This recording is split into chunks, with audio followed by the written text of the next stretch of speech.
Chapter 1691. Ko Jianghuai turned his head to look at the Yuzhou general who had both praise and blame in Beiliang. He asked with a smile, "What, is the general worried for the prince that if I become a slave to 2 families today, I might go to Beimang tomorrow and become a slave to 3 families?"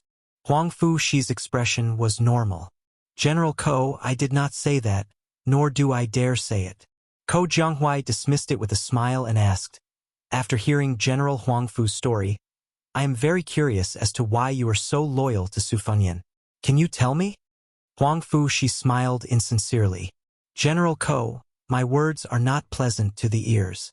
Please don't take offense. The 2 of us are not that close.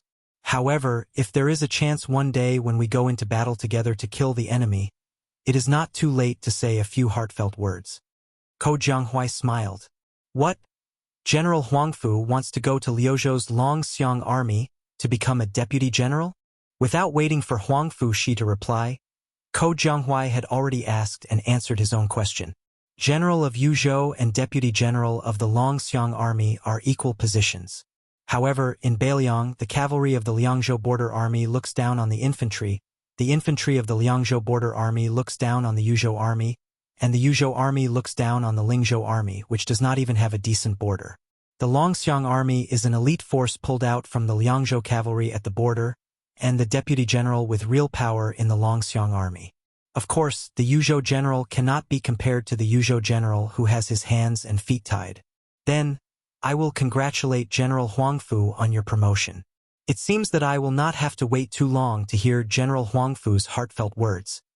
Huang Fuxi secretly glanced at Hu Kuei, the corners of his mouth rising. "General Ko is indeed sharper than others." Ko Jianghuai said with a smile, "I like hearing these words. It has been a long time since I have heard someone praise me to my face." Huang Fuxi nodded. "Let me say this first.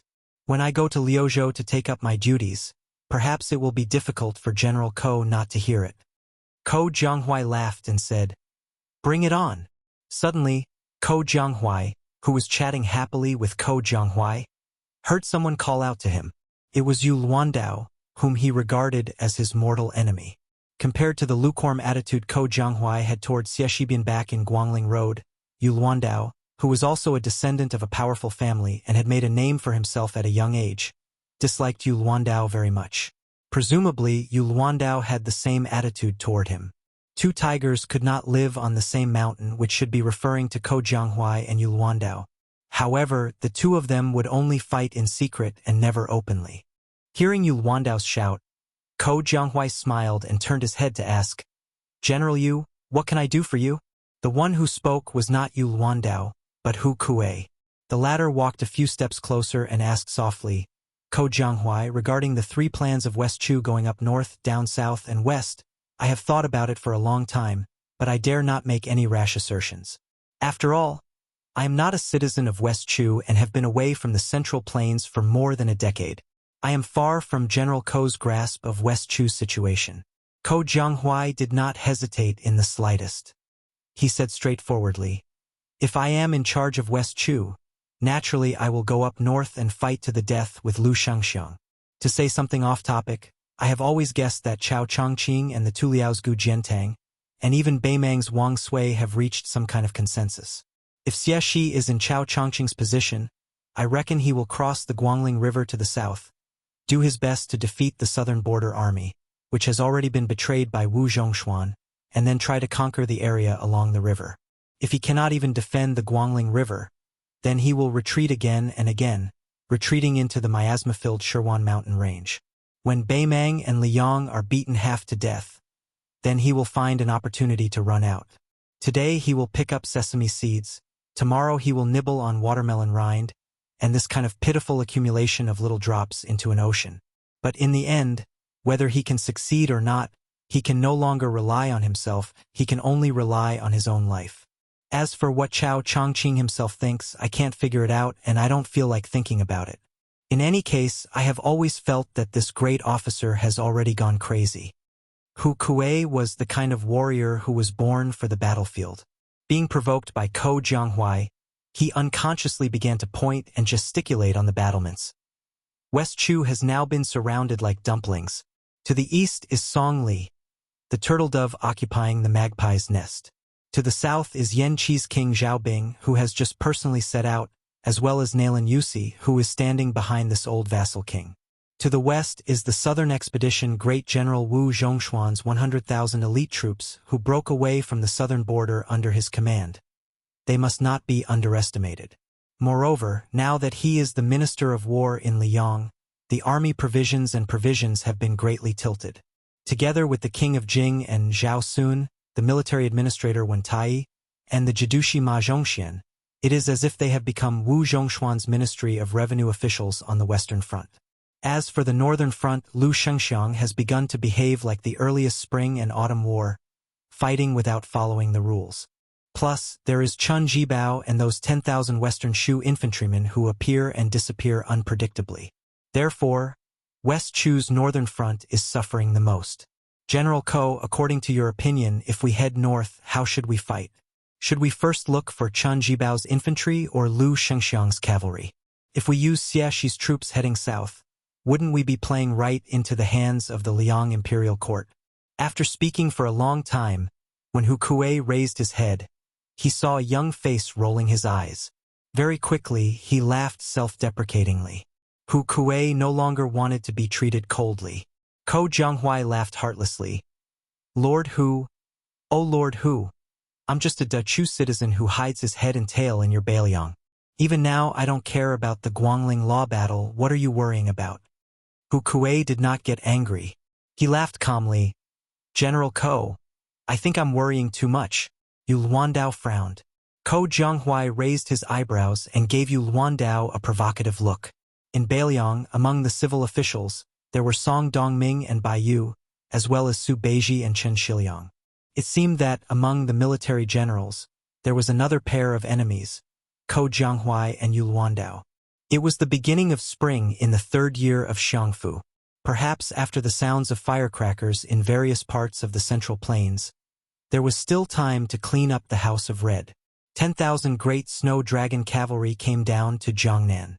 Other than the 800 Phoenix battalions, there was also the 100 cavalry and 100 swords of the Wu family. There was Yuan Zuozong, Yu Luandao, Hong Yu, and Hong Shuwen. There was the king of Bailiang, Su Fengyan. Chapter 1692. Early in the morning, a young woman and an old man walked out of the prince's mansion on Mount Qingliang. Both of them had a deep relationship with the Su family. The old man was called Wang Lingquan. He was a lackey of the old Prince Liang in the early years. He was even very familiar with Lin Dofang and the others. Therefore, this time his daughter did not become the princess of Bailiang and refused the position of deputy supervisor of North City. At this time, Wang Lingquan was taking a walk with Queen Chudong by the Tidehark Lake. Looking at his daughter who was still carefree, the old man was both relieved and worried. He was relieved that his daughter would not be bullied here, but he was worried that her identity would change in the future. No matter how easy it was to get along with her in-laws, after a long time, it was inevitable that there would be unexpected bumps and bruises. His daughter was so simple. How could she scheme against others and compete for favor? What's more, Wang Lingquan had always disliked the woman surnamed Lu who came from Qingzhou. He had long despised the famous scholar Lu Dongjiang. To be honest, Wang Lingquan had never hit the Lu family when they were down. But Wang Lingquan also knew that his son-in-law hoped that he could get along well with the Lu family, and even help the Lu family in some things. But Wang Lingquan had never thought that he was a perfect person. He would not be a bad person, nor would he do good deeds that would harm his opponents. Fortunately, the young lord had never forced Wang Lingquan to do anything. So Wang Lingquan was happy to play dumb and watch the Lu family disgracing themselves. Wang Lingquan stopped and looked around quickly. Then he said softly, "My daughter, you'll be married soon. Father and mother don't want you to run back to your parents' home if you're wronged. No matter how close you are to your parents' home, it's not good. It's just that. But if you're really wronged, you still have to tell father and mother. A married daughter is like spilled water. Don't take it seriously." Listening to her father's contradictory words, Wang Chudong grinned. Wang Lingquan hurriedly reminded her, "My dear daughter, how many times has your mother told me to smile without showing my teeth? Wang Chudong made a lively and naughty face. Wang Linquan said helplessly, "You never grow up. How can we be assured that you will get married?" Wang Chudong smiled and said, "If you can't bear to, then I won't get married." Wang Linquan raised his hand and pretended to hit her. But as a father who was famous in Qingzhou for spoiling his daughter, he could not bear to hit her. He was not even willing to scold her, let alone hit her. Wang Chudong's hands twisted behind his back as he looked up and said in a soft voice, "Father, actually I know that even if big sister Lu doesn't become the legal princess, it won't be my turn. It should be that West Chu woman surnamed Jiang. The woman His Highness can't let go of the most is her, but she isn't suited to be the Northern Liang princess. So it is not easy for sister Lu. Father, I know you're afraid that I'll be angry, but I'm not angry, nor am I unhappy. Every time His Highness returns to Mount Qingliang, he'll take the time to ask daughter about the plot lines in the first snow. He even said that when he's truly free, he'll personally watch me write a novel about his 3 travels through Jianghu. He said that I should write about him as a hero. I told His Highness that it wouldn't be a problem to write about him as chivalrous and soul-stirring. But the Jianghu heroine he likes must be surnamed Wang, and she must be an outstanding beauty." Wang Linquan was speechless. Young people these days he really did not understand. Wang Chudong narrowed her eyes and smiled like crescent moons. "Father, if you have time, you should drink more tea with that Mr. Lu. Father, didn't you like to pretend to be cultured? Sitting at the same table as the famous Lu Jiao, you will have a lot of face, right?" Wang Linquan said with a stern face, "His threshold is high. Your father is old and cannot cross it." Wang Chudong shook Wang Linquan's arm. Wang Linquan's face was heavy. "Did King Lu tell you to do this? He wants me to take the initiative to be friendly with the Lu family?" Wang Chudong shook her head and said seriously, "Father, no." Wang Linquan looked into his daughter's eyes and stared for a moment before finally nodding. "I believe in my daughter, and I also believe in the great general's son." Wang Chudong wrinkled her nose and said, "Wrong, wrong. Believing in our Beiliang's king also means believing in your son-in-law." Wang Linquan did not know whether to laugh or cry. He said helplessly, "Father will listen to you." Wang Chudong suddenly said carefully, "Father, can we really treat the Lu family as relatives in the future? The kind that is neither close nor far, the kind that is just icing on the cake." Wang Linquan sighed and rubbed his daughter's head. "I know, I'll take care of it. Heh, I'm afraid that Lu Jiao won't appreciate my good intentions and might even misunderstand that I have ulterior motives. Forget it. Forget it. Father also knows that being on good terms with the Lu family, in the end, is for my daughter to be here. It is better to be friends here. It's just that in the past, I always felt that there was something stuck in my heart. Father is too narrow-minded." Wang Chudong lowered her head. "Father, it is your daughter who has wronged you." Wang Linquan smiled happily. "Silly daughter. Unless it is a girl who is not sensible at all, there is no daughter in the world who can let father be wronged. Who says that daughters will always side with outsiders when they grow up? Our family is not like that. Father is very happy, really." Wang Chudong smiled brightly. Wang Linquan said in a low voice, "Daughter, your mother is right. Between women, if there is no competition, there is a big competition." Wang Chudong smiled like a little fox who had just cultivated in the deep mountains and forests. "Father, what did you say? I didn't hear you." Wang Linquan laughed and did not say anything else. The Lu mansion was decorated with lanterns and colored banners. It was reasonable, but definitely unexpected, to welcome a rare guest. Lu Chengyan was the future Beiliang's princess consort with a simple carriage and simple entourage. The servants of the Lu mansion, who did not share the surname of the Lu family, kept this woman's indifferent relationship with the Beiliang's officialdom a secret. Even the arrogant Lu family members no longer regarded this cruel and merciless woman as part of their family. They were all afraid and resentful, and their feelings were complicated. In the first year of the auspicious talisman, the Lu family was still well off in Beiliang. The second year of the auspicious talisman was more difficult, but things took a turn for the better after autumn. This year, at the beginning of spring, there was a joyous occasion. As for Lu Qingyan's return to the family, the Lu family members, who were much stronger than last year, actually had some strange remarks. "Oh, didn't you say that you would no longer care about the life and death of the Lu family? What, you just heard that your father is about to become the provincial governor of Liangzhou, and now you remember that you have such a family. Don't you feel ashamed? You rushed here at the beginning of the first month to give your father a New Year's greeting? Could it be that you are not as comfortable in Mount Qingliang as the outside world said?" Lu Qingyan went straight to Lu Dongjiang's small courtyard under the lead of the Lu family's old steward, who bowed and bent his knees. At this time, Lu Dongjiang was indeed in the courtyard writing characters with a broom dipped in water. When the current master of the Lu family saw his daughter appear at the courtyard door, he did not immediately put down the special broom. He waited until the small bucket was completely empty before he handed the broom to a young servant girl with a graceful figure. Then he took a handkerchief and wiped his hands. He turned around leisurely and smiled. "Qingyan, you are here."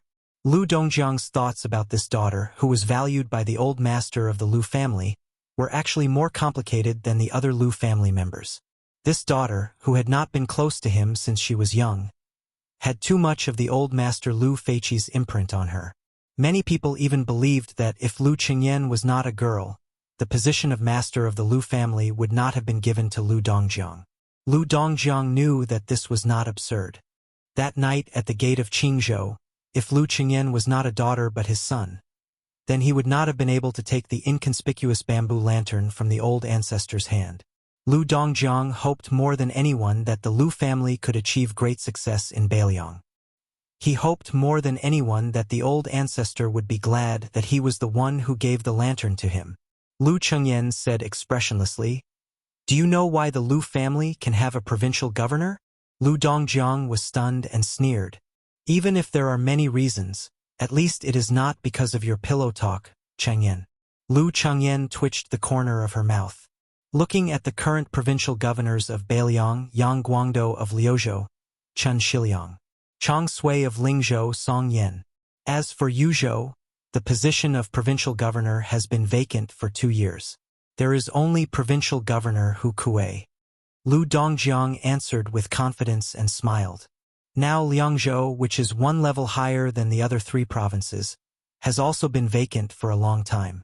The provincial governor of Liangzhou, Tian Peifong, and the deputy administrator, Song Dongming, have a good relationship with your father. Although there is no drinking and drinking, the friendship between gentlemen is as clear as water. Chapter 1693. Lu Qingyan stared at the man she hadn't called Dad for a long time. Her eyes were dark and gloomy, and there was deep sorrow in them. She asked, "Does the Lu family know that the Su family, which has retreated time and time again, will start to reason with the Lu family instead of being sentimental after having a secondary grade 2 governor of Liangzhou? Do you know that your actions are equivalent to monopolizing the fate of 2 generations of the Lu family?" Lu Dongjiang said angrily, "Lu Qingyan, don't forget that I'm your father."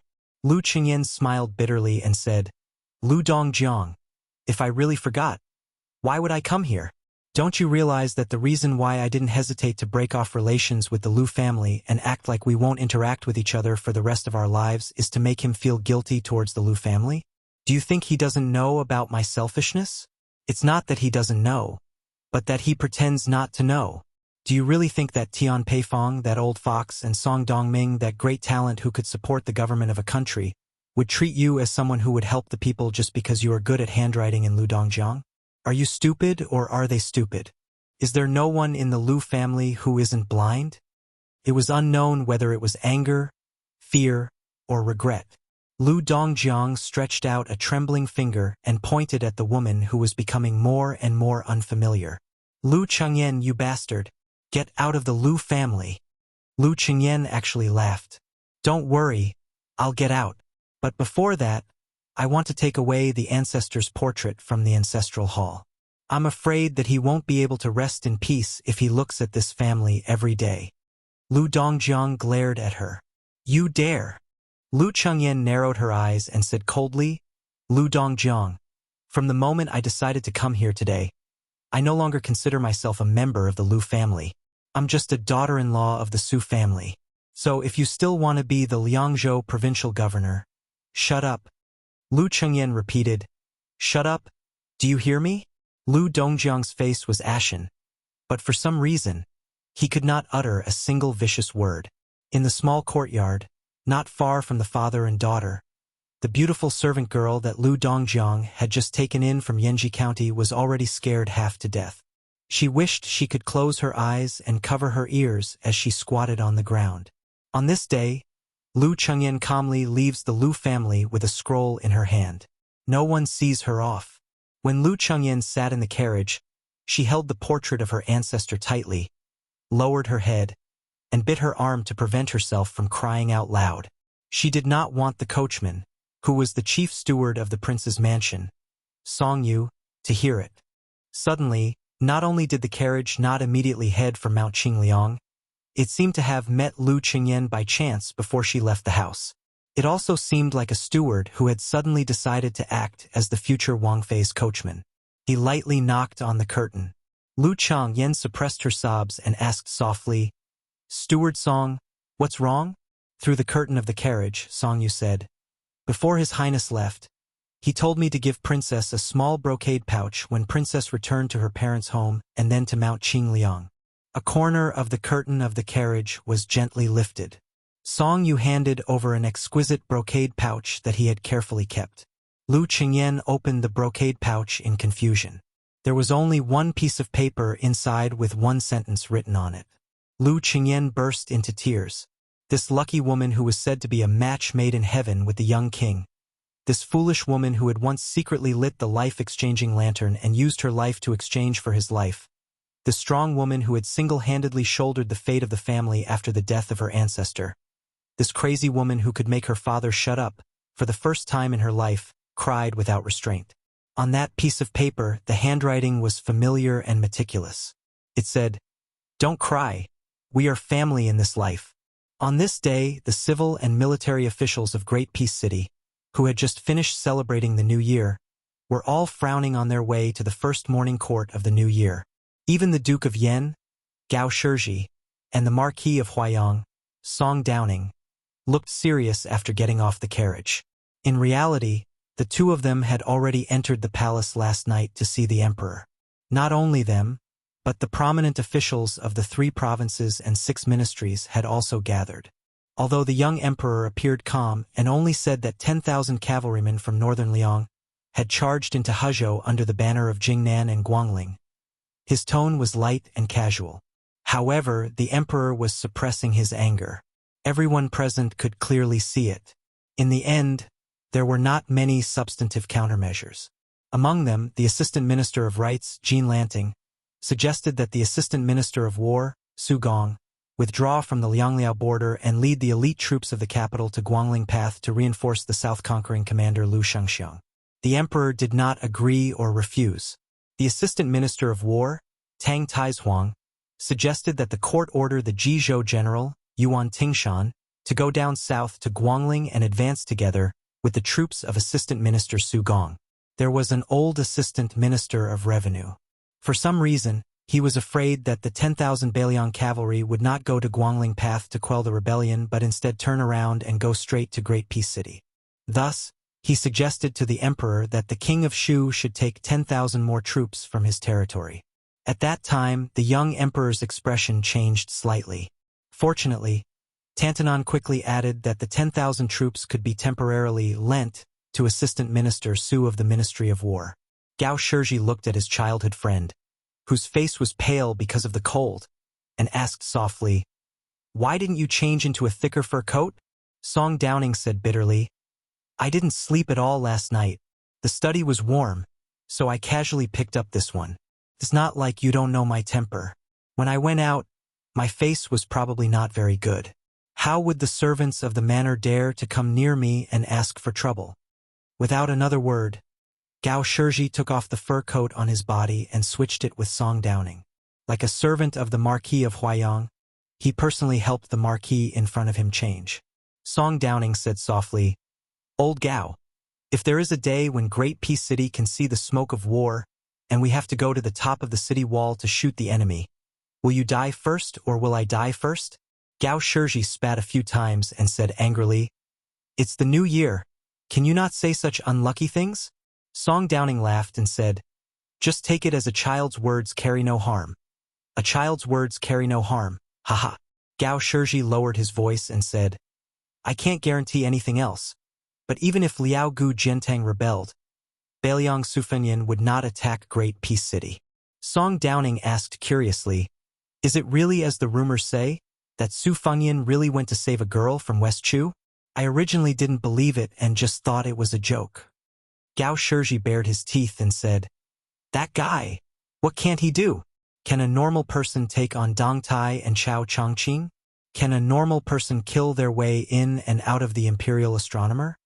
Song Downing stopped and asked in a low voice, Is the girl's identity, as the rumors say, the Empress of West Chu? Gao Shizhi shook his head and said, That's hard to say. Only the heavens know if it's true or false.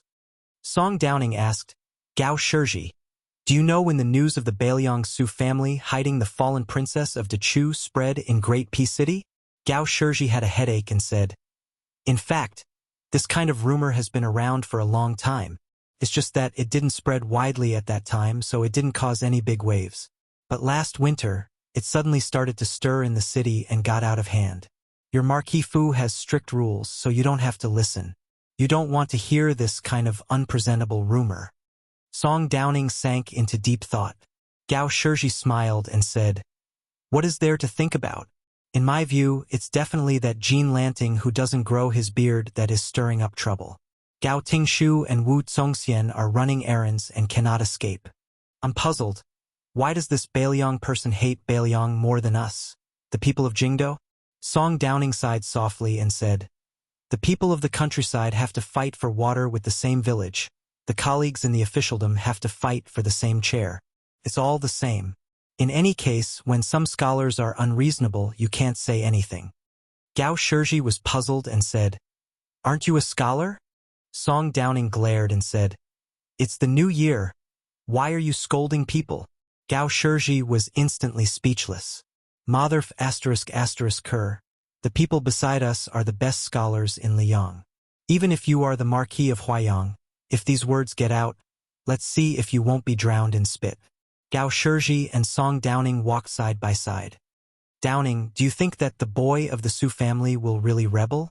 Song Downing smiled and asked, Scared? Gao Shizhi muttered, The Bailiang cavalry in the west, the Baimang barbarians in the north, and the West Chu Chao Chongqing in the south. If it's really like this, aren't you scared? Song Downing said playfully, Who was it that just said that the Bailiang definitely won't come to Great Peace City for free? Gao Shizhi said with a bitter face, The affairs of the world are hard to predict. If the young man surnamed Su really is that kind of infatuated person who doesn't want the country and wants the beauty, then it's over. Song Downing's face was not much better. Tell me the truth, what are you scared of? Gao Shizhi's face turned red, and he said in a low voice, What's there to be scared of about the Baimang and West Chu? I'm scared that the Bailiang won't defend the country. Gao Shizhi originally thought that after saying this, he would be laughed at by his good brothers. He did not think that the Marquis of Huayang would say softly, I'm also scared of the Bailiang cavalry. Do you think that in today's imperial court, who really isn't scared? Chapter 1694. In today's court assembly, Jean Lanting, who had kept a low profile at the end of the second year of Xiangfu, suddenly became the loudest official in the court. Even Tang Taizuang from the Ministry of War lost his limelight. Under Jean Lanting's suggestion, the court passed a series of policies without a small court assembly. Among them, Assistant Minister Su Gong of the Ministry of War, who had helped the emperor patrol the two borderlands of Liaodong and made great military achievements last year in assisting Gu Jiantang, was finally able to withdraw from the cold palace of Liaodong. Not only did he successfully return from outside the Great Pass, he also led 20,000 elite troops from the capital to the south to reinforce Lu Shengxiang. The recently promoted General Li Chang'an became Assistant Minister Su's assistant. Young officials from the Ministry of War, such as Gao Ting, Xu Kong, Jinrong, followed the two officials out of the capital to gain experience and finally had a chance to make a name for themselves. Jizhou General Yuan Tingshan led 10,000 troops, each to leave the border and enter the central plains through the Great Pass, advancing side by side with Su Gong's army. Then there was the imperial edict to western Shu, ordering the king of Shu, Chen Jibao, to transfer 10,000 elite troops from the Shu lands to participate in suppressing the rebellion in Guangling. These troops would be jointly commanded by Su Gong and Chen Jibao. Compared to Jin Lanting's loyalty to the country and his ability to solve problems for the court, the Imperial College's Yao Baifeng's suggestion at the end of the court assembly immediately made the already heavy atmosphere in the court even more silent. This great scholar of Confucianism, who came from the northwest, suggested that the matter of the transport should be related to the transport. Jingon magistrate Wen Tai had just arrived in the region, and the government affairs were already heavy. It should be handed over to the transport officials to handle the specific matters. Wen Tai only needed to grasp the overall situation. If it was in the past, there would be countless civil officials and generals who would jump out to refute the left chancellor even if the emperor didn't say anything. However, today the young emperor was sitting on the dragon throne high above without saying a word. His line of sight wandered around. However, as far as he could see, there were only officials who lowered their heads in silence. There wasn't a single official who stood out and spoke heroic words. In the end, the young emperor approached from afar. He slowly retracted his gaze and rested it on a group of officials from the 6 ministries.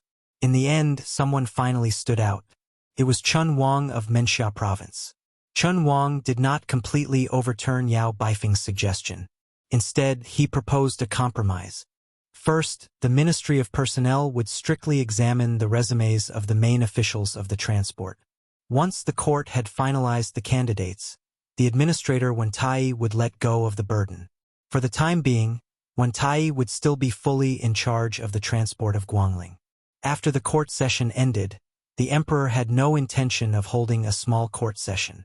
Thus, all the officials left the hall and went straight to the various yamen. Jin Lanting, who had become a laughingstock in the officialdom at the end of last year, could finally hold his head high today. Needless to say, some of the officials who had forgotten to pay a New Year's visit because of too many trivial matters would flock over and line up outside the assistant minister's residence. Of course, the list of gifts would be the same.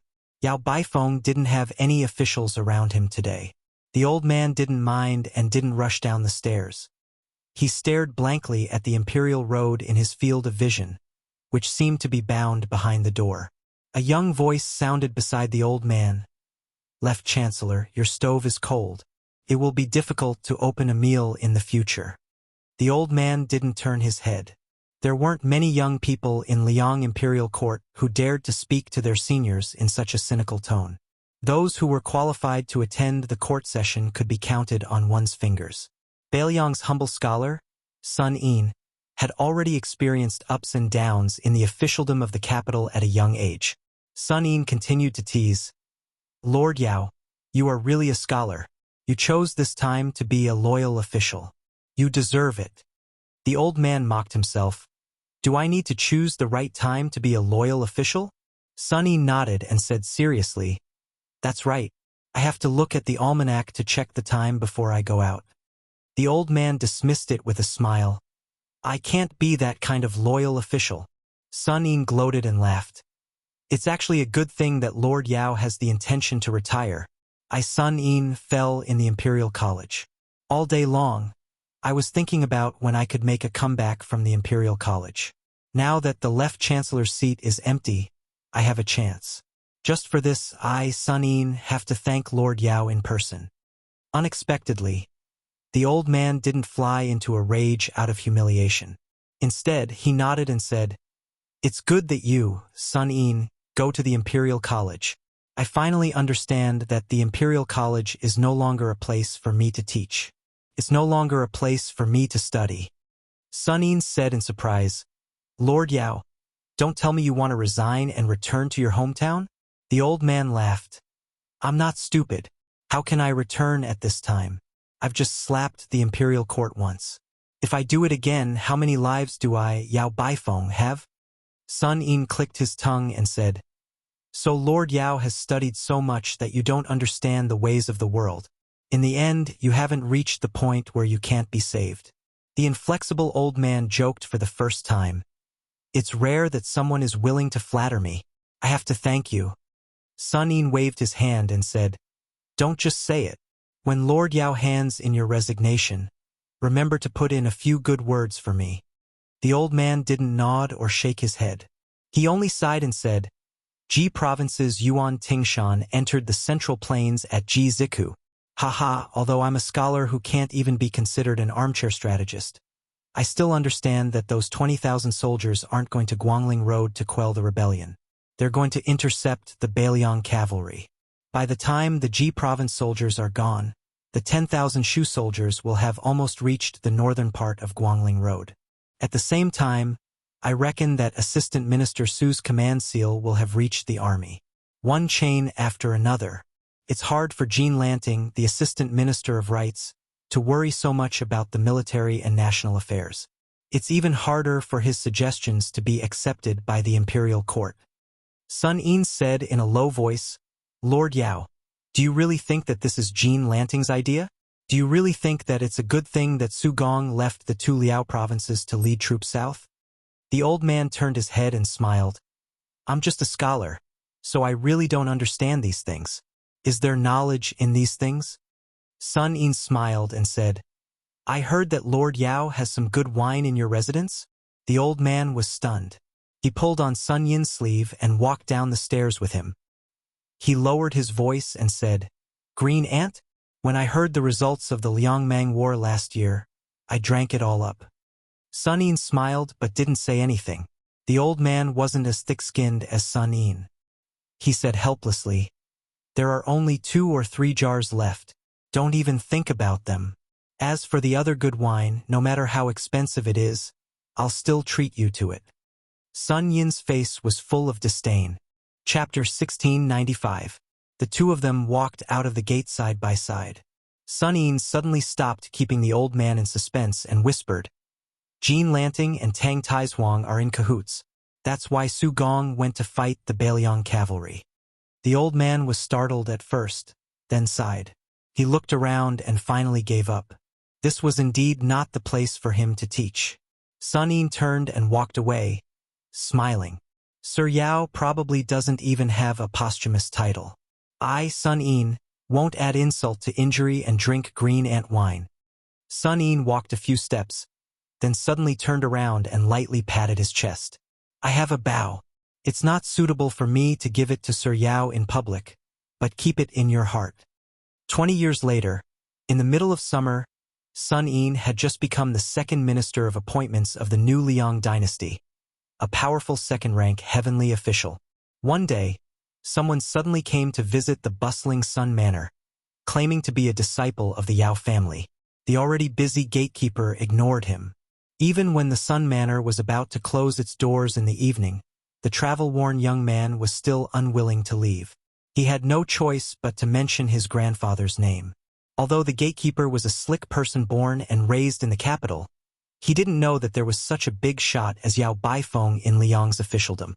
Later, he finally remembered that many years ago, there was an old man surnamed Yao in the Imperial College of the previous dynasty who served as the left chancellor. However, in the past 20 years, that great Confucian scholar didn't have any poems, books, or articles to spread to the Central Plains. Things had changed with the passage of time. He estimated that he wasn't even as good as a new scholar of the New Hanlin Academy. The gatekeeper gritted his teeth. Seeing that the young man had traveled thousands of miles to the capital and was sent home like this, he thought it was really pitiful. He broke the rules and went to report to the Minister of Appointments. Minister Shangshu, who was shirtless and enjoying the shade under a shed, jumped up from the recliner. He didn't even have time to put on his boots before he ran to the door of the courtyard. But in the end, he stopped and casually said to the dumbstruck steward, telling him to leave the things behind and that there was no need to receive them. If the young man showed the slightest bit of anger, there was no need to bring the things to the courtyard. Finally, the steward carefully brought a cloth pouch to the small courtyard. The minister laughed happily. Since he was not the descendant of that old man and hoped to use this as a stepping stone in the officialdom, that was good, very good. In the twilight, 2 jars of green ant wine that had obviously been sealed for many years were placed on the stone table in the small courtyard. Sun Yin was not willing to open them and drink them. On the second day of the court assembly, an old man from the previous dynasty who had long been forgotten suddenly became famous. Yao Baifeng, a Taoist from Beiliang, posthumously known as Wuxia. Even though he was already an extremely high official, he was still the Minister of Personnel Sun Yin, who was known for his debauchery. After the court assembly, he walked out of the main hall and stood at the top of the steps for a while. Then he went alone to the side of Imperial Road Street. There was no one around, but Sun Yin still bowed respectfully. This matter quickly became a strange story in the capital. For some reason, not only did the Emperor of Liang not hold a small court assembly today, but he also returned to the magnificent main hall. Eunuch Song Tonglu of the ceremony directorate stood alone outside the door. The young emperor stood near the dragon throne. The floor of the main hall behind him was paved with gold bricks. Therefore, even though the doors and windows were closed, the main hall did not appear too dark because there was light coming through the window paper. On both sides of the dragon throne were 4 majestic furnishings: a precious elephant, a luanduan, a red-crowned crane, and an incense burner. Together, they symbolized the eternal stability of the country that countless emperors dreamed of. The young emperor walked down the steps and stood in the middle of the main hall. The so-called gold bricks under his feet were actually not made of gold. They were the tribute bricks from the Guangling Manufacturing Bureau, which had the reputation of silent steps, like jade chimes. Zhao Zhuan looked up and saw that the pillars of the main hall were made of Nanzhao wood cut from the deep mountains of Nanzhao. In the early years, the imperial censor of Liang complained that 1,000 people enter the mountains, but half leave the mountains. Later, in the hands of the late emperor, the pillars of the emperor of Liang's palace were all replaced with the easier-to-cut Liaodong pine wood. Zhao Zhuan walked to the front of a pillar and reached out to touch the glorious pillar with the pattern of a golden cloud dragon painted with powder. He whispered, "Father, you have the blue-eyed Zhang Julu, the half-inch tongue Benshi, and the human cat Han Shengxian. What about me? A dragon robe, a dragon throne, and a main hall? In this world, can't you give me a little more time to work hard? 10 years, no, just 5 years. I can make Beiliang, Nanjiang, and Beimang disappear. I can make those traitors have no place to stand and let the people of Liang enjoy peace forever. Father, I don't trust anyone now. Qi Yanglong, Huan Wen, and Gu Jiantang Lu Shengxiang are the young people you deliberately suppressed and left for me to promote. Song Li, Sun Yin, and the others, I don't trust any of them. The only one, Chen Wang, is still too young and doesn't have enough prestige. He has no foundation in the Liang army. Even if he is willing to turn the tide, he is powerless." Zhao Zhuan suddenly retracted his hand. His face was ferocious. He clenched his fist and punched the pillar. The young emperor gasped for breath. He felt a piercing pain in his hand. He glared at the pillar and said angrily, "You destroyed the fate of the Zhao family at the imperial astronomer. I only asked 2 lackeys to make things difficult for you, and you dare to openly send troops to Guangling Path. How is this different from rebellion?" Zhao Zhuan punched the pillar again. This time, the surface of the pillar was stained with blood. "Do you really think that my Liang won't dare to fight to the death with Beiliang?" The young emperor lay on the floor of the main hall and looked at the golden dragon carved in the middle of the caisson.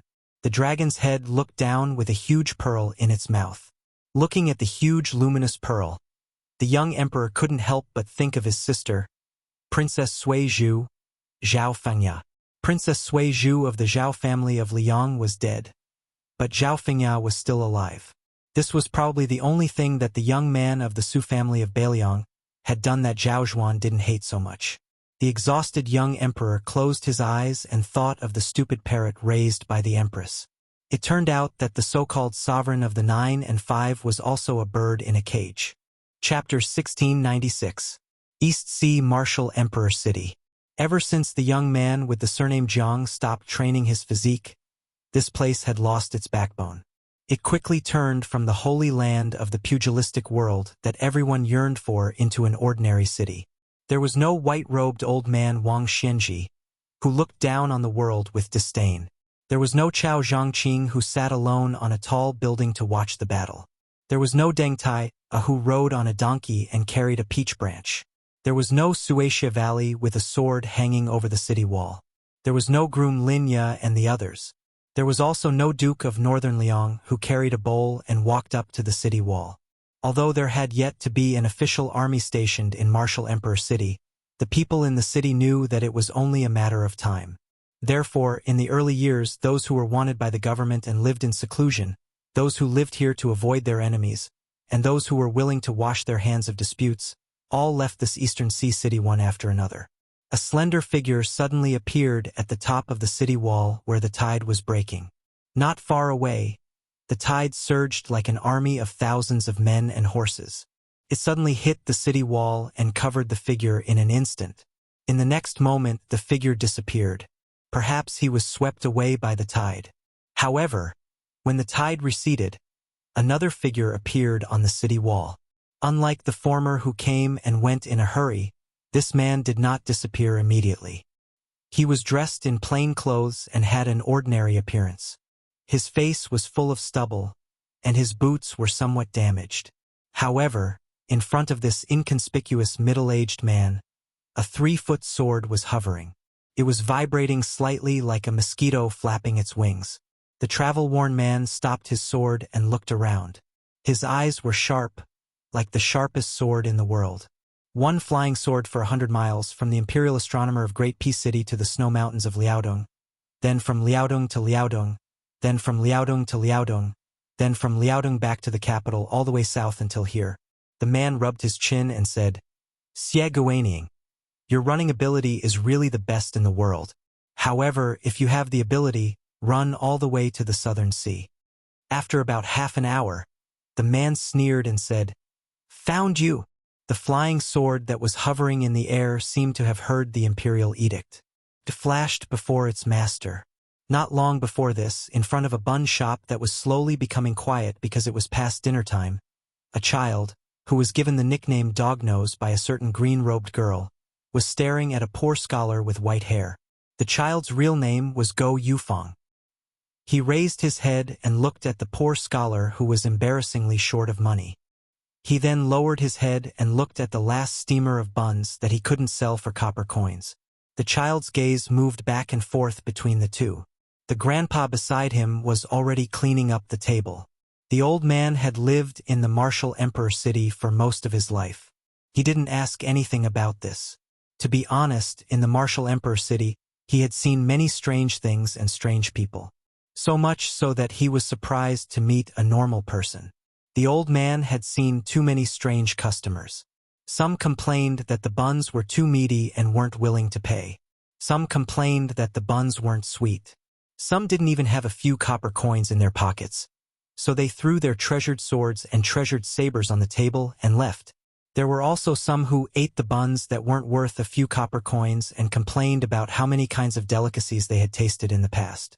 There were also some who pretended to take out a tattered secret manual to exchange for a steamer of buns. There were even some who claimed that they were Chao Chongqing, Dong Tai, etc., so they weren't willing to pay. There were too many of them. The child asked, "You want to eat steamed buns?" The poor scholar, whose clothes were tattered but clean, was expressionless. The child asked again, "No money." The scholar just stared at the child. The child wasn't the kind of person who would add insult to injury. Although he didn't have parents and lived a poor life with his grandpa since he was young, his upbringing was very good. Therefore, even though the poor scholar in front of him obviously wanted to eat for free, the child didn't speak ill of him. He just hesitated whether to give him the steamed buns. After all, giving him a steamer of steamed buns wasn't a big deal. However, he was afraid that the guy would blame him and his grandpa after eating the steamed buns. He remembered that guy named Zhang Fuding. When he lived in the city and often came here to visit, he once said the saying, "If you give someone something, they will give you something. If you don't, they will hate you." Just when the child was about to give him another steamer of steamed buns, the poor scholar suddenly opened his mouth and asked in a hoarse voice, "What's your surname and name?" The child suddenly felt a little bored. Alas, since he helped his grandpa with the chores, There were at least 8 or 10 Jianghu diners who kept saying that they were talented in martial arts. Therefore, the child subconsciously said in a bad mood, "I can give you this steamer of steamed buns, but I don't practice martial arts." The child suddenly remembered that this old guy in front of him didn't look like a martial arts practitioner who fought and killed. He looked more like a teacher. Therefore, the child quickly added, "I don't go to private school either." The poor foreigner repeated his question with an expressionless face. "What's your surname and name?" The child subconsciously took 2 steps back, some fear and awe coming from the bottom of his heart. The middle-aged scholar standing in front of the child frowned. After he raised his hand, the child saw that the man was holding half a broken bowl in his hand. In front of the child, the man broke off a piece the size of a fingernail and threw it into his mouth, chewing just like that. The child was stunned. Was this man so hungry that he lost his mind? When the child finally came to his senses, his face suddenly turned pale with fright. He saw that his grandpa seemed to have cast a body-fixing charm on an immortal. He maintained the posture of bending over and wiping the table. Not only his grandpa, but also the pedestrians on the street were all motionless. Some people raised their feet to move forward, but they couldn't take that step because they were still half a foot above the ground. Some people felt that the cold spring was too unbearable and wanted to jump and stomp to drive the cold away. Therefore, they were suspended in the air. Some people were joking with their friends who were walking side by side, but when they turned their heads, their bright smile froze. All of this was beyond the limit of the child's imagination. His hands trembled and he couldn't hold the steamer of steamed buns. However, when the small bamboo steamer fell to the ground, it was a scene of heaven and earth shaking. In the child's sight, his grandpa, the table, the pedestrians, and the street were all shaking violently, making the child dizzy. The middle-aged scholar took a few steps forward and bent over to pick up the steamer of steamed buns. He stood side by side with the child. Only then did the child see that in the silence of heaven and earth, there was only a sword slowly approaching. The man said with a hoarse voice, "My name is Xie Guaning. From now on, you will be my only disciple." The man took out the other half of the broken bowl, which was much more complete, and placed it in the child's hand. Then, he suddenly pressed a hand on the child's head and said indifferently, "Hong Shixiang is unwilling to enforce justice on behalf of heaven and become a person who hates Su Fengyan. As for me, I want to do it, but I can't." The man raised his head and looked at the sky. The hand that pressed on the child's head slightly increased in strength. Instantly, fog rose and immortal chi lingered. Finally, it condensed and took shape about 3 feet away. It was a landscape map of mountains and rivers with a flood dragon hidden in the mountains and rivers. There was a deity 3 feet above. Chapter 1697. The abject man retracted his gaze and looked at the flying sword that had broken free from the shackles of heaven. He said regretfully, "It turns out that 1,000 years of immortality is a step further than Ancestor Lu. In the end, it's just a joke. I had no choice but to accept you as my disciple. Forget it. Forget it. In this world, all the scholars have their own destinies. It's time for the martial artists of Jianghu to have an end. I will be the first, Chao Chongqing will be the second, and as for who will be the last, I hope it will be you. Remember, in the future, when you meet someone called Yu Dilong, don't show mercy. Just don't think about attaining Tao and ascending in the future. Take a step back and try to make yourself famous in history." After saying this, the man disappeared. The child with a rosy face looked around blankly. Grandpa continued to wipe the table. The pedestrians on the road continued to move forward. The world continued to be lively. The flying sword also disappeared along with it. The child looked down. Only the half-broken white bowl in his hand clearly told him that the encounter just now was not a daydream. The child whispered, "My name is Go Yufeng." He heard a voice. The child suddenly looked up and saw an ordinary-looking middle-aged uncle. The latter smiled and asked, "Is there still food in the shop?" Go Yufeng quickly turned around and hid the broken bowl in his arms. "Sir, our shop's signature soup dumplings are gone, but we still have wonton and noodles." The ordinary-looking middle-aged uncle didn't seem to care about the child and the half-broken bowl at all. He just grinned and said, "Then give me a bowl of wonton and a plate of chili oil. Make it as spicy as possible." The child smiled and said, "Okay. Our chili oil can't even be eaten by the guests in Shu. I'm afraid that you will ask us for cold water." The uncle suddenly looked embarrassed. "Waiter." The clever child took the lead and said, "Just put it on the account." The uncle was still a little embarrassed. "It's best if you can put it on the account, but I'm in a hurry. I may not be able to come back here in a few years. This is troublesome." The child smiled and said, "It doesn't matter. Our family's shop has been doing business in the city for 30 years. As long as you have the heart, it's fine even if it's 10 years later, let alone a few years. Of course, if you really forget, it's fine. It's just a bowl of wonton." The child was not originally such a poor and generous person. It was just that he inexplicably met a strange person who called himself Xie Guaniying and became that person's disciple.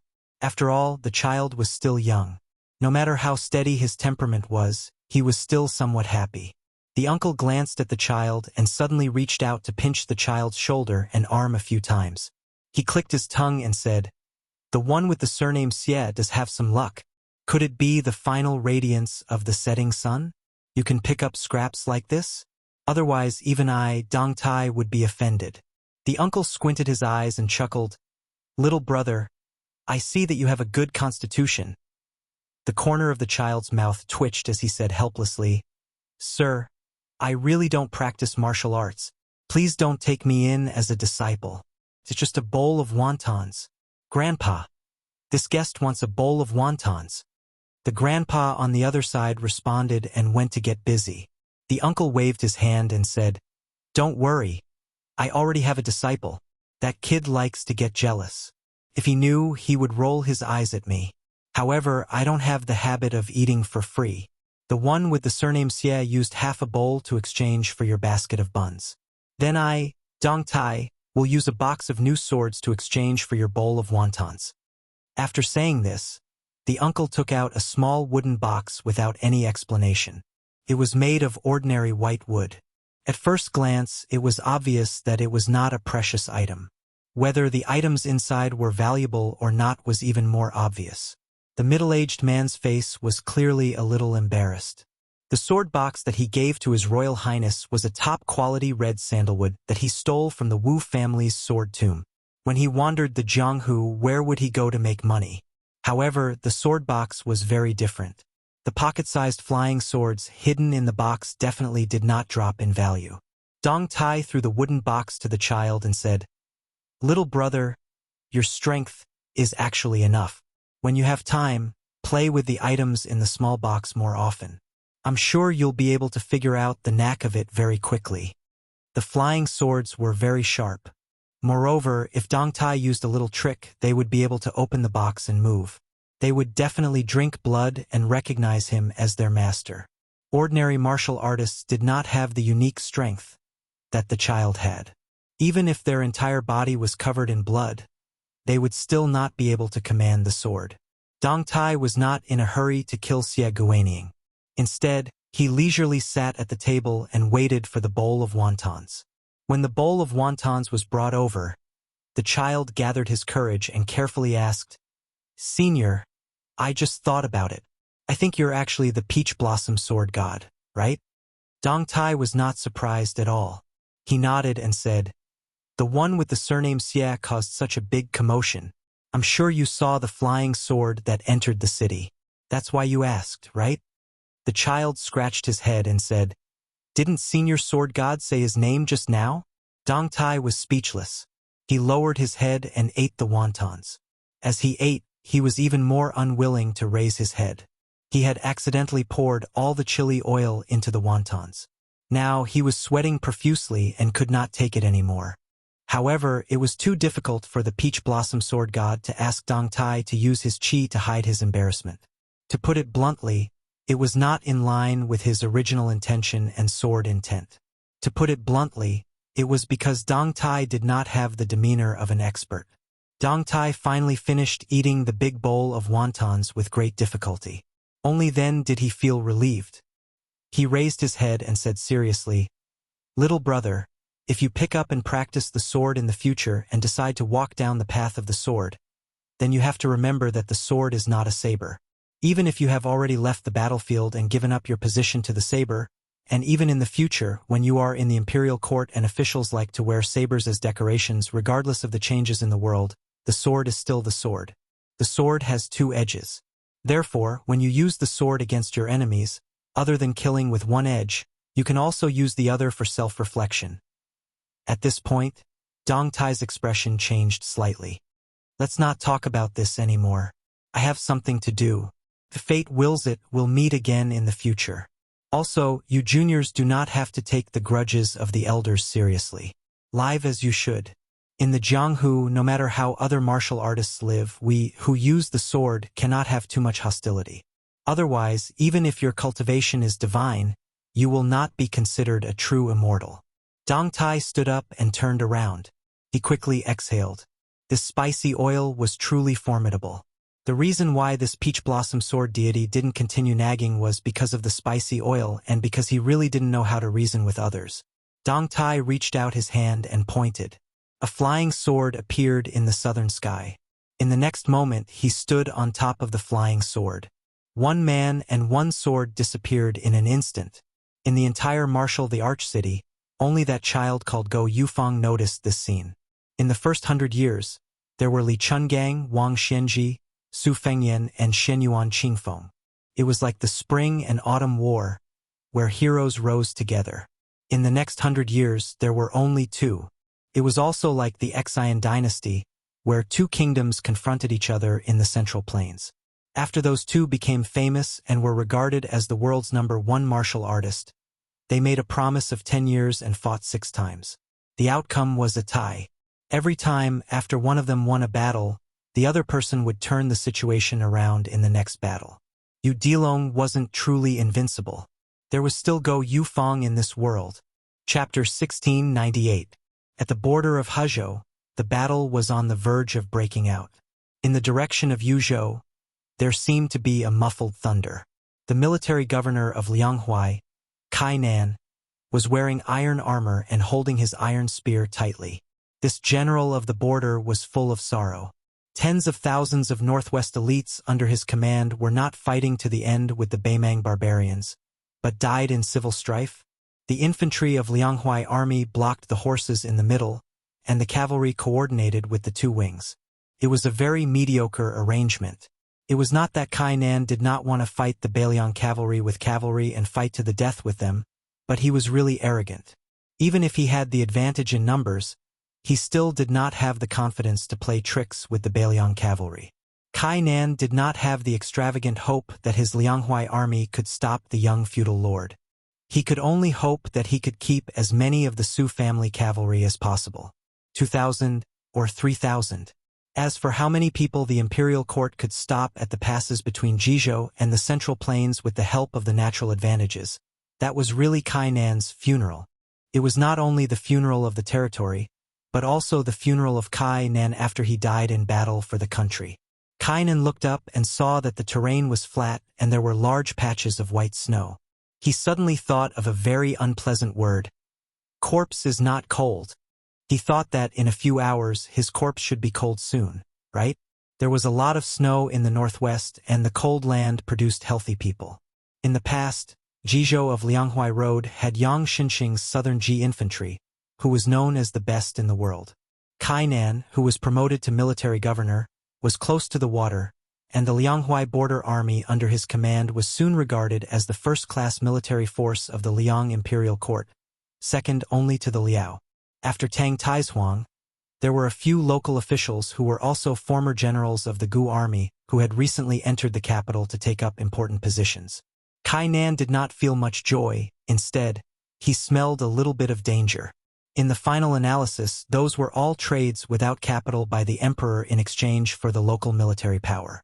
The reason why they were so gentle and affectionate was that their common benefactor, Gu Jiantang, was still standing at the border. As well as the hundreds of thousands of troops in the great general's hands. Kai Nan exhaled heavily. He had sent the young emperor's trusted aide, Administrator Han Lin, out of the battlefield and then led his troops to die heroically here. Was this an acceptable explanation to the general, the court, and the emperor? Was this the so-called loyalty and righteousness in the history books? Living in a peaceful world that had been peaceful for a long time and becoming a border official who had enjoyed many years of happiness, it was only at this moment that Kainan realized that the hothead who had followed behind the general and wanted to die was actually starting to be a little afraid of dying, especially dying without knowing why. The orderly hooves of the Bailiang cavalry were like the beating of a drum, beating Kainan's heart heavily. Again and again, this Jadushi Daran found it difficult to even breathe. There was no need for the distant sentries to report at night. Kainan could see with his naked eye that the cavalry happened to be at the edge of the optimal charging distance. They stopped their horses before moving forward. One rider took the lead to leave the formation, followed by about 100 retainers who urged their horses forward. Kainan, whose heartstrings were stretched taut, was confused and increasingly nervous. The confrontation between two armies on the battlefield was not a child's play like in historical novels. What about the main generals of both sides coming out alone and fighting to their heart's content for hundreds of rounds was all nonsense. However, there were indeed more than 100 riders leaving the Bailiang army alone in front of him. Could it be that, in order to win the hearts of the troops, that the man surnamed Su wanted to take the head of a general in the army by relying on his strength as an immortal on land? Thinking about this, Kainan was a little angry. Did he really think that their crossbow formation was just for decoration? In order to counter Su Fengyin, who messed up the formation on the battlefield, Kainan specially sent people to take the Jadushi commander's seal to scour the entire Lianghuai path. Pretty much all the crossbows outside the northern defense line were either requisitioned or borrowed over. A total of 50 crossbows were placed behind Kainan openly. Not only were they used to deal with one-on-one attacks, but they were also a huge threat to the iron cavalry. One rider led the charge. The horse hooves did not stop until it was 300 steps away from Kainan. Not only did Kainan, who had master cultivation, but even the elite guards and the two infantry generals saw the valiant appearance of that rider. It was the famous king of Bailiang, Su Fengyin. This young vassal king with the surname Su had killed no less than 10 top masters of the Jianghu and 300,000 Baimang soldiers. His hands were bloody as he killed all the way until today. Even if he was in the enemy camp, facing this person, he had to admit that he was in awe. Among the sons of the older kings of Liang, this young man could be said to be the best. Zhao Sun also inherited his father's title, but he was so submissive that he was like a guard dog of the emperor's family. Zhao Zhu, who was known as the #1 prince of Liang, was criticized in Guangling Path. The eldest son of Jiaodong Zhao Sui, Zhao Yi, was also not outstanding in the war between the two Liao and Liao. As for Guangling Prince Zhao Yu, there was no need to bring them out to embarrass themselves. Kainan casually waved his hand, and the elite scout, Yi Bus Ho, who was sweating profusely, quickly retreated. Kainan stared at the young man in the middle of the two armies. There were 100 riders behind him, and they were not wearing armor or swords. Each of them only had one sword on their back. They must be the 100 swords of the Wu family that spread throughout the Jianghu last year. As a general who guarded a region for the imperial court, Kainan had little interest in Jianghu matters. His ability to kill was honed from blood on the battlefield. In his early years, he had a private duel with a martial artist who was at the same level as him. After he won easily, Kainan only had one word to describe him: soft.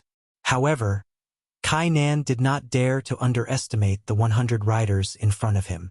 As for the young lord in the lead, Kainan naturally did not dare to lower his guard. If Su Fengyin did not stop his horse 300 steps away, Kainan would have ordered the ballisti to shoot without hesitation. Jianghu people were afraid of military crossbows, and martial arts masters were afraid of ballisti. This was a bloody lesson that countless people had sacrificed their lives for. Especially the heavy ballisti, which had the reputation of flying swords within 50 meters. Kainan admitted that he did not dare to face several ballisti with arrows as large as spears. Otherwise, Baimang would not have used ballisti to greet the king of Bailiang outside Huta City last year. The 100 riders and 100 swords of the Wu family stopped their horses solemnly. This was the first time they had returned to the Central Plains after leaving the sword tomb of the Wu family and entering Beiliang. The demon surnamed Zhu behind the sword crown Wu Luding and the sword made Suehua even closed his eyes and sniffed hard. His face was intoxicated. He clicked his tongue and said, "I've smelled too much of the blood and horse manure outside Liangzhou Pass. The air here is more comfortable. I just don't know if I can smell the fragrance of wine and cosmetics in Jiangnan of the Central Plains." Su Fengyan was only 2 horses away from the swordsman of the Wu family, whose real name was Zhu Huang. He smiled and said, "According to the previous agreement, as long as you follow this king all the way south to a place where you can see the walls of the capital of West Chu, the 100 of you can regain your freedom. After that, whether you go to Jianghu to make a comeback or find a beautiful place to hide your names, this king will not care, and neither will the Wu family." Chapter 1699. Old Zhu, who was also incomparably bloodthirsty in the sword tomb of the Wu family, laughed strangely and said, "Your Highness, these words may work for others, but I can't be considered kind to old Zhu. Back then, in that damned place, I only killed a few more Wu guys. Old Wu didn't have the ability, so he cooperated with others to knock 60 dragon-binding nails into my body. Their method wasn't clever, but their method was unique. Those who weren't the direct descendants of the Wu family couldn't pull out those things. Old Zhu has always had a temper of being the head of a chicken rather than the tail of a phoenix. The first time I entered the Jianghu of the Central Plains, if I don't become one of the 4 masters of the martial arts competition and no longer exchange blows with Deng Tai, I would be sorry for the more than 40 years of torture I suffered in the Wu family. So, with these nails in my body, I have to trouble your Highness to intercede with that old bastard old Wu. As long as your Highness is willing to speak, although I don't know what Jianghu morality is, I am not an ungrateful person. When the time comes, even if your Highness wants me to go to Tai and City to kill someone, I can pat my chest and agree." Zhu Huang, who was full of yin qi, and Dong Tai were both illegitimate children of the Wu family. They were abandoned at Sword Mountain to fend for themselves. However, in the battle that year, Dong Tai, who won, entered Jianghu and became the Peach Blossom Sword God. Zhu Huang, who lost, was too murderous, especially when he killed almost all of the Wu family's side branch. The furious Wu ancestor used a secret technique to imprison him. If it were not for the 100 swords, Zhu Huang, whose cultivation could be said to be divine, was destined to never let the world know that there was such a sword immortal in the world. As for leading the Wu family's 100 swords to Guangling Road, not only Su Wisheng, but even Chu Lushan had objections. This was because Su Fengyan had promised them freedom. For Beiliang, this was not a negligible loss. In a stalemate on the battlefield, the Wu family's 100 swords would definitely be the key to turning the situation around once they entered the battlefield. They might not be able to kill Tuoba Bodhisattva, but powerful people like Hong Jingyan and Murong Baoding would probably be scared witless. Without waiting for Su Fengyan to speak, Wu Luding, who regarded Zhu Huang as an enemy, turned his head and said angrily, "Zhu, if you can pull out 60 nails, I can help you put in 60 more." Zhu Huang sneered lazily. "Just you, kid? Even the women next to you are more stubborn than you are. Haha, your Wu family is really interesting. These 2 generations all have guns. It's better not to have guns." The swordsman Suehua's fingers moved slightly. A short old man with an extremely long and thin ancient sword on his back frowned and said, "Zhu Huang, don't push your luck." This old man also had a high status in the Wu family sword tomb. Because he was a sword fanatic, Wu Luding gave him the humorous nickname of Sword Grandpa. When he was young, he was different from Zhu Huang, who had never left the Wu family, or Zhang Wantai, Gong Sun Xiushui, and Nalen Huayu, who still had hopes of returning to Jianghu. The 80-year-old old man was infatuated with the path of the sword his entire life. It was just that he was limited by his own foundation and cultivation. He only had a head full of unique sword insights and a belly full of sword knowledge, but he was still unable to personally carry a sword to practice. When the old man entered Beiliang, he had twice discussed the path of the sword with the young vassal king. Because of the dispute of personal feelings, he had the idea of passing down his legacy to Beiliang. As for the country that was valued by both scholars and martial artists, the old man had always been indifferent. Su Fengyan did not turn around. He said softly, "Everything can be discussed when we reach the capital of West Chu. If nothing unexpected happens, there should be 1 or 2 battles to be fought. We must strive to make sure that no one from Beiliang's great snow dragon cavalry dies. Of course, you all must not die. The great Jianghu is waiting for you seniors to make a name for yourselves." Wu Luding said unhappily, "Leave some seeds for Jianghu, right? I find it strange. This kind of puffing oneself up at one's own cost, no matter how outsiders look at it. Is it that when it comes to you, it seems particularly heroic?" Su Fengyan turned his head and glanced at the young sword-crowned prince who had opposed him from beginning to end. He did not haggle over every ounce. On the other hand, Hong Shuan, a former member of the Phoenix Battalion who had followed the king of Beiliang, sneered and said, "Our king is more handsome than you, and his skills are several levels higher than yours. Are you not convinced?" Wu Luding said with a smile that did not reach his eyes. "So what if I'm not convinced?" Hong Shuwen said with a face of righteousness. "Not convinced? Then why don't you spar with our king?" Su Fengyan did not pay attention to the quarrel between the two. He shouted to the 2 Huaidao army, "Kainan, let's have a chat before the battle?" When Kainan heard this, he did not hesitate too much. He rode out alone. The infantry generals wanted to stop him. Naturally, they did not wish for their main general to be in danger. After all, the young king not far away was one of the 4 people who had evaluated the martial arts. However, the regional commander casually said, "If Su Fengyan wants to kill someone, he would not be so despicable." The 2 riders each took more than 100 steps forward and stopped to look at each other. Kainan took a deep breath and looked at Su Fengyan in front of him. He said in a deep voice, "If king wants me to retreat, then don't waste your breath." Kainan, who was holding his iron spear, saw that the young king seemed to be speechless.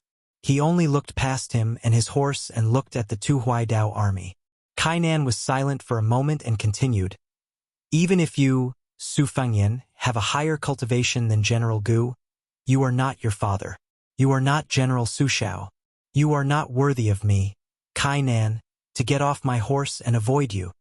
Su Fengyan retracted his gaze and asked, "If I remember correctly, this king has already sent a message to General Kai. Today you can block the road, but try to place the elites on the 2 wings and let our cavalry rush through. If we have fewer casualties, you will have fewer casualties. Is this not good?" Kainan said coldly, "I will pretend that I did not receive that message." As the general in charge of military affairs at the border, Su Fengyan suddenly interrupted Kainan's words. "General, you did not receive the imperial edict, right?" Kainan's face was cold. Su Fengyan smiled and said, "General Kai, do you think that our Beiliang cavalry is so sudden that great and city is caught off guard? Do you really think that the spies in River Zhou are so weak? Even if the Beiliang cavalry advances slowly, the imperial edict will not be sent to River Zhou on time. It will always be neither faster nor slower than this battle. It will only be a step later." Kainan said expressionlessly, "So what? The imperial court has its own ideas. I, Kainan, only need to be worthy of the Liang armor I wear." Su Fengyan jerked the corner of his mouth. "Do not worry. This king has taken the initiative to talk about the past with you, Kainan. He did not want your army to move out of the way. The reason I gave you the message earlier was because General had given face to a certain old man in the past. The reason I am wasting words with you today is because there is an old official in Great and City who spoke to this king." Su Fengyan turned his horse around and slowly left. His words that were neither light nor heavy passed into Kainan's ears. "Since you are not willing to put on an act, and the Huai border army wants to be loyal to the country, then Beiliang will fulfill your wish. On the battlefield, facing our Beiliang cavalry, how hard is it to die?" Kainan returned to his formation with a pale face. The 3rd spring of the auspicious talisman. The great snow dragon cavalry surged like a tide. The Huai border army of almost 40,000 was utterly defeated. Chapter 1700. The sound of horse hooves caused the central plains to tremble. The Beiliang cavalry left the Beiliang road and entered the Lianghuai road. They went down south around Yen City, which bordered the River Province and Ji Province, and crashed into the north of Gangnam-do. They drove straight down like a hot knife through butter, just like the burly man from the northwest who knocked the Jiangnan beauty to the brink of collapse. Everywhere they passed, the Liang officials and local soldiers all kept quiet out of fear, not daring to make any provocative moves. The night curfew was extremely early, and even during the day, no merchants were allowed to enter or leave. The soldiers of the Wu garrison were not allowed to take even half a step out of the camp. The memorials were like a flurry of snowflakes. They were passed through the county yamen, the provincial governor's mansion, and the official residence of the administrator one by one. In the end, they were passed to the elite cavalry and sent to Greaton City at the fastest speed of 500 kilometers.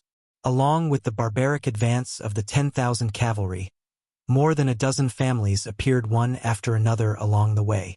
Not only were the leaders of the local government and army drenched in sweat, even Zhao Go, who had been responsible for spying on Liang for many years, was terrified. These families, which could be said to be famous in the various provinces and counties, all had countless fertile fields and abundant grain reserves.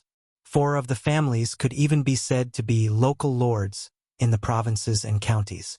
These dozen or so families, who were all commented on in Zhao Go's secret files as having clean backgrounds, were actually bold thieves who had openly colluded with the enemy of Beiliang.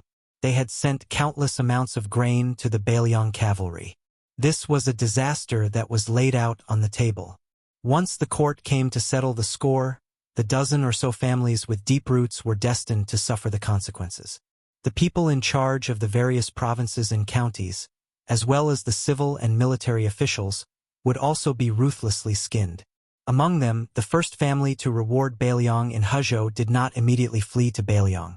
Therefore, the local government joined forces with the garrisoned army to send 400 elite soldiers after the Beiliang cavalry crossed the border, intending to search and confiscate the family's property and punish them for their crimes. The old family head of this family moved a chair and sat on the steps of the door, basking in the warm early spring sun. There were 2 cold sabers on his knees. The old one was the war saber he had used when he followed the old Prince Liang, Su Shao, to conquer West Chu.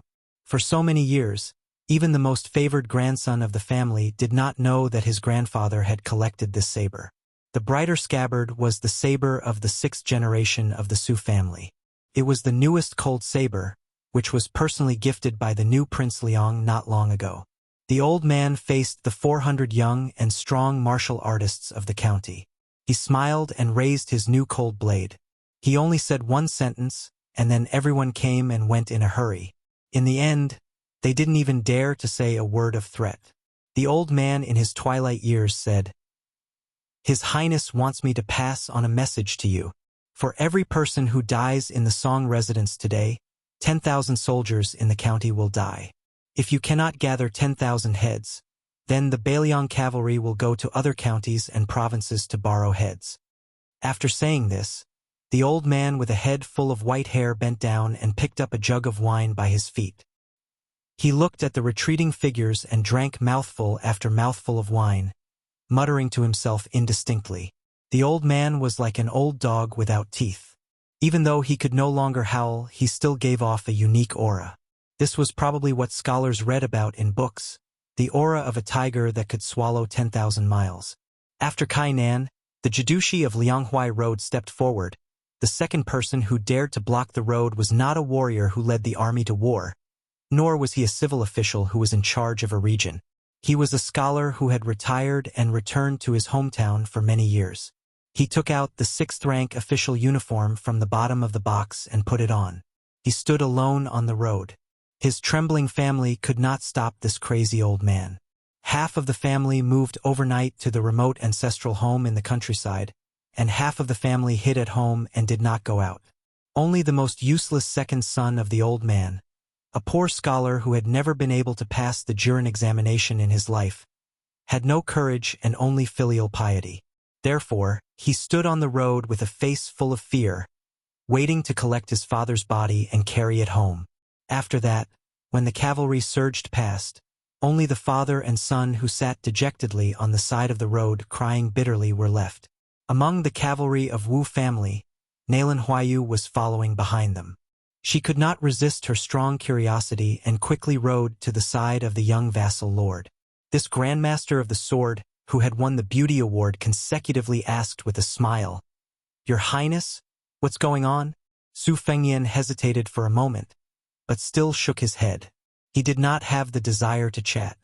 He had just received a secret report from the Gerfalcon that had accompanied him for many years. In addition to Yuan Tingshan leading the elite cavalry of Jibei through Jizuku to stop them, Shu had also transferred 20,000 soldiers and horses to Guangling Road. The commander-in-chief was Wu Qi, who had left the Su family in a fit of anger after the Battle of West Wall. His deputy was one of the few generals who had chosen to leave Beiliang with Chun Jibao. He was a young valiant general who had once stood out in the frontier army, and his name was Che Yi. Whether it was Ningame who had once dealt with this young man or Han Laoshan, the general of Lingzhou who was now in charge of guarding the southern gate of Beiliang, they all had a high opinion of this young man. They all thought that Che Yi was not inferior to Ko Jianghuai and Yu Luandao. The valiant swordswoman did not want to give up and wanted to get to the bottom of it. Su Fengyan was in a daze, as if he did not hear Nalan Huayu's nagging. Wu Luding said helplessly, "Auntie, can we be a little more reserved?" Nalan Huayu rolled her eyes and said, "Oh, now you know how to be reserved. When we were young, who was the one who rubbed against my chest with all his might, saying things like, 'I'm so scared of thunder and rain. I need to find a place to hide. The winter weather is so cold, my face is so cold.'" Wu Luding carefully glanced at Sohua beside him, and then quickly smiled apologetically at Nalan Huayu and begged for mercy. "Auntie, I'm afraid of you. About what happened just now when we got married, Grandpa Jian and Grandpa Su were always together. I think he must know the inside story. You can ask him." The old man who was discussing swordsmanship with Zhang Wantai and Lu Jianji laughed and said, "There's nothing strange about it. His Highness just asked him if he wanted to fight for the reputation of the scholarly community and send him off before his death." Then Hong Shuwen pulled out his saber and acted as if he was going to spur his horse to kill. Chapter 1701. The high-spirited young master of Apricot Sword Furnace in the past, now the taciturn middle-aged swordsman Yu Zhuowu, interjected, "Cultivate the body, govern the country, and bring peace to the world. These are the family teachings of the Confucian ancestors. If you can't even be a good person, how can you be a good official? Don't even mention governing the world and helping the people. What I hate the most is this kind of literati fishing for fame. For the sake of leaving their names in history, they conduct themselves without any bottom line to speak of. Especially that previous Grand Secretary of Liang Baiyan. He's especially not a good thing." Su Fengyan suddenly came back to his senses. He turned his head and said, "It's hard to say about others, but only Zhang Julu, in my eyes, is a true scholar. If there can be one in 100 years, it would be a blessing for the entire world." Yu Zhuowu didn't blindly agree with Su Fengyan just because he was the king of Beiliang. He still persisted in his opinion. He shook his head and said, "He can even kill his own children, and I reckon he's in the right. This kind of person, even if he's an honest and upright official who doesn't corrupt or disturb the people, can't be much better." Su Fengyan didn't argue with him either, only brushing it off with a laugh. History was like a book. Some pages were extremely heavy. The hand that flipped the pages might not be able to flip them over without constantly pointing. The torch was passed down to the next generation. The person who held the torch might burn his arm, not even hesitating to immolate himself, all for the sake of bitterly waiting for the younger generation to take over the torch. In this world, there was a need for wise monarchs, famous ministers, heroes, ambitious and ruthless people, outstanding people, high-spirited people, clear conversations. It needed many people. However, there were times when smart people each had their own style, but in reality there was a need for one or two idiots. Su Fengyan laughed softly for no reason. "Actually, that old scholar is pretty good. He blocks the road as a minister, makes way as a father. It's a pity he's not from our Beiliang." Hong Shuwen, who had the nickname of a madman in the military, said heartlessly, "Your Highness, our Beiliang has armored cavalry, cold blades, strong crossbows, and big horses. It's already enough." Su Fengyan whispered, I hope there will be a day when it won't be enough. Hong Shuwen, who had been following Su Fengyan the whole way, suddenly sighed, Wang Ye, if only I were a woman. Wu Luding suddenly felt his hair stand on end. He crossed his arms in front of his chest and said angrily, Madman Hong, it's fine if you want to flatter me, but can you at least have some shame? Cui Hua smiled knowingly. Hong Shuwen angrily said, Laozi is a woman. Can't I go to Wutongin to serve tea to His Highness? What are you thinking about with 6 big vats? Then, Hong Shuwen turned his head and said with a mischievous smile, Sister Tohua, you have to be careful when you stay with this kind of pervert whose head is full of improper thoughts. But fortunately, Sister Tsuehua, your swordsmanship is better than 6 big vats. If he dares to touch you, you can cut off 3 of his legs. When the time comes, I will pick up one of them and make it into a dish to go with wine. Not only Wu Luding couldn't take it anymore, Lu Jianji, Zhang Wantai, and the other men also couldn't take it. They all laughed and scolded Hong Shuwen for having such a strong taste. Cui Hua, who liked to close her eyes all day long, slightly opened them.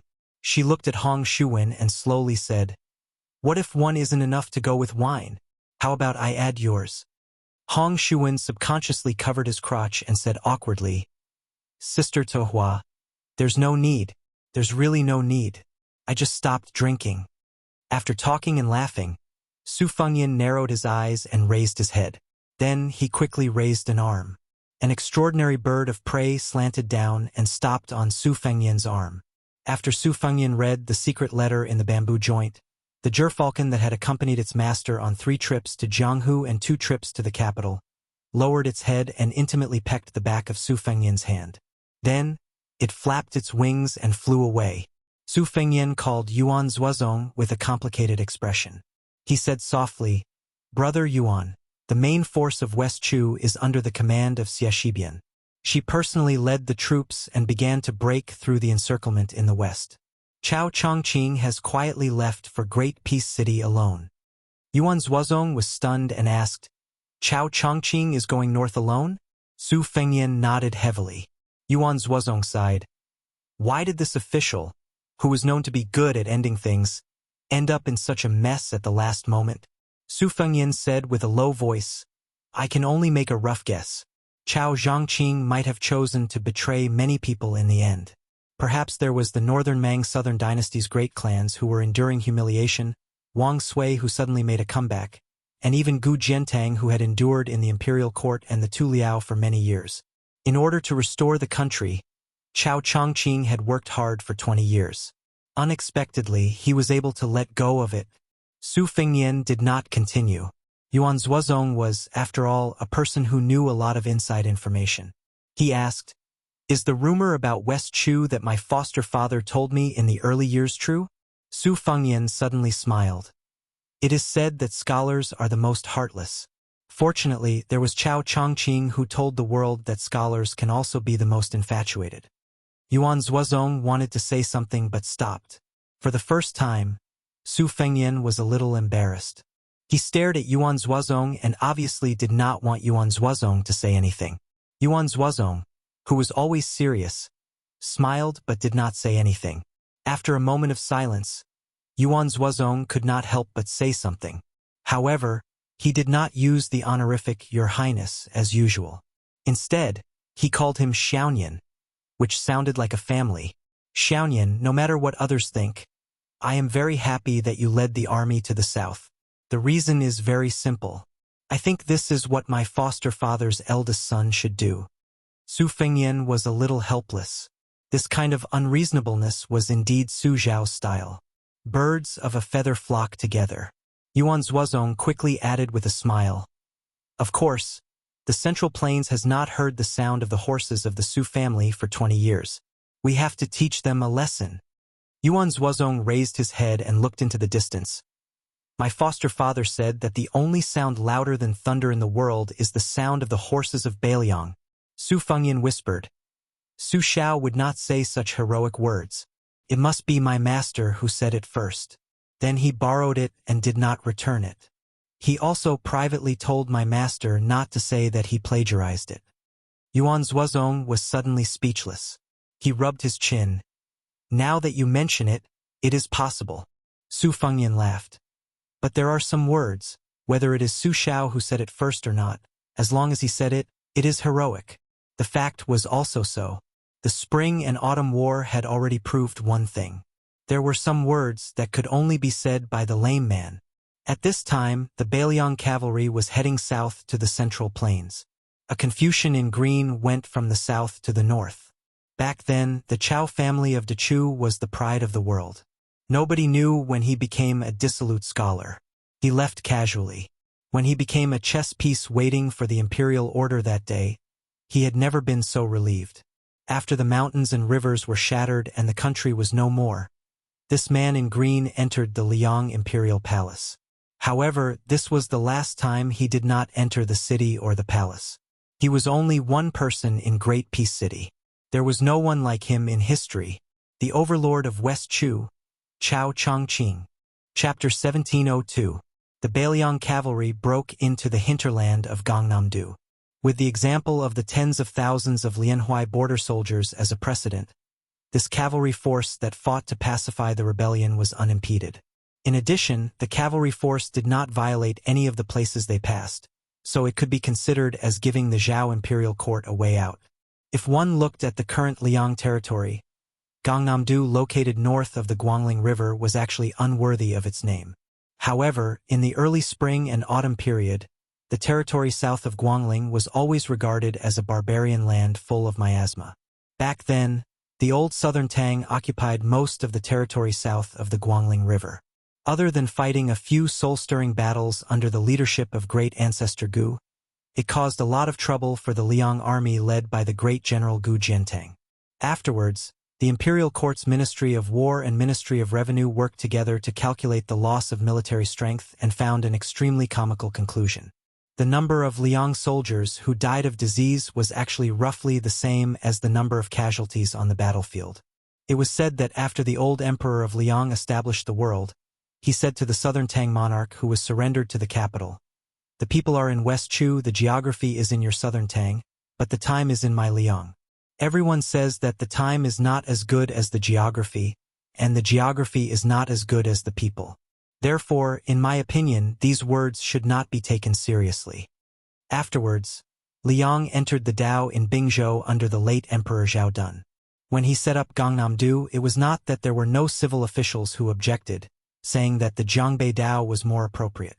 However, Zhao Dun, who was known as the best of the previous emperors in both political and martial arts, laughed and rejected the idea. The reason was extremely rich in a kind of unofficial legend. Zhao Dun took out a large-scale poetry collection that was recently compiled by the Hanlin Academy at the imperial court meeting. He joked that since ancient times, many scholars and refined scholars had written about Jiangnan's scenery and beauties. Could it be that when the later generations read this book, they had to make a turn? He had no choice but to look at the annotation that said, "In ancient times, Jiangnan was today's Jiangbei." Moreover, the character Bei had too strong of a tone. It was too much of a bummer. In the Gangnam-do, which had a flourishing culture, this Beiliang cavalry with their armor clattered and their horses sturdy looked particularly out of place. Hong Shuwen and his group of young Beiliang barbarians, born and raised in the northwest, were particularly unaccustomed to the environment. They said that the ground here was soft and uncomfortable, so much so that even the hooves of the horses did not make a sound when they stepped on it. Not to mention that they were in the desert outside the Great Pass, where the dust and dirt would rise when the horses whipped their whips, and the charming and gentle scenery of tall grass and flying orioles on both sides of the official road. Hong Shuwen and the others did not find it pleasing at all. They only felt stifled in their chests, unable to move their hands and feet. Compared to these young warriors who were used to the wind and snow of the northwest, Yuan Zuozong and a group of great snow dragon cavalry, who had experienced the wars of the spring and autumn period when they were young, were much calmer. This army of cavalries marched day and night. In Yuzhou Province, River Province, and Ji Province, they didn't purposely pursue speed. However, when they headed south to the Central Plains, they moved extremely fast. Nevertheless, the complicated rules set by Northern Liang Border Army were still unshakable. In order to build an invincible army of cavalries, Strong soldiers, armors, horses, provisions, military law, and battlefields were indispensable. For the past 20 years, the whetstone for the Beiliang frontier cavalry had always been the Beimang army. For example, the opponents of the crossbowmen in Liangzhou were mostly valiant enemies like Dong Zhuo's Wuya Lanzi. This gave the Beiliang frontier army a very interesting misconception, which was that they had greatly overestimated the overall strength of the armies under the heavens. This was precisely the opposite of the so-called elite armies in Liang, especially in the Central Plains. For example, Yang Xinxing's Jizhou infantry had always looked down on Yan Wenlwan's infantry. The prince of Guangling Zhao Yi's cavalry firmly believed that they had the strength to contend against the Beiliang cavalry. The Qingzhou army of the Jinggan Road also never took the Beiliang cavalry seriously. There had once been a leading general who said, "So what if they were steel cavalry? Just because they wore a few gene of iron on their bodies, they were steel cavalry?" Moreover, in Beiliang, that desolate and impoverished place, how could half of the soldiers wear armor? Then, when this great snow dragon cavalry appeared before the eyes of the Central Plains, all levels of society closed their doors, closed their cities, and closed their camps. Of course, they also shut their mouths while they were at it. In the deep curtain of night, near a scenic spot called Shuangluan Pond in Gangnam-do's five-colored county, the cavalry stopped and rested for 6 hours. Beiliang's roaming scouts were still in groups, casting a net in all directions, returning 10 li away. Before they began their reconnaissance, every roaming cavalry commander would receive a topographic map from the hands of a marking officer. The map was extremely precise and rigorous. Not only did it mark out the names of the mountains, rivers, and passes, in many cases, it even recorded the locations of villages and outposts. It was clear that this was definitely not a map that had been gathered at the last minute, and it was even less likely that it had been borrowed from the local government or army. It could only be something that Beiliang had long recorded in the confidential files of the border army. Looking at the age of the map, the earliest it had been made was around 3 years ago. What did this mean? It meant that the Beiliang frontier army, which had been entrenched in the northwest and overlooking the Central Plains for 20 years, had never truly ignored the Central Plains. This kind of clue, which was not obvious in words or on the table, made the entire cavalry, from the scouts to the main force, from the squad leaders to the generals, from top to bottom, feel a suppressed heat that could not be released. It was like a stove in the snow. The army was quiet and organized, but a group of people moved slowly on this snowy night. They quietly left their encampment and rode toward the famous 1,000-year-old cold mountain temple in Jiangnan's Shuangluan Pond. It was Su Fengyan, Yuan Zuozong, and Su Yanbing, as well as 2 locals. One of them was the spy chief that the Fushui branch had planted in Gangnam-do. Even Su Fengyan only knew that this person's alias was Song Shanshui. He was close to 60 years old and wore hemp clothes and straw sandals. At first glance, he looked like an old farmer who worked in the fields all year round. However, this person was a founding figure of the Fushui branch and was considered by Chu Lushan to be his trusted aide.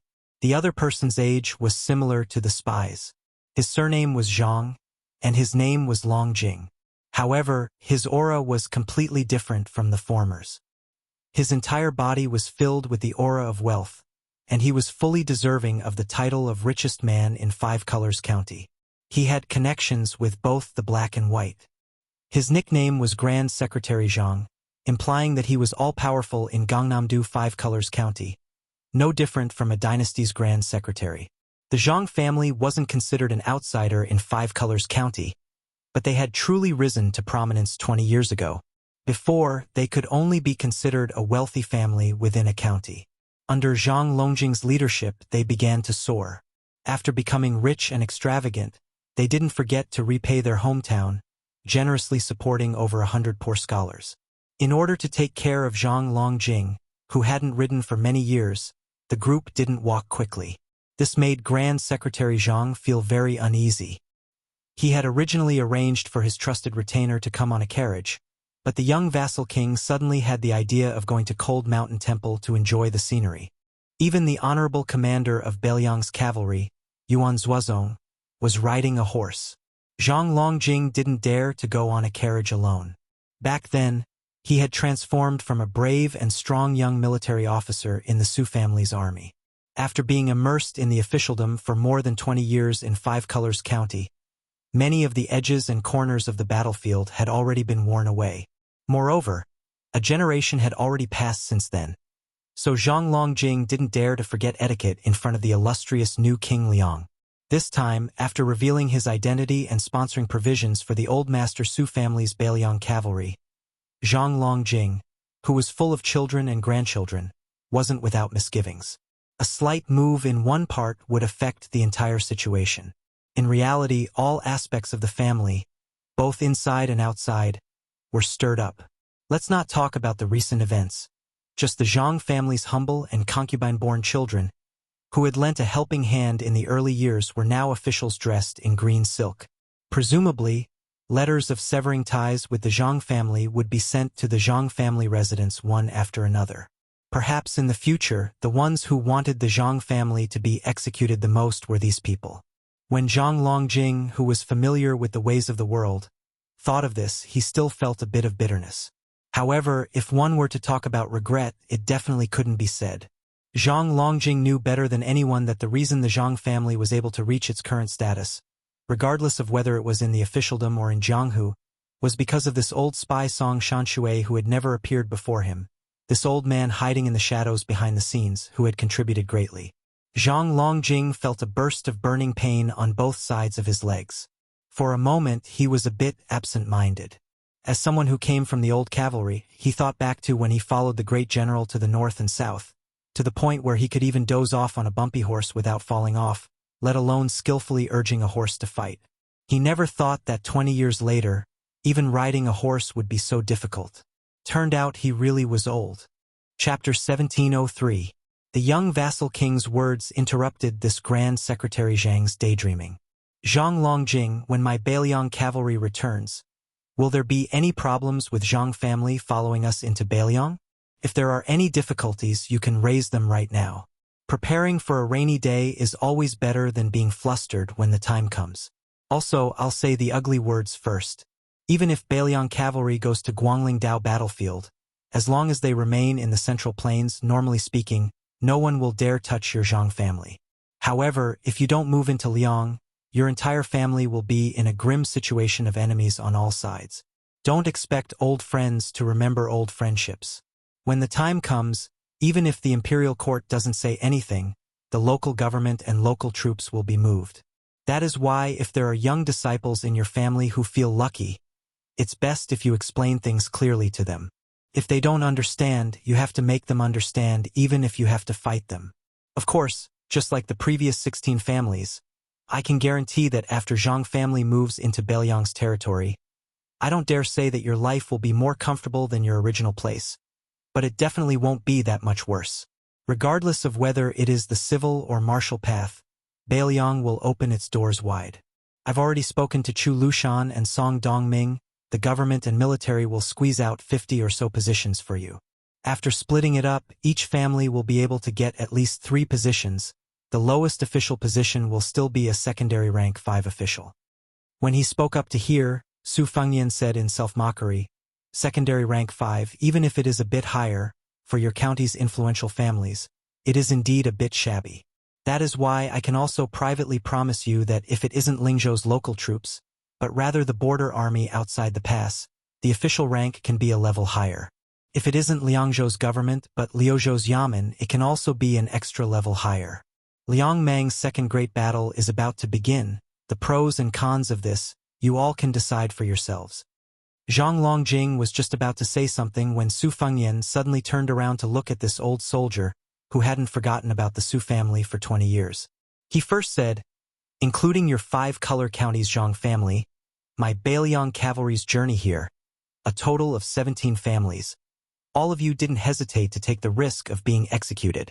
I, Su Fengnian, am extremely grateful to you all. I will also do my best to defeat Beiliang, so that you won't have any worries. Zhang Longjing was speechless, his expression complicated. The Zhang family had been in 5 color county and even in the entire state for many years. This time, as the head of the family, he had insisted on doing things his own way. In the future, there would definitely be a fierce backlash from both inside and outside the family. However, in the end, the Zhang family had nowhere to go in Liang. It was no longer a matter of whether they could live comfortably or not. If they wanted to live, they could only retreat step by step into Beiliang's territory. Recently, Zhang Longjing had often asked himself. The Zhang family's descendants were starting a new family in a completely unfamiliar place. Even if the young vassal king and Beiliang officials were willing to open a back door and let the younger generation of the family take a shortcut, it was hard to say whether it would go smoothly or not, and whether it would go far or near. The old spy Song Shanshui was also speechless. After all, compared to Zhang Longjing, who only lived in a remote corner, he wanted to know more inside stories. In fact, after the Beiliang cavalry left the vassal king's territory, there were not 17 families who were supported by the Fu Shui house along the way, but 24. The 4 families in Hezhou and Jizhou all stepped forward without hesitation and completely broke with the imperial court. However, as they went further south, there were people who began to change their minds. For example, there were 2 families in the northern part of Gangnam-do. One of them was an old soldier of the Su family, whose previous head had passed away many years ago. This time, they chose to pretend to be deaf and mute. Later, that family even secretly contacted Zhao Go through the government, trying to draw a clear line with Beiliang. The old head of the latter family was still alive. After that, 6 more families successively made similar choices. Song Shanshui believed that the further away they were from Beiliang, the more treacherous families would choose to protect themselves. However, what Song Shanshui found strange was that the Fu Shui house did not make any moves. Originally, the old spy thought that they would deal with this group of white-eyed wolves in the future. However, after following the new Prince Liang tonight and hearing with his own eyes, the ruthless old spy suddenly felt a little uncertain. His intuition told him that it was more likely that they would mind their own business from now on. Song Shanshui, who used to be a scout, felt a little regretful. He felt aggrieved for Beiliang. However, the old spy was not disappointed in Beiliang, especially that young man. Song Shanshui felt a little familiar with this young vassal king who was like thunder in Liang. Not to mention the soldiers who had died on the battlefield. When had General Su Shao ever mistreated anyone who was still alive? When had he ever haggled over every little thing? In all these years, there were as many vassal families as there were hairs on a cow in Beiliang. There were many hedonistic sons who did evil. Until the general passed away, he did not touch these vermin and these families.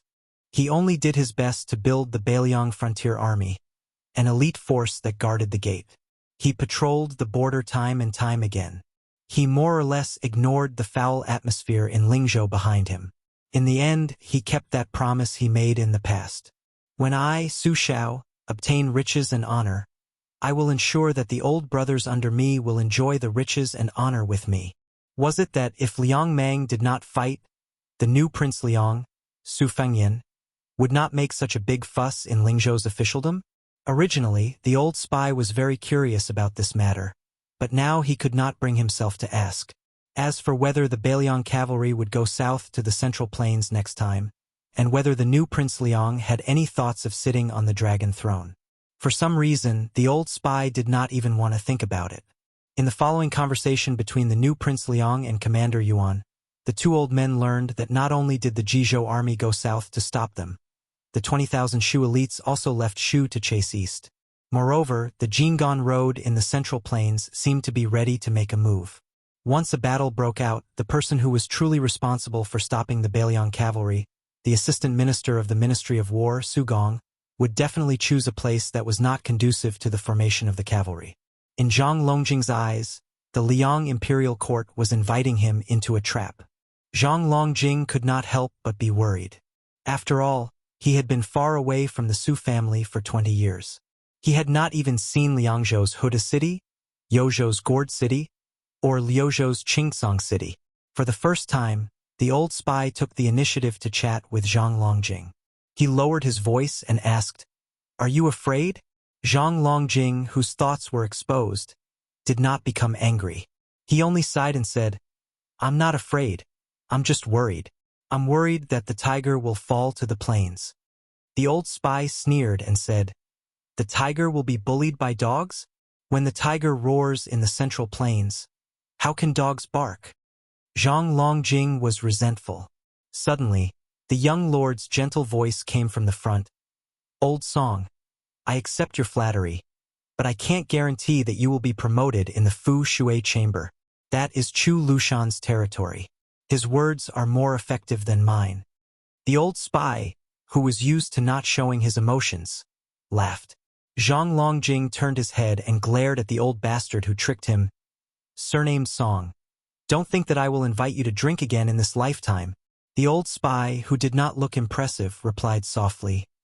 I will stay here for the rest of my life.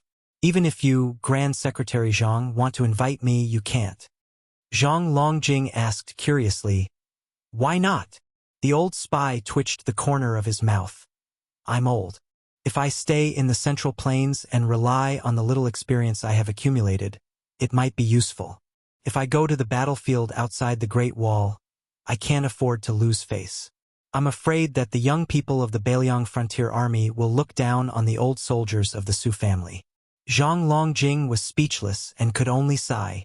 Suddenly, the old spy raised his voice and shouted, Your Highness, may I flatter you one more time?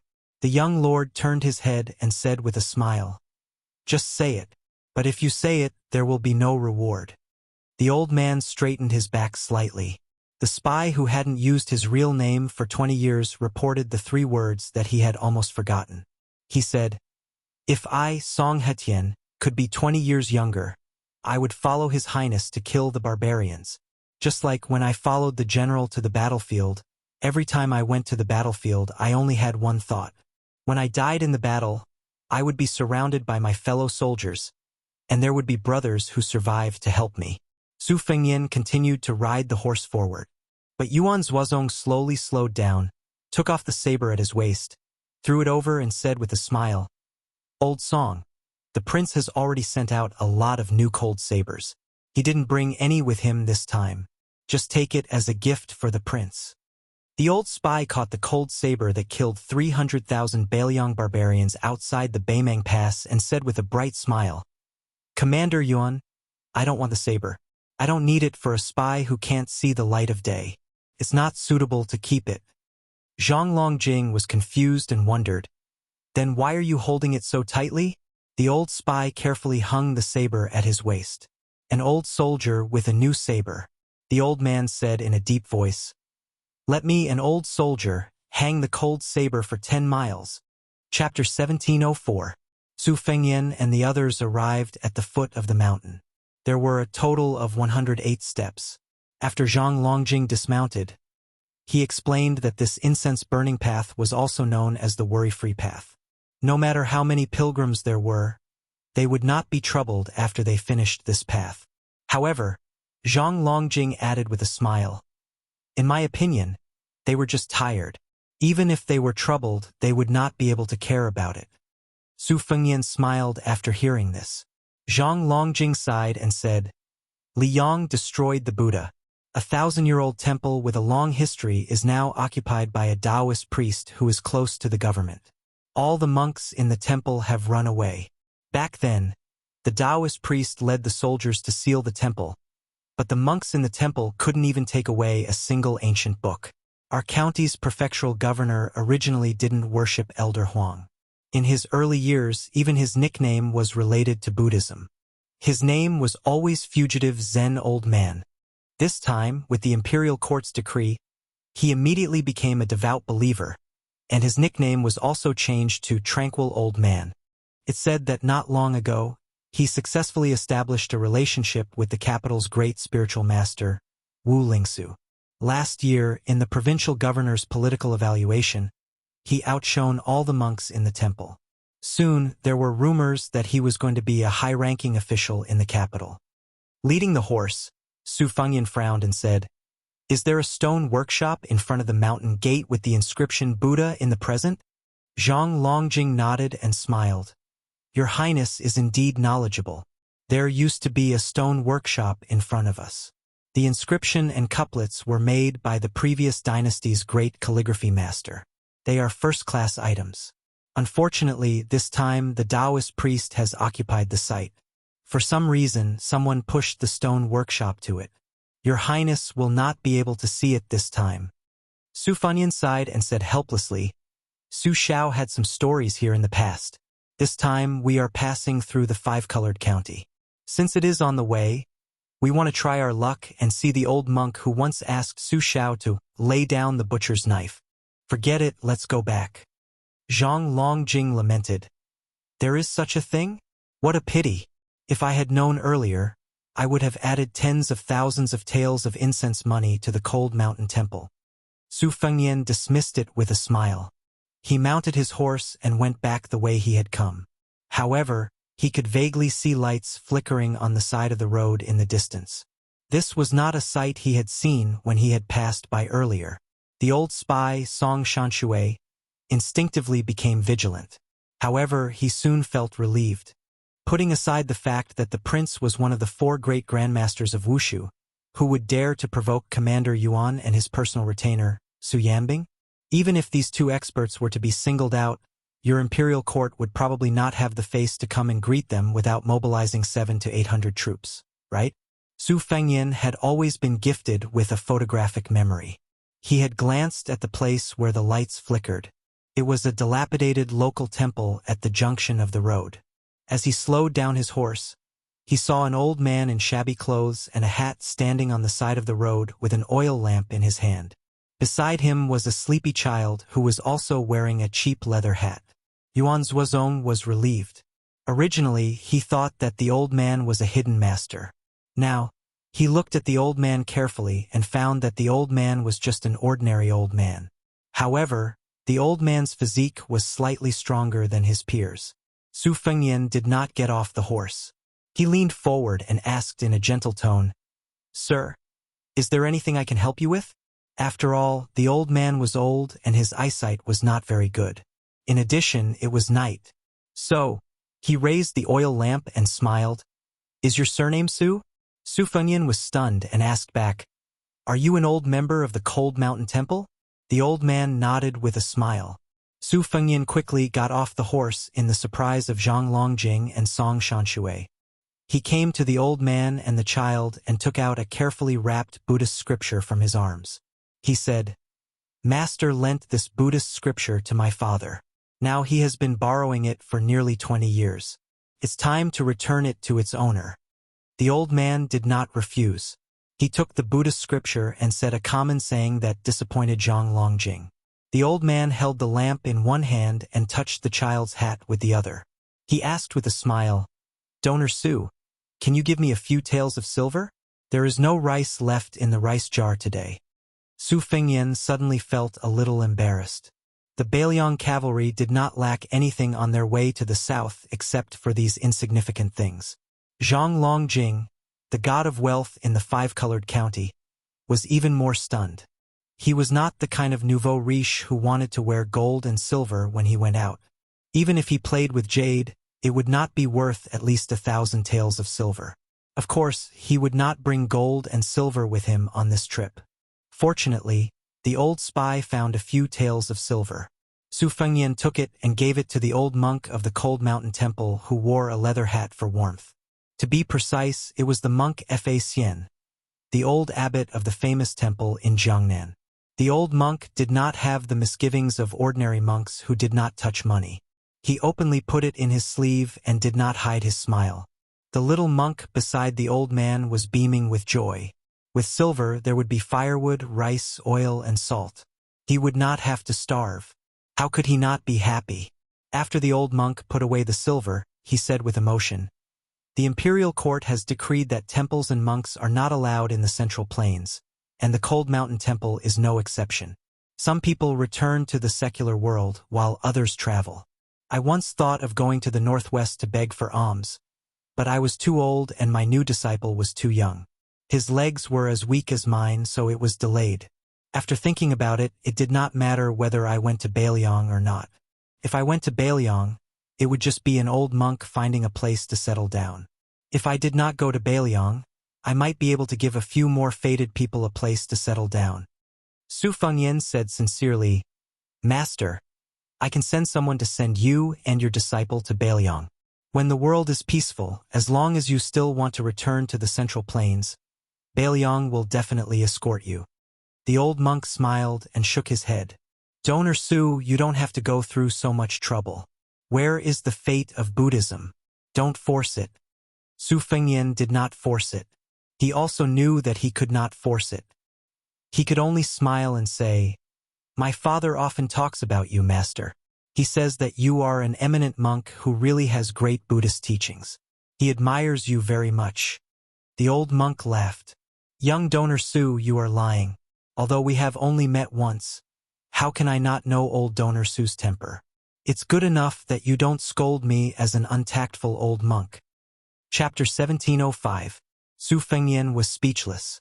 Not to mention what he thought, Su Xiao did call the old monk bald donkey every time he mentioned the old monk of the Cold Mountain Temple. He even gave the old abbot a nickname of the butcher knife monk in private. Su Fengyan heard the general process of the incident from his mother when he was young. The monk Fa Xian was born in a rich and powerful family. He used to be the vice director of the Ministry of Personnel in West Chu.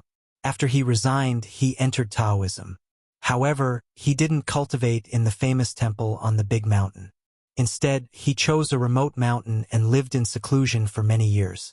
Later, for some unknown reason, he converted to Buddhism. It was said that he had a debate with the previous abbot of the Cold Mountain Temple. In the eyes of the world, he inexplicably became the abbot. Back then, the Su family galloped across the Central Plains. Wherever the horses passed, the flames of war were incessant. Not to mention the Liaodong tiger from the northeast, even the generals of the armies in the Central Plains would turn pale at the mention of the tiger. Only the monk Fa Xian ran to the Su family's military camp alone with a Buddhist scripture. He asked the butcher Su Xiao, who was at the peak of his power at that time, to put down his butcher knife. If Wu Su hadn't stopped him, the monk would have been beheaded or even beaten with a stick. With his wife watching him, Su Xiao had to pinch his nose and take the Buddhist scripture. He absent-mindedly chatted with the monk for a while and then asked someone to send him out of the camp. As the Grand Secretary Zhang of the Five-Colored County, Zhang Longjing was one of the richest men in a province. He was very slippery. He seized the opportunity and said, "Master, many people in my family are vegetarian and recite Buddhist scriptures. Recently, we need to do some Buddhist things?" After patiently waiting for Zhang Longjing to finish his flawless speech, the old monk slowly opened his mouth and said, "Benefactor, this poor monk appreciates your kindness. It's a pity that what we're doing in your house is not Buddhist." Just when Zhang Longjing thought this matter was completely over, the old monk unexpectedly changed the topic and said with a smile, "But we still have to go. What if we meet the destined person?" Yuan Zuozong and Su Yanbing looked at each other. Su Fengyan was not surprised by this. He said with sincere regret, "The reason for the imperial court's annihilation of Buddhism is complicated. I won't talk about it, but I really hope that you can teach more people about Buddhism." The old monk who was struggling to carry the oil lamp switched his other hand and said calmly, "It's one thing if I don't talk about the Dharma. It's another how many people I talk about it to, and it's another how many people listen to the Dharma. Whether there are Buddhist temples, Buddhist statues, Buddhist scriptures, monks, and even Buddhas and Western heaven in this world is actually not the most important thing." The old monk paused for a moment and looked at the young man in front of him. "It depends on whether there is a space in the hearts of all living beings to place the Buddhist Dharma. As long as the Buddhist Dharma exists, the temple exists. As long as the monks exist, Buddha exists. Without Dharma, even if everyone in the world is a monk, what's the point?" Su Fengyan nodded. What the old monk said was a bit big. But as long as there was a place for people to settle down, it was the truth. The Buddhist Dharma in the heart of the old monk was the habitat between the very big and the very small. In the past, Su Fengyan hated boastful scholars and was tired of those fortune-tellers. Now that he thought about it, it was probably because he couldn't stand those kinds of unrealistic words, especially the former. They knew the truth but didn't know the reason, as if they had already told you the truth. What to do next was up to you. When he was still in His Royal Highness, Su Fengyan had a lot of opinions about the so-called literati and civil officials. But before and after the hereditary succession, even though he had two unpleasant experiences in the capital, His impression of the scholars in Liang changed more and more. Among them were Chancellor Wang, Huangshang, Han Guzi, Qi Yanglong, and so on. These were important figures who didn't blindly view Beiliang as an enemy. Of course, there were also pillars of the imperial court like Zhang Julu and Huan Wen who had always had the intention of removing the vassals from Beiliang. Then Su Fengyan began to think about a question. Could it be that when the young scholars grew older and had more experience, they could also grow into pillars of the imperial court worthy of anyone's admiration and the backbone of the country? The monk Fa Xian glanced at the people around Su Fengyan and withdrew his warm smile. He asked indifferently, "Benefactor Su, Beiliang has already started an uprising. Are they determined to rebel?" Su Fengyan shook his head and said, "They are not rebelling." The old monk who wore a leather hat and didn't wear a kasaya, so he didn't show his identity as a monk. He was a little surprised and continued to ask, "Is the prince receiving an imperial edict to quell the rebellion?" Su Fengyan still shook his head and said, "There is an imperial edict from Great Peace City, but I definitely can't see it. Probably the Jidushi Kainan and the administrator Han Lin, who are now bedridden, have already received the imperial edict." The old monk frowned and asked, "Then does Guangling Road need the Beiliang cavalry to help the imperial court army quell the rebellion?" Su Fengyan continued to shake his head and said, "No need. If there is a need, behind me is not 10,000 Beiliang cavalry, but at least 20,000 Yuzhou infantry." At this point, Yuan Zuozong narrowed his eyes and was filled with murderous intent.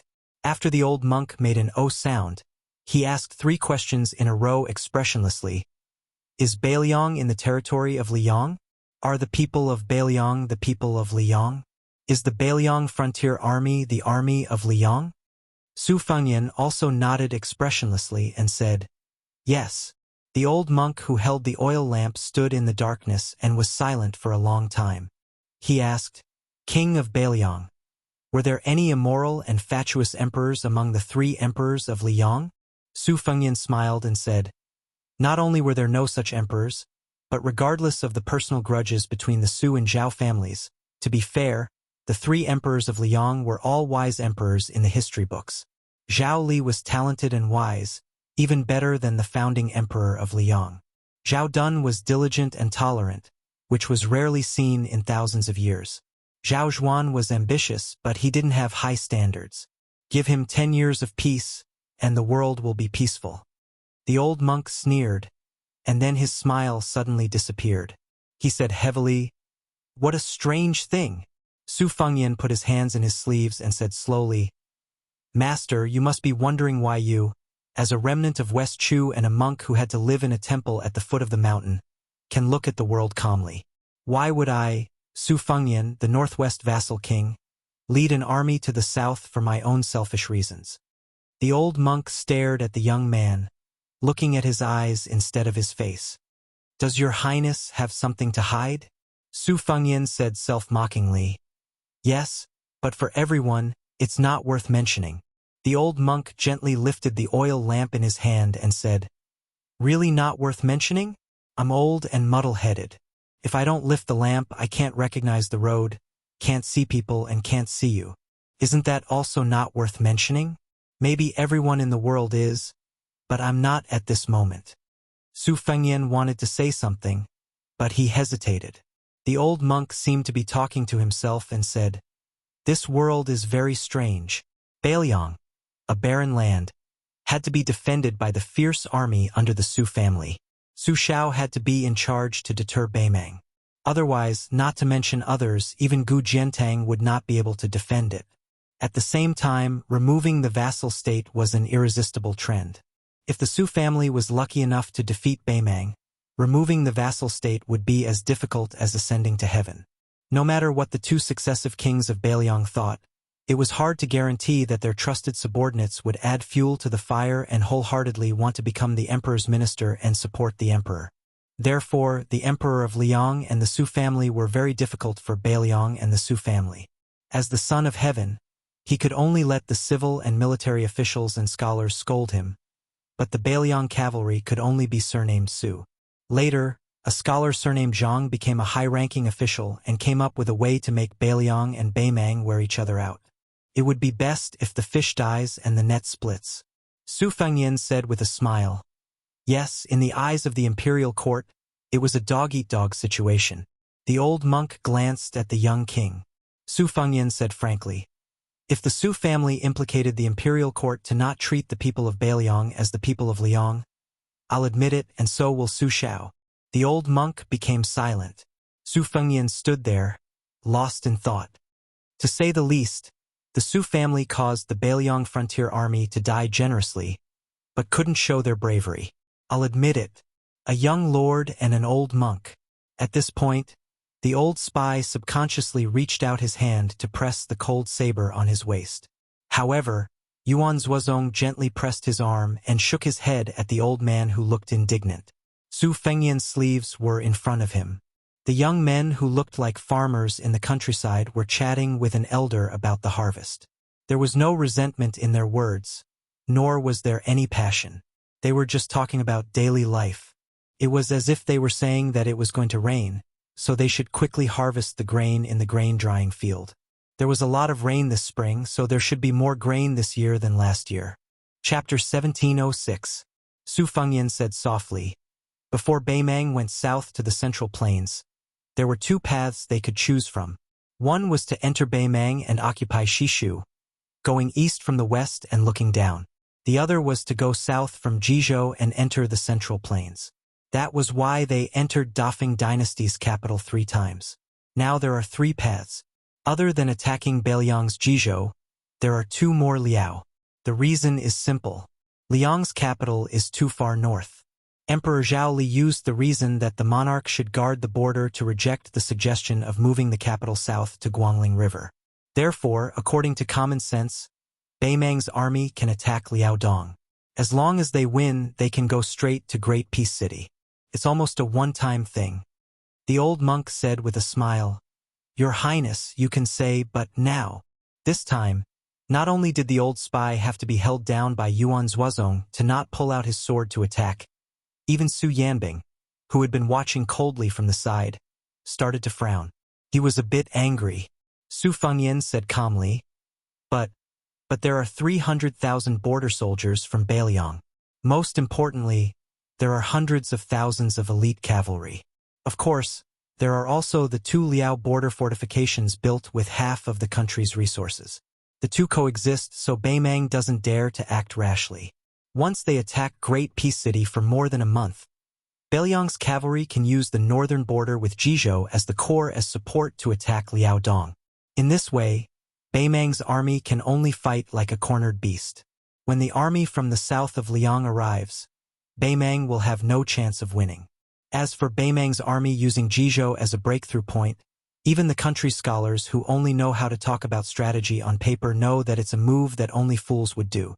In that case, does it mean that our northern Liang border army is duty-bound to Liang and the Central Plains, and that our contributions cannot go unnoticed? The old monk asked back, Isn't it? Su Fengyan smiled. No, it's not.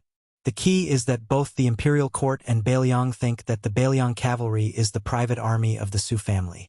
They only recognize the Su flag, not the imperial edict or the emperor of the Zhao family. Then, there was a question that was placed on the table of the Su and Zhao families. Neither side could avoid it. Su Shao had thought about this question back then. If his eldest son was an embroidered pillow who neither followed his father nor his mother, then could he go to Tian City and be a prince consort who enjoyed himself regardless of the wind and rain? Or go to the Central Plains and change to a random vassal state and become a prince of Taiping? I think the late emperor of Liang, Zhao Duan, had thought about this problem many times. How could he ensure that Beimang and Beiliang would fight to the death and that Beiliang's military power would be stable? Could he change the surname of the unruly Beiliang and change the master? Many people in the Central Plains have said that during the Spring and Autumn War, if it were Gu Jiantang, who debuted later than Su Shao, he could still destroy the 6 states. However, because Su Shao destroyed 6 of the 8 states of Spring and Autumn outside of Liang, Gu Jiantang could only helplessly follow behind the Su family's army and pick up scraps. There was nothing he could do about it. After all, he was younger than Su Shao by more than 10 years and joined the army 10 years later. Otherwise, Great General Gu Jiantang wouldn't have stopped at 2 states. Perhaps Great Master would be unable to resist asking, "Isn't that so?" The old monk couldn't help but laugh. Even the little monk, who was confused from the beginning to the end, felt amused. Yuan Zuozong smiled knowingly. Su Yanbing also loosened his frown. Su Fengyan sighed. There was a smile at the corner of his mouth, and there was a rare sense of pride. He shook his head and said, "The answer is yes and no, because if it were Gu Jiantang, he wouldn't have been able to win the Battle of Western Fortress, let alone defeat West Chu, which was still capable of fighting after being defeated." The old monk didn't express his opinion. Apparently, he was skeptical. Although the old man was a remnant of West Chu, he had resigned long ago and became an itinerant man in Jianghu. At first, he was a civil official who liked to talk and was not good at military affairs. He was deeply hurt by the war between the two states, but he didn't have a deep understanding of it. Su Fengyan held back his laughter and said, "It was Gu Jiantang himself who said that he couldn't win the Battle of Western Fortress, and he said it to Su Shao when there was no one around." The old monk, who was a little embarrassed, subconsciously raised his arm as if he wanted to touch the bald head, but he only touched the old leather hat. Su Fengyan suddenly asked, "Great Master, why did you say that only Su Shao could guard the northwest of Yonghui-Chu?" The old monk didn't hide anything and said, "It was something that Dragon General Su Gong, who was from the Gangnam-do Gumu Su family, told me. I know what it is, but I don't know why, so I borrowed it." Su Fengyan smiled bitterly and said, "To tell you the truth, Su Gong, the assistant minister of the Ministry of War, was the general who stopped the Bailiang cavalry from going to Guangling." The old monk was speechless. Su Fengyan changed the topic and said, "When I first traveled Jianghu, Zhaogo tried to assassinate me many times. As for the first few assassinations in Bailiang Palace, I believe that Great Master wouldn't believe that it wasn't Zhaogo's arrangement." The old monk nodded. He didn't doubt this at all. Su Fengyan smiled and said, "I also came to the capital later as the crown prince. Only then did I know that the empress, who is now the Empress Dowager, had tried to stop Zhaogo in private." Why did she do that? Personally, at that time, she probably felt that the relationship between the Su and Zhao families was still a little bit. Or maybe she felt a little guilty about the white clothes case in the capital. But the real crux of the matter was that she considered the long term and was more beneficial to the country. That is, Bailiang had a dandy son, His Royal Highness. Having the eldest son of the Su family, who had the opportunity to become a puppet of the imperial court, was far better than Su Shao, who rebelled in a fit of anger. In fact, at that time, she and the man on the dragon throne were very different. The late Emperor Zhao Dun had always hoped that Bailiang would be surnamed Chun. He hoped that the white-clothed war sage, Chun Jibao, whom he greatly admired, would guard the country for the Zhao family. But the Empress Dowager Zhao Ji was not only afraid of Chun Jibao, but she also had selfish motives. That is, in order to break the rule of the Zhao family in Liang, she wanted her eldest son, Zhao Wu, to be made a vassal of Bailiang. He would remove the character North and replace it with Liang, and become the Liang prince. At that time, he would have two sons. One would sit on the dragon throne and wear a dragon robe to rule the world, while the other would spread his whip across the desert. This could be considered a form of compensation for Zhao Wu's failure to become the emperor. Everyone would be happy. "Master, let me ask you, if I suddenly died and Su Shao also died, or if something similar happened, and I didn't want to suffer outside the border, I just wanted to go to the capital and live a peaceful life in the Central Plains." Moreover, Su Shao also agreed to it. Then, if the generals in Bailiang didn't have internal strife, and if Gu Jiantang came to lead the army in Bailiang as the great general of the pillar of the state, what would the situation be like? Although I don't know about military affairs, I think it would be a good thing. If Gu Jiantang led the Bailiang frontier army to fight to the death, the imperial court would also promise to let Gu Jiantang be conferred the title of king after his death. However, it probably wouldn't be hereditary. Otherwise, it would be the second Su family. After all, I also know about the matter of the army's morale. It is built through continuous fighting, and also through the deaths of people. Yes, it's indeed the best ending. Then, if I take a step back and say that Su Shao and I are dead at the same time, will the generals in Bailiang obey Gu Jiantang's command? Well, I don't dare to make a presumption. The knight fell into silence. Yuan Zuozong said indifferently, Master, can you trust that I will say something fair? The old monk was a little surprised and smiled. So you are General Yuan Baixiong, who fought in the princess tomb. Tell me this penniless monk believes you. Yuan Zuozong said slowly, under the premise that my adoptive father and the prince ordered me not to make any trouble, I will only say the words of the old men in Beiliang. I will leave Beiliang and may go to the western regions. I will never enter the central plains of Beiliang again. As for the other two adoptive sons, Chu Lushan will establish himself as king in Liuzhou. He may even go to Beimang after his adoptive father's death. Qi Dang will take off his armor and become a retainer for the prince. Among those commander-in-chief commanders of the northern Liang border army's cavalry, Yan Wenluan might run straight to Mount Qingliang to risk her life. Even if she didn't go, most likely she would die of anger. If she didn't die of anger, she would shut herself in and not come out. Chan Yunshui, Zhou Kong, He Zhonghu, and the others all left the border army. Among the young generals, Lu Jinu, Hu Kuei, Shifu, Ningame, Wang Lingbao, Li Mofan and others would all leave the frontier army. In the end, among those who stayed in the border army, there was no need to think about the old man. Only people like Chao Xiaojiao could be considered useful. Once these people leave, even if Gu Jiantang brings all his old subordinates from the spring and autumn period to Beiliang, even if the framework of the 300,000 border army is still there, I think the fighting power will be less than half of the original. Maybe you will think that half of the fighting power will still be 150,000 soldiers. With the addition of Kainan's army, someone's western Shu, the support of grain and endless reinforcements from the central plains, such as the Qingzhou army, you can even mobilize the capital army to the northwest. In the end, you still have a chance to stall the Beimang army and slowly exhaust Beimang's national strength, right? It was the third time that the old monk said this tonight. Is it not? Yuan Zuozong took a deep breath and sneered. Is it? Of course not. In the Battle of Liangmang, Beiliang defeated Beimang by a fluke. Why, when you heard that only 100,000 Beiliang died and only 30 Beimang died, you think it was easy to win. I don't mind telling you the truth. At that time, Beiliang was fighting on 3 fronts. As long as one front collapsed, the whole line would be defeated.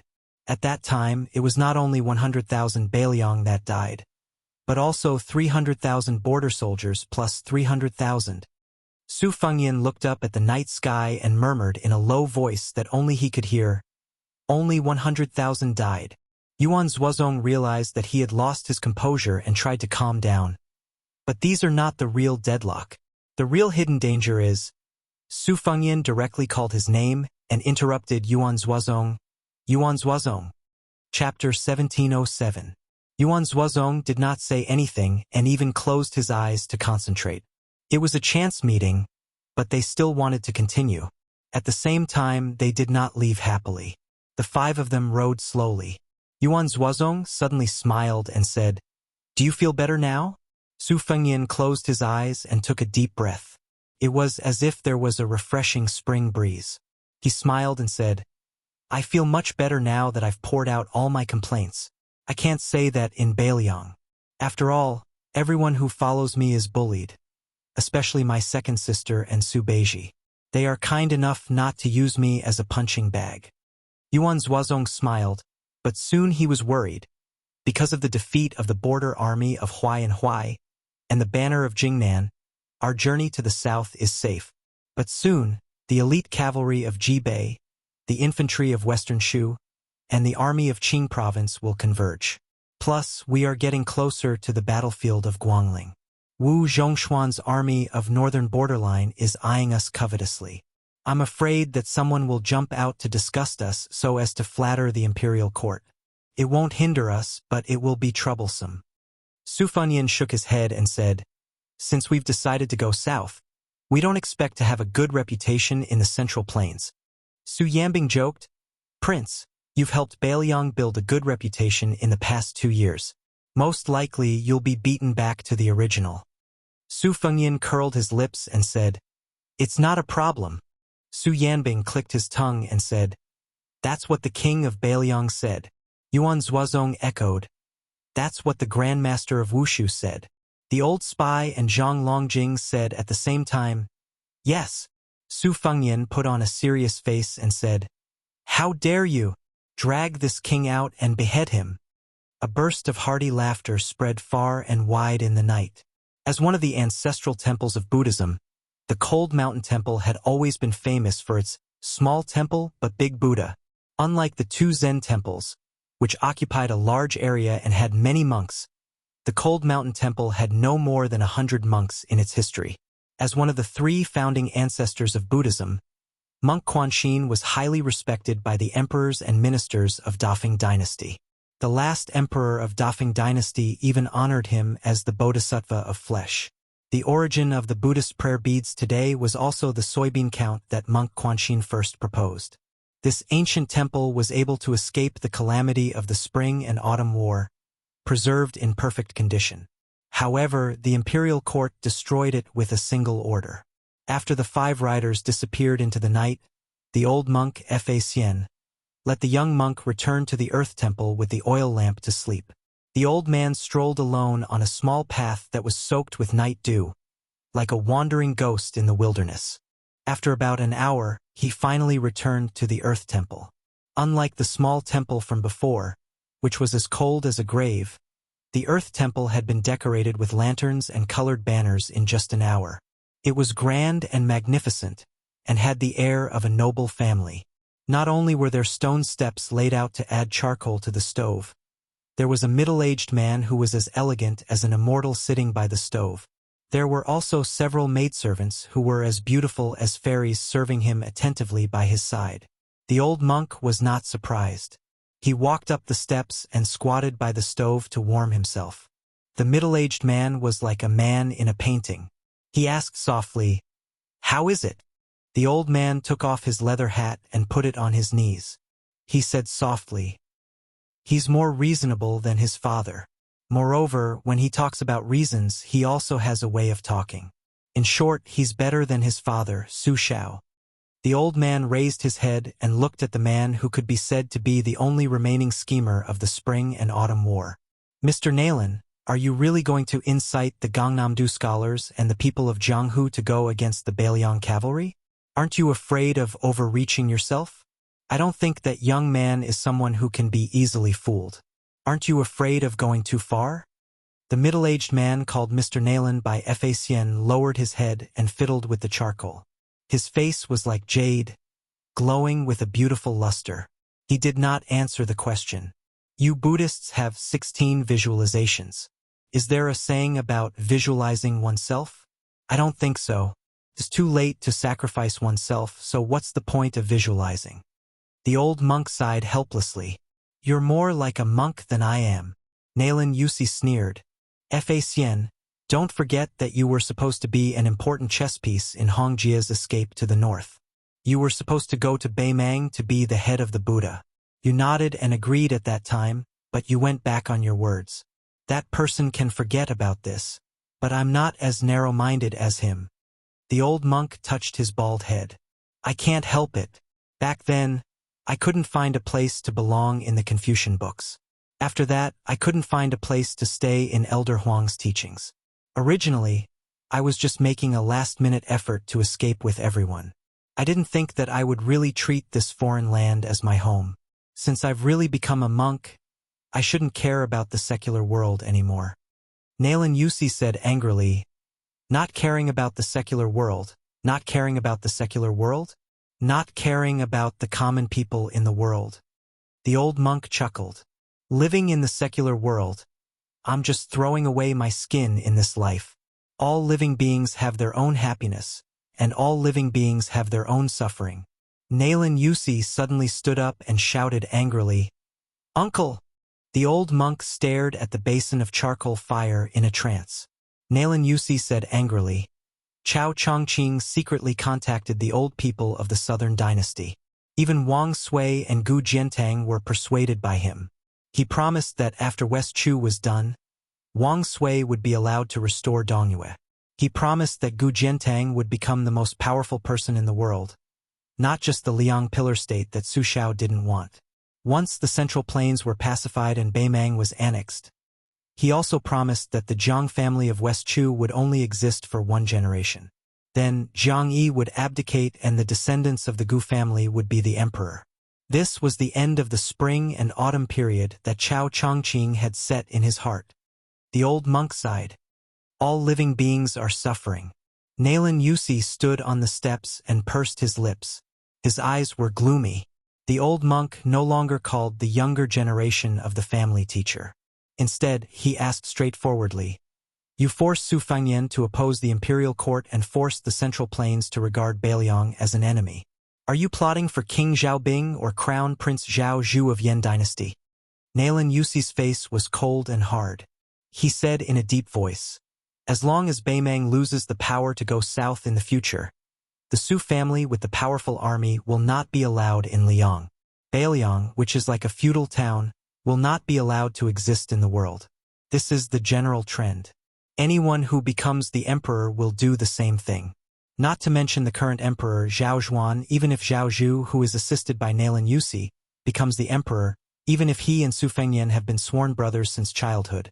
As long as Su Fengnian is still the king of Beiliang, the situation of Beiliang won't change at all. It might even be worse than 20 years ago. Liang can't do anything to the Beiliang cavalry now, but it doesn't mean that it will still be helpless 5 or 10 years later." Monk Fa Xian flipped his palm and changed his palm to the back of his hand to warm the fire. "Your plan is quite long-term. You even took into account the friendship between Su Fengnian and your young strategist. But let me ask you, it's the principle of an emperor to get rid of the hounds when they're dead. So is it also the principle of a desperate dog?" The old monk didn't wait for Nalin Yusi to speak and continued. "Why didn't Beiliang send its left and right cavalry to go south to the Central Plains? Why did it have to be the core of Beiliang cavalry, the Great Snow Dragon cavalry? Was it this 10,000 cavalry that went deep into the hinterland? Was it that young king's impulsiveness? Did he want to show off the power of the Su family and show off in front of his neighbor, the Central Plains? I don't think so. The Su family has been outside the Northwest Pass for 20 years and has fought with the Beimang barbarians for 20 years. They have never coveted the Central Plains, whether in the past or in the future. Especially the 20 families that you said are secretly relying on Beiliang. They are openly appearing in the eyes of the imperial court. In this way, isn't Beiliang telling Great Peace City that they are not rebelling this time? Using the banner of pacifying Great Peace City, they are taking a step back. In this way, they are taking another step back. Beiliang's propriety is obvious. Now, you, Nalin Yusi, want to break the propriety of both sides. Aren't you afraid that your actions will reduce the relationship between Su Fengnian and Zhao Zhu? At that time, Zhao Zhu will reveal his dagger. Do you really think that Su Fengnian won't rebel in anger? At that time, Beimang will most likely be crippled. Who will win the Central Plains? Maybe Su Fengnian's Beiliang cavalry will be able to go all out. The old monk suddenly stopped talking and slowly turned his head. He looked at the slender figure with a face full of shock. You, Nalin Yusi, want Su Fengnian to be the emperor?" Nalin Yusi didn't admit or deny it. He began to laugh. Nalin Yusi stretched out 2 fingers and gently twirled a strand of hair hanging down his ear. He gritted his teeth and said, "The only disciple of Li Yishan. Why can't he be the emperor?" The old monk lowered his head and murmured, "Crazy, crazy." At that time, when the administrator of Lianghuai, Han Lin, who was knocked out, woke up, he was already on the way back to the administrator's mansion. This second-rank official was lying in the carriage.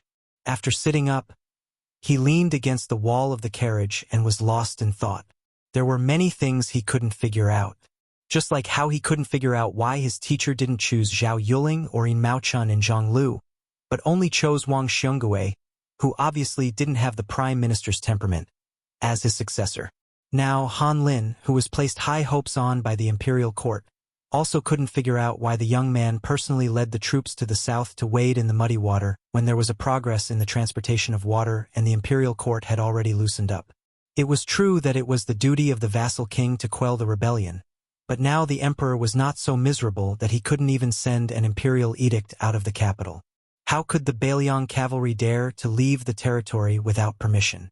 Han Lin also couldn't figure out why Jidushi Kainan, who didn't have any personal friendship with him, wanted to withdraw himself and safely stay away from this monstrous storm that was enough to end his official career, instead of dragging him into the water and suffering together. Only at this moment did Han Lin, who had been promoted step by step in the capital's officialdom, understand one thing. No matter how knowledgeable a scholar was, he was not the same as a group of warriors on the battlefield, because you never knew what shocking action they would do next. Han Lin lifted the curtain of the carriage and looked at the vast expanse of white snow outside.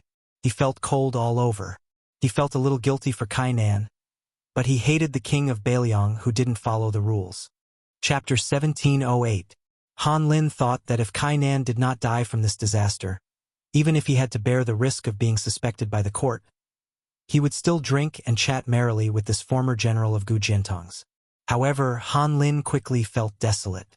How could Kainan, as the main general, not die under the charge of such a powerful cavalry? Han Lin sighed softly, and then his gaze became determined. He decided that as long as he was an official in the Huai River, he would take care of Kainan's family. However, the administrator certainly would not have thought that Kainan had not actually died in battle. Instead, he had been seriously ill and unconscious for many days.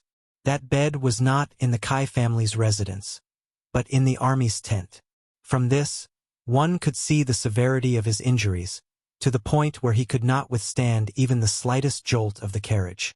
So much so that when the eunuchs of the ceremony directorate who had rushed all the way from the capital to Huzhou to announce the imperial edict entered the tent with the rhinoceros horn shaft, they also smelled the strong smell of medicine and the unconcealable smell of blood.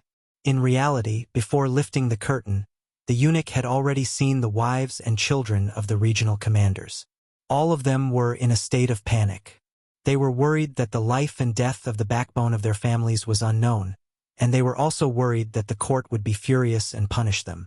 Along the way, although most of the big military tents were just fleeting glimpses, the mournful scene of everyone being in a daze could not be faked. It was the kind of mournful army that had suffered a great defeat, and it must have been a crushing defeat. As one of the 8 eunuchs of the ceremony directorate, whose seniority could not be considered the oldest in the imperial palace of Great Peace City, it was far from his turn to announce the edicts of a major second-rank border official. However, this time, the announcement of the edict was clearly an evil task that all the important figures in red python robes had tacitly agreed upon. The head of the ceremony directorate, Song Tonglu, could not leave the Son of Heaven's side. As the second-in-command eunuch, according to the law, he could only hold up the white jade scroll edicts.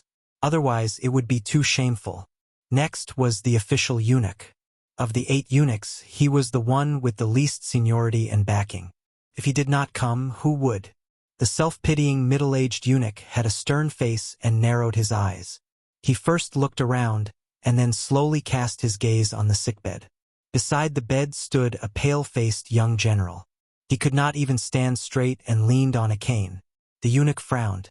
Before he came, Zhao Guo had given a general description of the situation of Kainan's army. Some of the main generals had described it in detail. The tall and sturdy young man in front of him should be Kainan's only adopted son. He was the orphan of a comrade who had died in southern Tang early on. He had taken Kainan's surname from a long time ago and was called Kai Bai. In the Kai family, Kai Bai's status was not lower than Kainan's 3 sons. It was said that Kai Bai had personally taken care of many matters that could not be shown in public. Zhao Guo, who was responsible for keeping an eye on Kainan, had also given some good comments. He believed that Kainan was worth the imperial court trying to rope him in and nurture him. Once he succeeded, the tens of thousands of troops trained by Kainan in the future would naturally become soldiers that the imperial court could use. Originally, the middle-aged eunuch would have absolutely no access to this kind of inside information. However, on this journey of 1,000 li to announce the edict, there were just too many things outside the imperial edict. From the very beginning, there were many mysteries. First, the powerful eunuch who held the writing brush found him and had a heart-to-heart talk. He repeatedly warned him that this trip to the Lianghuai Path to announce the imperial edict had to be done in secret. Even stranger was that the edict that was handed to him was not 1, but 2. Only the boxes were slightly different. When the writing brush eunuch handed over the 2 boxes, He used his fingernail to scratch a hidden mark on one of the boxes. He said that if Kainan's army stopped the Bailiang cavalry, he would announce the imperial edict in this box. If they lost, and it had to be a crushing defeat, then the other box would be opened.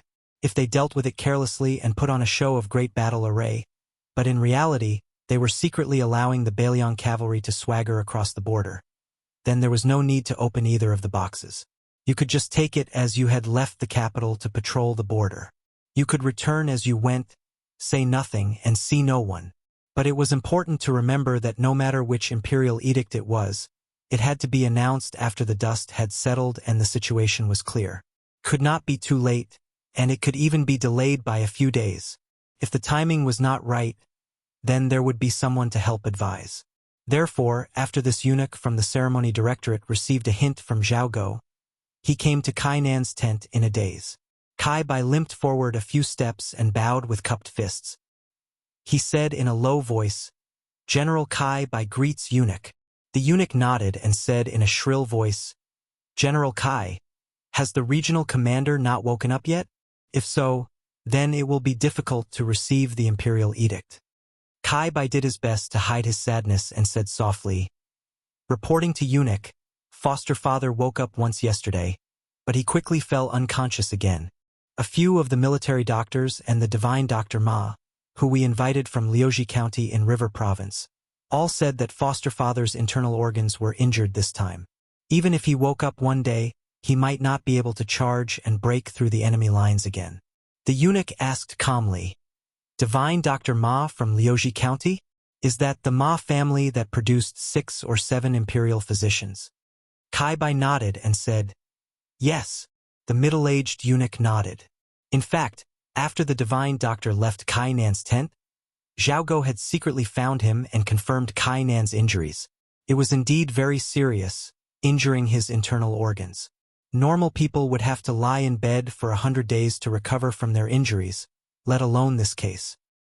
He finally revealed a sorrowful expression and said emotionally, "I never thought that the regional commander would be so seriously injured. Forget it, just treat it as the regional commander receiving the imperial edict while lying down. I believe that His Majesty will not blame us. Even if there is some punishment, it is our family's matter. No matter what, even if we have to risk our lives, we will not let the loyal regional commander suffer any grievances." After hearing this, Kai Bai, who was a tough man who bled on the battlefield but did not shed tears, actually knelt down without waiting for the eunuch to announce the imperial edict. He just sobbed silently as if he had suffered a great grievance and did not say anything. At this time, the middle-aged eunuch was truly moved. If this young man showed the slightest sign of gratitude, then he would be suspicious. Kai Bai's personality was clearly recorded in Zhao Go's secret files. He was definitely not the kind of person who would flatter others. After probing, the eunuch moistened his throat and began to read the imperial edict. The handwriting was naturally good. It did not look like the handwriting of any of the Hanlin Academy's Huangmen. It was rather similar to the handwriting of his own eunuch. The contents of the imperial edict were very shocking. Even the eunuch himself was stunned. However, he hid it very well. The general idea was that Bailiang's 10,000 cavalry had left their territory and rushed to Guangling Road to carry out the imperial edict. The imperial court originally wanted the Bailiang cavalry to secretly leave the border at the end of spring and join forces with the general of the southern expedition, Lu Shangxiang, and the minister of war, Wu Zhongshuan, to deal a heavy blow to the Guangling rebel army. Therefore, when they heard that Bailiang had sent out troops early for no reason, the imperial court had no time to inform the Huai, resulting in this disaster. Kai Bai suddenly raised his head. His face was full of tears. There was shock, bewilderment, unwillingness, and a resentment that should not be shown on his face as an official of Liang. The middle-aged eunuch was very satisfied with this young man's performance. This was the emotion of a normal person. The eunuch, who had received Zhao Go's secret instructions, was not in a hurry to reveal the truth. Instead, he frowned and said gloomily, "What is it? Is the general dissatisfied?" Kai Bai's expression was pained. In the end, he slammed his fists on the hard ground. "I am not the least bit dissatisfied with the imperial court. I only hate that king of Beiliang. Why did he send out troops early? Taking 10,000 steps back, since you, Su Fengnian, have received the imperial edict, why didn't you talk to my adoptive father about the Huai and Huai border army? Could it be that he wants to use the Huai and Huai soldiers as stepping stones just so he can make a name for himself in the imperial court? It is clear that Su Fengnian has held a grudge against my adoptive father for many years. I Kai Bai refuse to accept this. If I can command an army alone in the future, I will definitely fight to the death for my adoptive father and my brothers. Having said this, Kai Bai suddenly closed his mouth and lowered his head even more. One was a half-dead man lying on the ground, and the other was a man kneeling and staring at the ground. There was no one in the tent looking at him, so the middle-aged eunuch curled the corners of his mouth slightly. He slowly said, "Young general, I see that your Kai family is full of loyalty and bravery. That is why I am willing to tell you these things that should not be spread. Some things should not be said, but kept in the heart. After all, not everyone is as tight-lipped as I am." Kai Bai raised his head and used his arm to rub his face carelessly. He nodded vigorously. He was a smart man who had been enlightened. The middle-aged eunuch laughed. But when he thought of the shady business that Zhao Go wanted him to do, his expression became somewhat serious. However, since the eunuch had already laid the groundwork, compared to the surprise of the imperial edict just now, the secret edict that could not be written on the tip of the pen was somewhat reasonable. He quickly stepped forward, holding the edict in one hand and supporting the young general with the other. His expression was amiable as he said, "I will also be bold enough to make an exception. I will not say the words 'receive the edict.' Young general, just take it." After Kai Bai solemnly received the imperial edict with both hands, the eunuch lowered his voice and said, "Young general, in addition to the imperial edict in your hands, there is actually another imperial edict from His Majesty's mouth. Although there are not many words, you must listen carefully." After a moment of surprise, Kai Bai immediately knelt again. The middle-aged eunuch said in a low voice, "The Huai Jidushi Kainan is granted the title of Count Zhongyi." This time Kai Bai raised his head. His expression was completely different, one of surprise and gratitude. Chapter 1709. The eunuch carefully chose his words and slowly said, "There are some things that little general needs to understand in his heart. I am not a flying immortal on the earth. I am only a eunuch with mediocre leg strength. How can I bring this secret edict to your Ifu today? Is it not because His Majesty, as soon as he learned that the Beiliang barbarians had sent troops ahead of time, thought that your adoptive father and the elites of the Tu Huai would bravely stop them? Did he think that there would be a day like this? Otherwise, how could your Kai family have such a grand edict of imperial grace?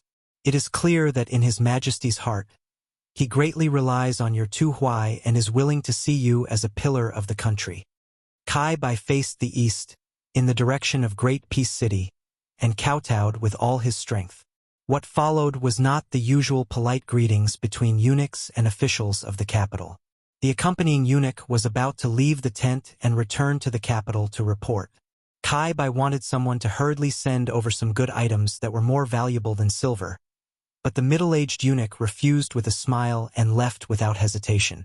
There were eunuchs in the world who were not greedy for money, but there were very few, and he was not one of them. He was only able to become an accompanying eunuch, especially when the first two head eunuchs were Han Shangxian and Song Tonglu. He should understand that sometimes, when dealing with people, not taking money would not only be able to sleep soundly, but it was actually more valuable than taking money. After Kai Bai carefully put down the imperial edict, he limped and insisted on sending the middle-aged eunuch to the gate of the camp. He watched as the eunuch entered the carriage and left until he completely disappeared from sight.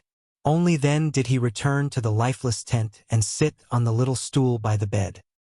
He did not say a word, and his eyes were dark and gloomy. A hoarse voice that should not have appeared entered his ears. "Buyer, that eunuch has left?" Kai Bai was not shocked. He nodded and said, "Adoptive father has gone far." Kainan's body did not move at all. Only his lips moved slightly. He originally wanted to laugh coldly, but it was too difficult. In the end, the root of the illness had been planted. It was absolutely true.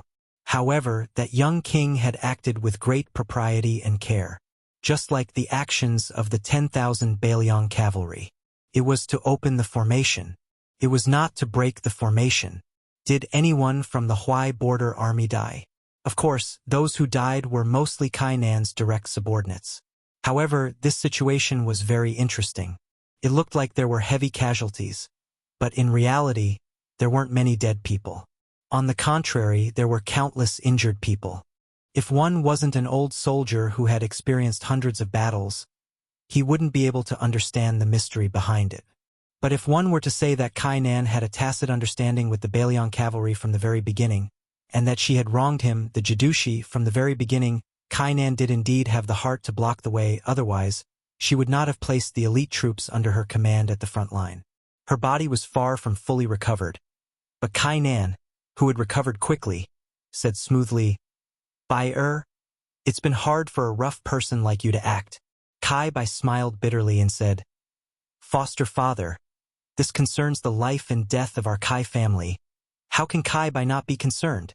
But to be honest, it's much more difficult than going into battle."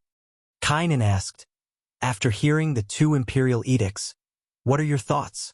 Kai Bai said with mixed feelings, "If I didn't know beforehand that the Bailiang would not be allowed to go down south, and with the strange actions of the Bailiang cavalry, Kai Bai would really have believed that eunuch's nonsense today." Kainan, who was lying on the bed, stared straight at the top of the tent. "It's said that the fox grieves for the rabbit's death. Although I don't know what our great general is thinking, I do have such thoughts. For so many years, I've seen the methods Liang used to deal with the Bailiang, both on the surface and under the surface, one after another. It's inevitable that my heart is beating like a drum. Why do you think foster father was able to hold military power at the border all this time? Is it because I, Kainan, have great ability to lead troops into battle? From what I see, my ability isn't small, but it's really not that great. Compared to Lu Shengxiang, Su Gong, and the others, I'm still a little inferior. The reason why I was promoted all the way to become a provincial governor is actually because of 2 people. One is a great general and the other is a great general." The last sentence sounded like nonsense, but Kai Bai knew that not only was it not nonsense, but the meaning behind it was rich. Not only could it make one's jaw drop, it could also make one's hair stand on end. The first great general was said to be foster father's benefactor, the second pillar of the Liang dynasty, Gu Jiantang. The second great general was the old Prince Liang, Su Shao, who was called the Butcher of the Spring and Autumn period. Kainan said in a low voice, "But even if I feel sorrow in my heart, I, Kainan, only have reverence for the old Emperor Zhao Li and the late Emperor Zhao Dun. I don't have the slightest bit of rebellious thoughts. Why? Simple, because they're powerful." Regardless of the internal reasons, they were still able to suppress the 2 great generals, suppress the civil and military officials of the imperial court. Zhao Li was able to make Su Shao willingly help him conquer the world, and even helped Liang fight Beimang to defend the world until his death. After his death, he was able to make our great General Gu wear an official's robe instead of armor, and sit on a bench in that cramped Ministry of War's Yamen for no less than 20 years. Zhao Dun wasn't bad either. He wanted that Grand Secretary Zhang, who had the power to overturn the world, to die, and Bai Yan obediently died. After Zhao Dun died, he similarly left behind a large amount of property for the current emperor. It's just a pity that although Zhao Dun had his personal grudges, they were generally harmless to national affairs. In Zhao Zhuan's hands, he couldn't control the scale. However, you can't say that the young emperor is really wrong in this kind of matter. The affairs of the world are like this, we can only explain it as fate making fools of people. That being said, I also believe that if Zhao Li was the emperor, Bailiang might not even have the thought of sending troops to Guangling. As for Zhao Dun, he would have delivered the imperial edict to our hands much earlier, and definitely wouldn't be so hesitant. Kai Bai said hesitantly, "Although I don't have a good impression of the young emperor, if it were me, I'm afraid I would have done even worse." Kainan made a sound of agreement. "Zhao Zhuan isn't bad. As long as he's given time, he might have done even better than his father and grandfather. However, in the end, he's still a bit inexperienced. In addition to the current imperial court, With Bai Yen-er's death and Tantanon's seemingly unchanged, I reckon he's more or less disheartened. Although there's still Qi Yonglong, who was left to our Liang by the previous emperor, compared to this Shangyin Academy Grand Chancellor who came out of seclusion halfway. Especially Yuan Bunqi's benefactor, Zhao Zhuan naturally trusts Chen Wang, who he personally promoted. Unfortunately, at the same time, he won't place too much importance on Chen Wang's opinion at crucial moments. This is because Chen Wang is young, and the emperor is also young. Without Su Shao in the northwest, Beimang immediately attacked. Without Yuan Benshi and Zhang Julu in the imperial court, problems also arose. I'm guessing that if Zhao Zhuan could be more magnanimous in the matter of the water transport, then Su Fengyan would have at least done some superficial work for this inexplicable dispatch of troops, such as sending someone to Great Peace City to request an imperial edict. However, in the bottom of the young emperor's heart, he still hopes to use our Huai and Huai border armies to weigh the weight of the Beiliang cavalry, to see how much of an exaggeration there is. Now, it's a mess, and the imperial court doesn't have a tinker like Bai Yen-er. As long as I think of this in the past 2 days, the bit of anger in my heart will lessen. Then Kainan sighed and said, if Qi Yonglong and Huan Wen don't say a few words of justice at this time, Liang, which has a great situation, will probably really be in big trouble. Kai Bai didn't understand. Kainan didn't explain anything. His hoarse and deep voice became even more vague. This time, adoptive father barely escaped death. After thinking about it, there's something I should tell you, but adoptive father hasn't really thought it through. You can think about it yourself. Kai Bai leaned forward and said in a low voice, adoptive father, speak. I'm listening. Kainan's tone was calm. Openly guard against the Beiliang Su family. Secretly guard against Chen Jibao. Be a good general on the border, great things can be expected. This is the only secret letter that the general has given me in all these years. It's a message not written on paper. Kai Bai's pale face became even paler, but it quickly turned a sickly red. Kainan closed his eyes and said tiredly, after dying once, I found that now, looking at it, that young man's surname Su is still the most interesting. The others are just like that. That's right, when I really received the imperial edict of being conferred the title of Count Zhongyi, you can lead the army. As for whether you can become a Jidushi, that will depend on your own ability. Adoptive father can't help much. Don't try to persuade me. Maybe I feel that there's no meaning in it. Kainan didn't say anything and just kept his eyes open. His ears could vaguely hear the drums of the War of the Spring and Autumn period. His eyes could vaguely see the smoke of the War of the Spring and Autumn period, and his heart could vaguely see the bravery of his youth. During the reign of Yonghui, the world only knew that there was a Zhang Lu Gu Lu in the imperial court, but they didn't know that there was a strategist who lived at the edge of the palace. Until now, in the year of the auspicious talisman, the civil and military officials still didn't know that there was a blind guest in a secluded house not far from Yuan Bunqi's residence. His surname was Lu, and his name was Su. He only had a personal maid to serve him. On this day, a young man with a special identity came to Lu Su's residence. The former was both the guest and the host, because although the one surnamed Zhao was the guest of this small courtyard, he was the host of the entire Liang. The current emperor, Zhao Zhuan, didn't wear a dragon robe, but a jade belt and green robe. He sat opposite Lu Su, who had secretly become the imperial court's great spy. Chapter 1710. There was only a box of chess pieces on the table and no chessboard. This was a small habit of Lu Su. Regardless of whether he was flipping through a book or thinking, he would always have a box of chess pieces by his hand. If he had nothing to do, he would grab a handful of chess pieces and slowly rub them in his palm. Zhao Zhuan's tone was indifferent, but there was a hint of blame in his words. Sir, why did you not only order Zhao Go to bide his time along the way? You even strictly ordered the local Jianghu people not to show their faces and not to obstruct the Beiliang cavalry? Lu Su, who was holding a handful of cool chess pieces, moved his fingers slightly and made a squeaking sound. In the face of the angry reproach of the ruler of a country, this blind young man who had risen to the center of the dynasty overnight was expressionless.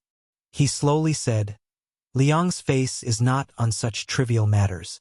His Majesty's face is on the border battles between the Liao, Beiliang, and the Huai River. If His Majesty felt that he could tolerate anyone in the world except for Su Fengnian, so he wanted Lu Su to act on impulse, then it's very simple. Although Zhaogo people have died, they are still a huge force that can call the wind and summon the rain. Not to mention stopping scholars and Jianghu people from causing trouble. When the Beiliang cavalry is on its way south, there will be people who will step forward bravely in every road, prefecture, county, and county. There will be people who will die under Beiliang's warblades and horses. What's so difficult about that? Zhao Zhuan was silent, but the anger between his brows did not diminish. Lu Su stretched out his arm and a chess piece leaked out from his palm and fell on the table. From a practical point of view, a family's wealth is a land's worth of soldiers and horses. From a hypocritical point of view, it's the people's hearts and the general trend of the world. Putting aside the future harvest, every bit used is a bit less. Although the Beiliang cavalry is marching south this time under the banner of pacifying the rebellion, in the eyes of the civil and military officials, it's the ambition of a wolf. In the eyes of the people of the Central Plains, it's the young king's domineering behavior. In the current situation, the worst situation is that Su Fengnian colluded with West Chu, ignoring the Beimang War, and reached an agreement with Chao Chongqing to divide the Central Plains equally. For example, when Su Fengnian marries Empress Jiangxi in the future, there will be a transition between the left hand and the right hand of the throne. Am I right? Zhao Zhuan nodded sullenly. It is as you said. Lu Su smiled and said, but then again, Your Majesty, ask yourself, will Northern Liang rebel? Zhao Zhuan shook his head. That won't happen.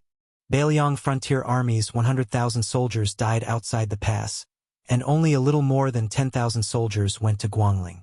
Beiliang won't rebel. Lu Su threw a few more chess pieces on the table. If that's the case, then the imperial court shouldn't force Beiliang to rebel. At the very least, they shouldn't appear themselves. Let Beiliang and Beimang fight to the death. You want Guangling's grain? Then I'll give it to you. Su Fengnian can't lower his face to ask the imperial court for the martyrs who died in battle, but the imperial court will give it to you. In the second battle of Liangmang, you might not have enough soldiers. The imperial court will lend you the army of Huai Jidushi Kainan. If Kainan isn't enough, Jizhou also has the soldiers of Hanfang and Yanghuchen. Zhao Zhuan's brows furrowed tightly. Lu Su calmly said, the imperial court shouldn't be thinking about how to guard against Beiliang, but how to separate Beiliang from the Su family. Don't hope that the second generation of the Su family will still be disloyal to the imperial court. Instead, think about how to make the young and strong generals of Beiliang not have the slightest disloyalty. Make them and the entire Beiliang Taoism sincerely believe that Beiliang is a Beiliang within the territory of Liang, and that the Su family is only helping the imperial court manage and govern Beiliang. Even if one day Beiliang doesn't have the cavalry of the Su family, even if the Battle of Liangmang isn't going well, everyone in Beiliang, from the officials to the common people, will have a way out. If Beiliang doesn't have a foothold, then the imperial court will let them retreat to Huaijianghu, to Shuzhou, and even all the way to Jiangnan. Zhao Zhuan's brows loosened slightly. If that's really the case, then it doesn't matter whether the Su family rebels or not. Lu Su laughed involuntarily. Your Majesty, you must remember that if you want the Beiliang Su family to become water without a source, it's still too early. First, you have to rely on the imperial court's careful operation. If you're willing, you have to give something to Beiliang first. Second, you have to rely on the following Battle of Liangmang. Third, you have to rely on the people of Beiliang slanting toward the imperial court. The imperial court can no longer regard them as uncivilized Beiliang barbarians, and can no longer restrict the scholars of Liangdi in the imperial examinations. Fourth, you have to rely on the officials of Beiliang who have a foothold in the imperial court. You can't do without Sun Yin Yao Baifeng, and you can't only have people like Jin Lanting. Fifth, you have to rely on Liang to quickly let Su Gong, Lu Shang, and Song Li, who have clean backgrounds and can be of great use, stand out and quickly end the Battle of Guangling. Don't think about reducing the power of the local generals. When the water is too clear, there will be no fish. Once the generals in Liang are completely speechless, and the Beimang army is still in the north and hasn't suffered any damage to its foundation, don't tell me that in the end, You can only rely on the Su family's iron cavalry to fight the war? In that case, won't the previous fourth become a joke? Zhao Zhuan picked up the chess pieces that Lu Su had dropped from the table one by one. He gripped them tightly and sank into deep thought. Zhao Zhuan subconsciously imitated the movements of the blind young man. The chess pieces in his palms rubbed against each other.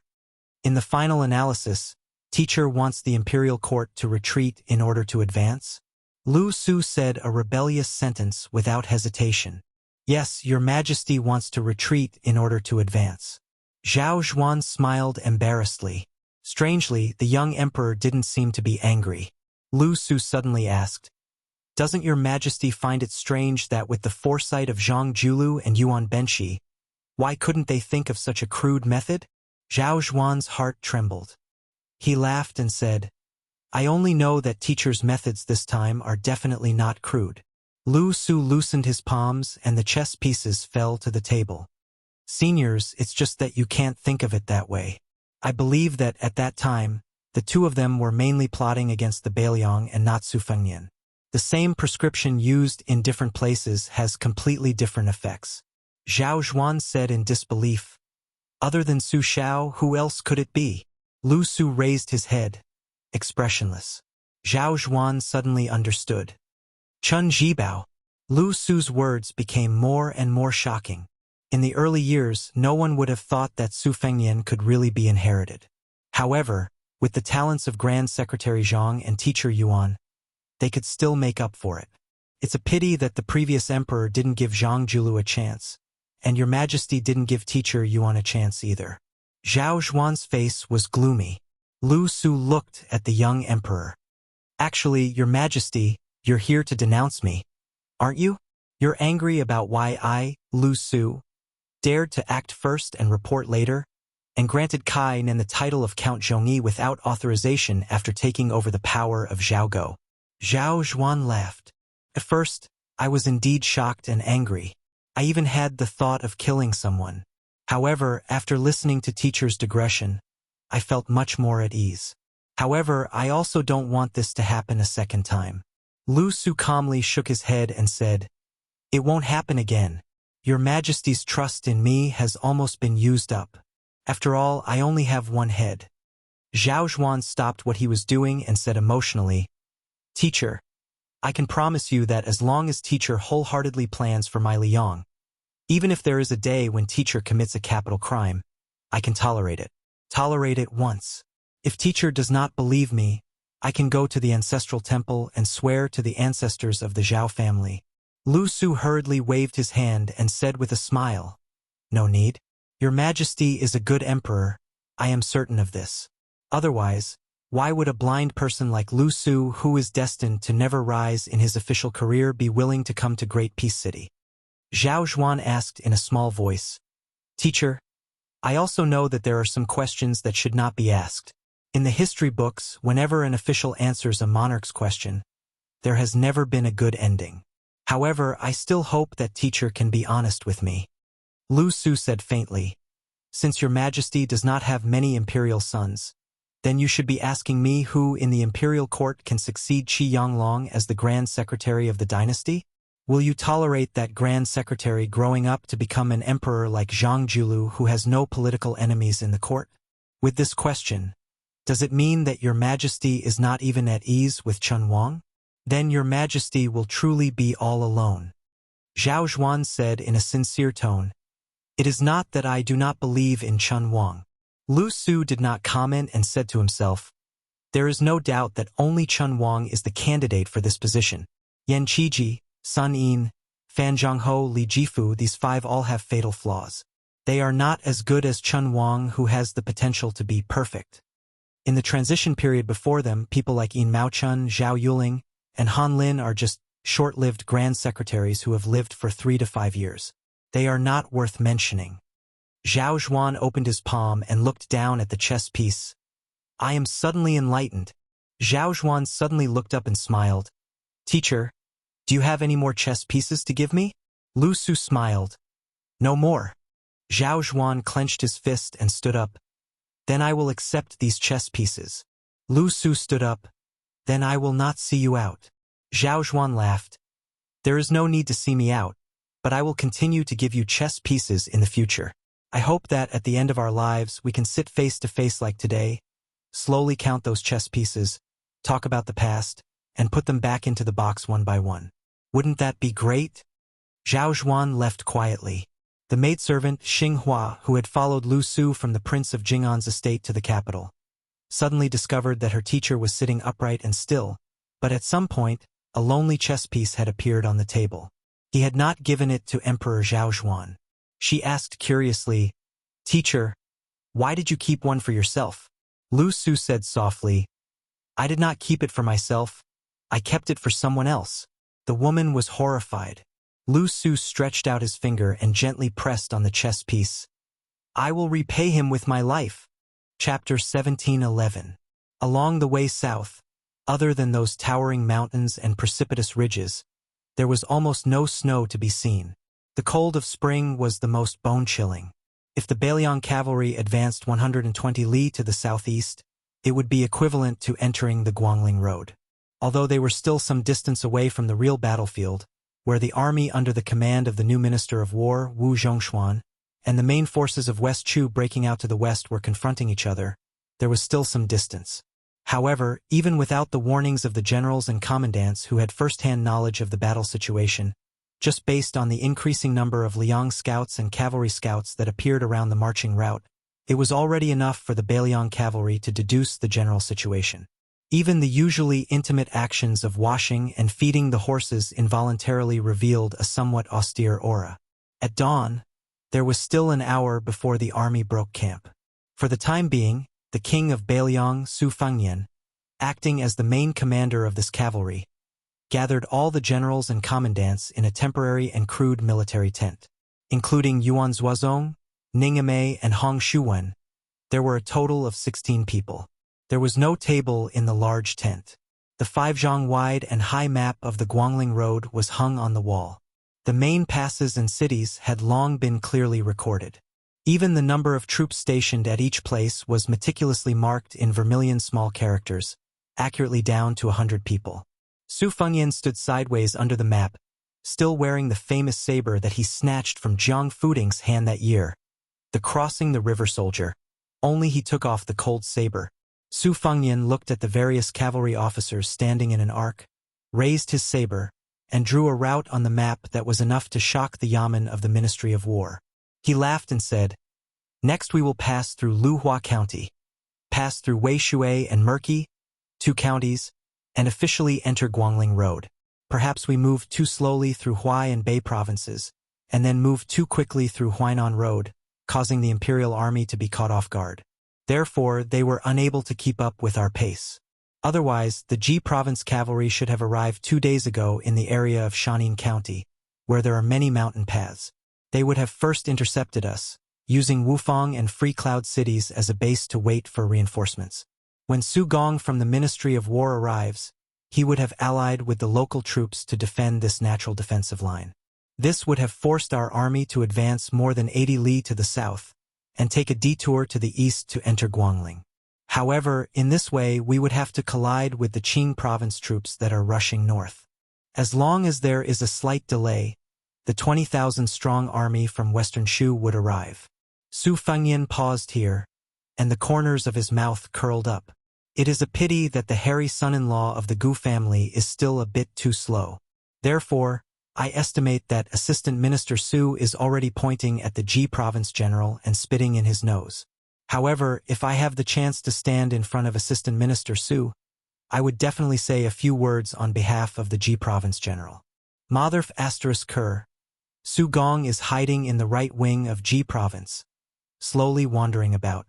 Why should our tired Ji province cavalry rush up to the Beiliang cavalry and be beaten up?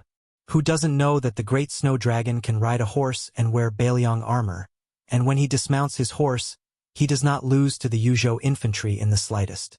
This daddy came to the Central Plains to gain merits, not to be in a hurry to reincarnate. Apart from the serious Yuan Zuozong, the other generals in the tent roared with laughter.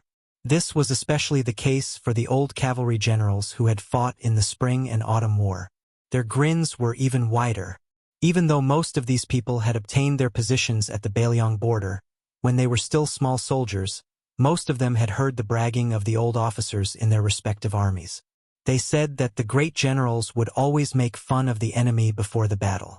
It was rumored that even at the most difficult time of the Battle of the Western Wall, the West Chuyi Baikue, who was known as the Spring and Autumn War Armor, could not escape this calamity. When the laughter stopped, Su Fengyan restrained his relaxed expression and said in a low voice, "Our great snow dragon cavalry still has more than 10,000 soldiers. However, as for our true strength, we all know our own matters. In the battle at the Calabash Mouth where we wiped out Yang Yuanzhan's army, our great snow dragon cavalry had the greatest merit, but our casualties were not small either. There were 3,400 people who died on the battlefield. As for the soldiers who had to withdraw from the border army because of their injuries, there were also 1,200 people. Out of 10,000 people, in the end, only half of them were old soldiers. I might as well say something to offend those two heavy cavalry armies. Their casualties were also disastrous, but comparatively speaking, I dared to have these two cavalry armies choose from Liangzhou's left and right cavalry armies, even from Yozhou's elite cavalry army and Lingzhou's few local garrisons. However, as for the great snow dragon cavalry, forget about Lingzhou, I did not even choose a single one from Yuzhou. All of them were chosen from outside Liangzhou's pass. I, Su Fengyan, can pat my chest and say that every single new soldier has passed through the double screening of Qingliang Mountain and the Protectorate Manor.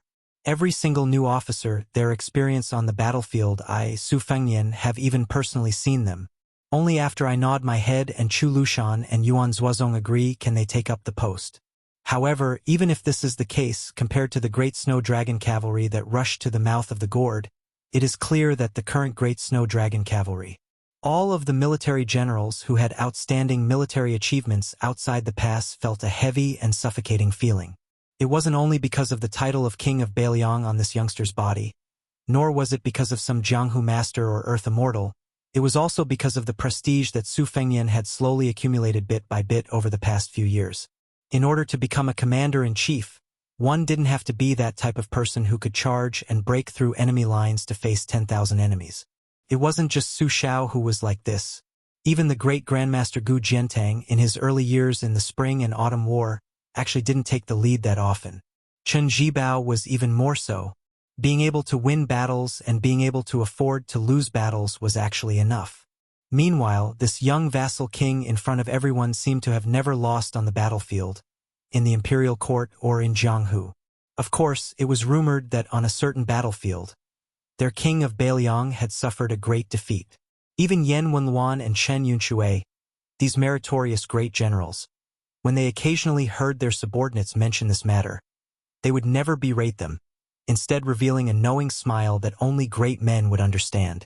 After Su Fengyan kept everyone in suspense, he said in deadly earnest, "It is clear that this current great snow dragon cavalry, if we want to talk about crushing those Ji province elite cavalry and capital region army, there still isn't much of a problem."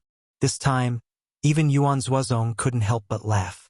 Su Fengyan said, "This time, I brought you all to Guangling Circuit to wade through the muddy waters.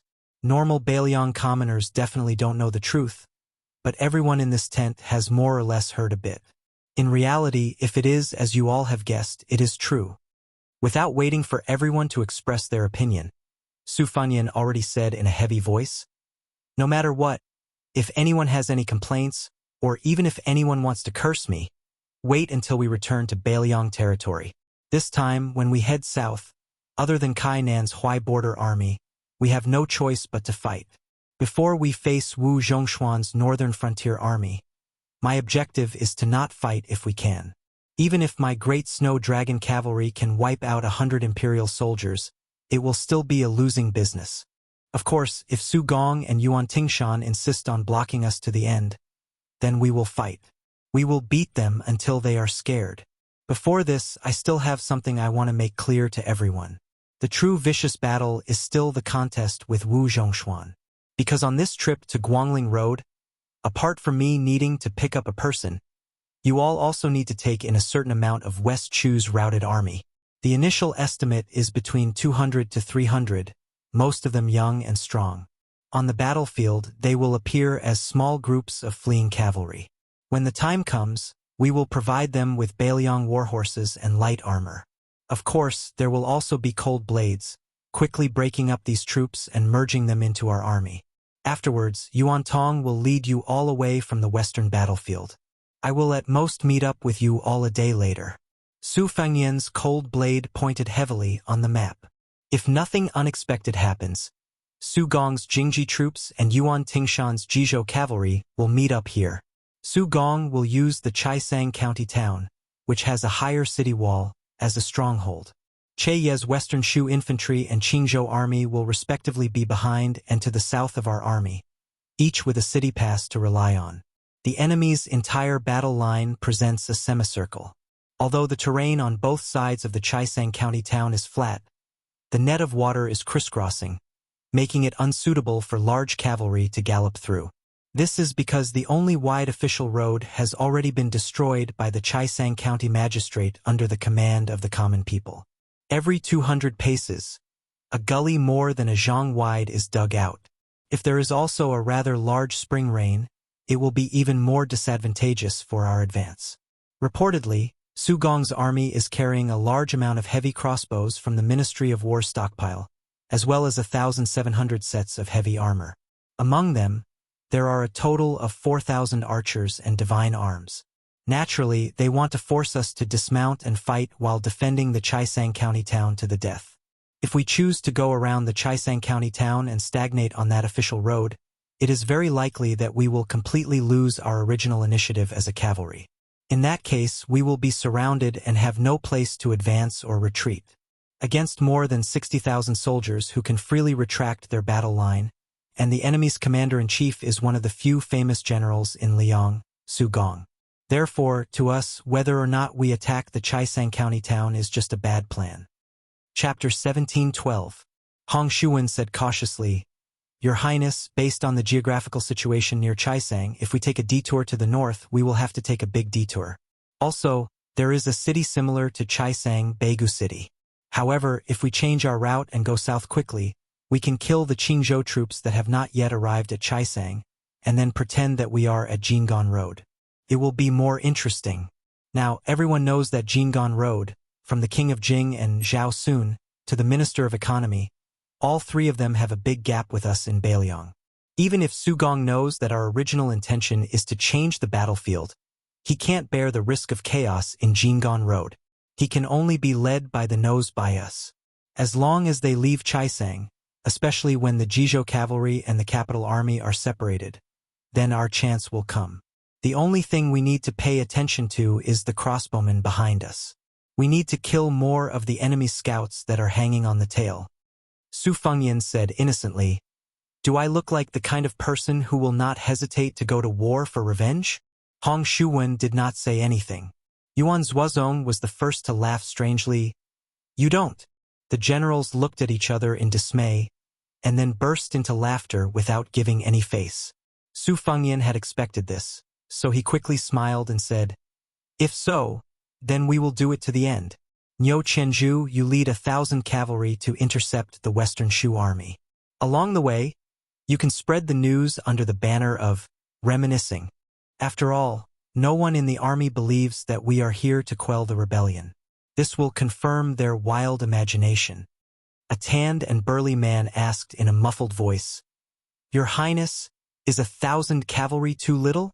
Su Fengyan thought for a moment and nodded. Then let Pang Jianrui lead another 1,000 cavalry to support them and strengthen their momentum. The charcoal-like man hurriedly waved his hand and said, Your Highness, that's not what I meant. I'm just a lowly lieutenant. I've never led more than 2,000 soldiers in my entire life.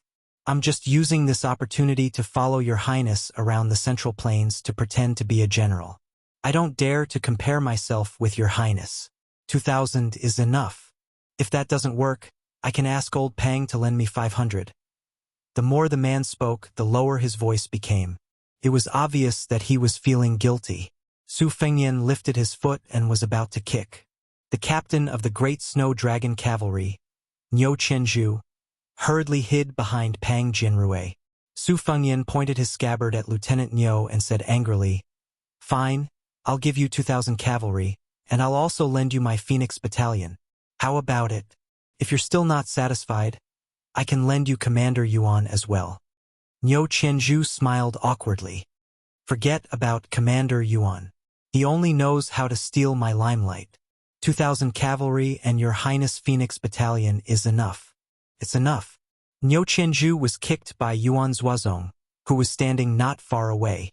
The short and sturdy Lieutenant Pang Jinrui asked, Your Highness, the Qingzhou cavalry has already been wiped out when Zhao Sun went to help Zhao Ying, the Duke of Huainan.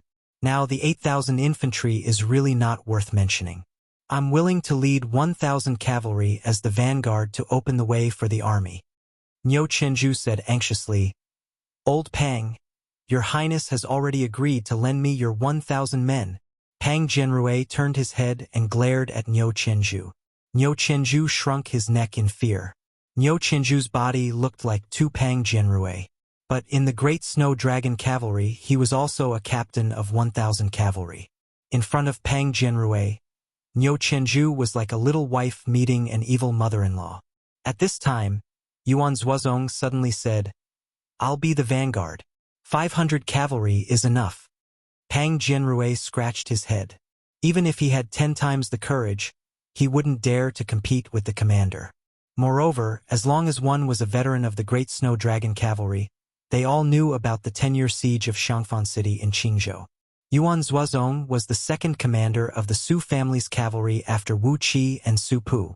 That year, under Xiangfan City, the battle was so bitter that his cavalry had to be used as infantry. In the end, only 3 out of 10 remained. This was how Chu Lushan managed to conquer Shu.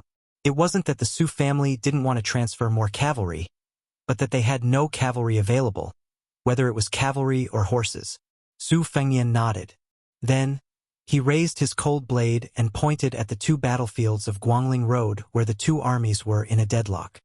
After passing Su Gong's troops, the West Chu cavalry that we are going to support will break through here. It is located 30 li south of Guazi Island. The Wu general in charge of this battlefield is called Zhou Ran. His total strength reaches 20,000 and cannot be underestimated. Zhou Ran is experienced in using troops and is good at positional warfare. He has 2,000 cavalry under his command. At that time, our main force will be about 20 li northwest of Guazi Island. Here, near Xiangwei River, we will temporarily stop and station our troops. Zhou Ran will definitely send a large number of scouts to keep an eye on our movements. Not only that, because of our arrival, Wu Zhongshuan will definitely order the northern Lai County battle line to be moderately tilted to the south. Although the main general, Yuan Jiada, has less than 10,000 troops, his cavalry accounts for almost half of the total, more than 4,500 cavalry. This unit was once the vanguard of the southern Jiang army going north to quell the rebellion. Their combat power is obviously not weak. Yuan Zuozong, you lead the main force to Guazi Island and push 30 li east along Xiangwei River until you reach Zhou Ran Station. Wang Boyuan, you will lead 2,000 cavalry directly between Lai County and Xiangwei River to cut off Yuan Jiada's main force's reinforcement route to the south.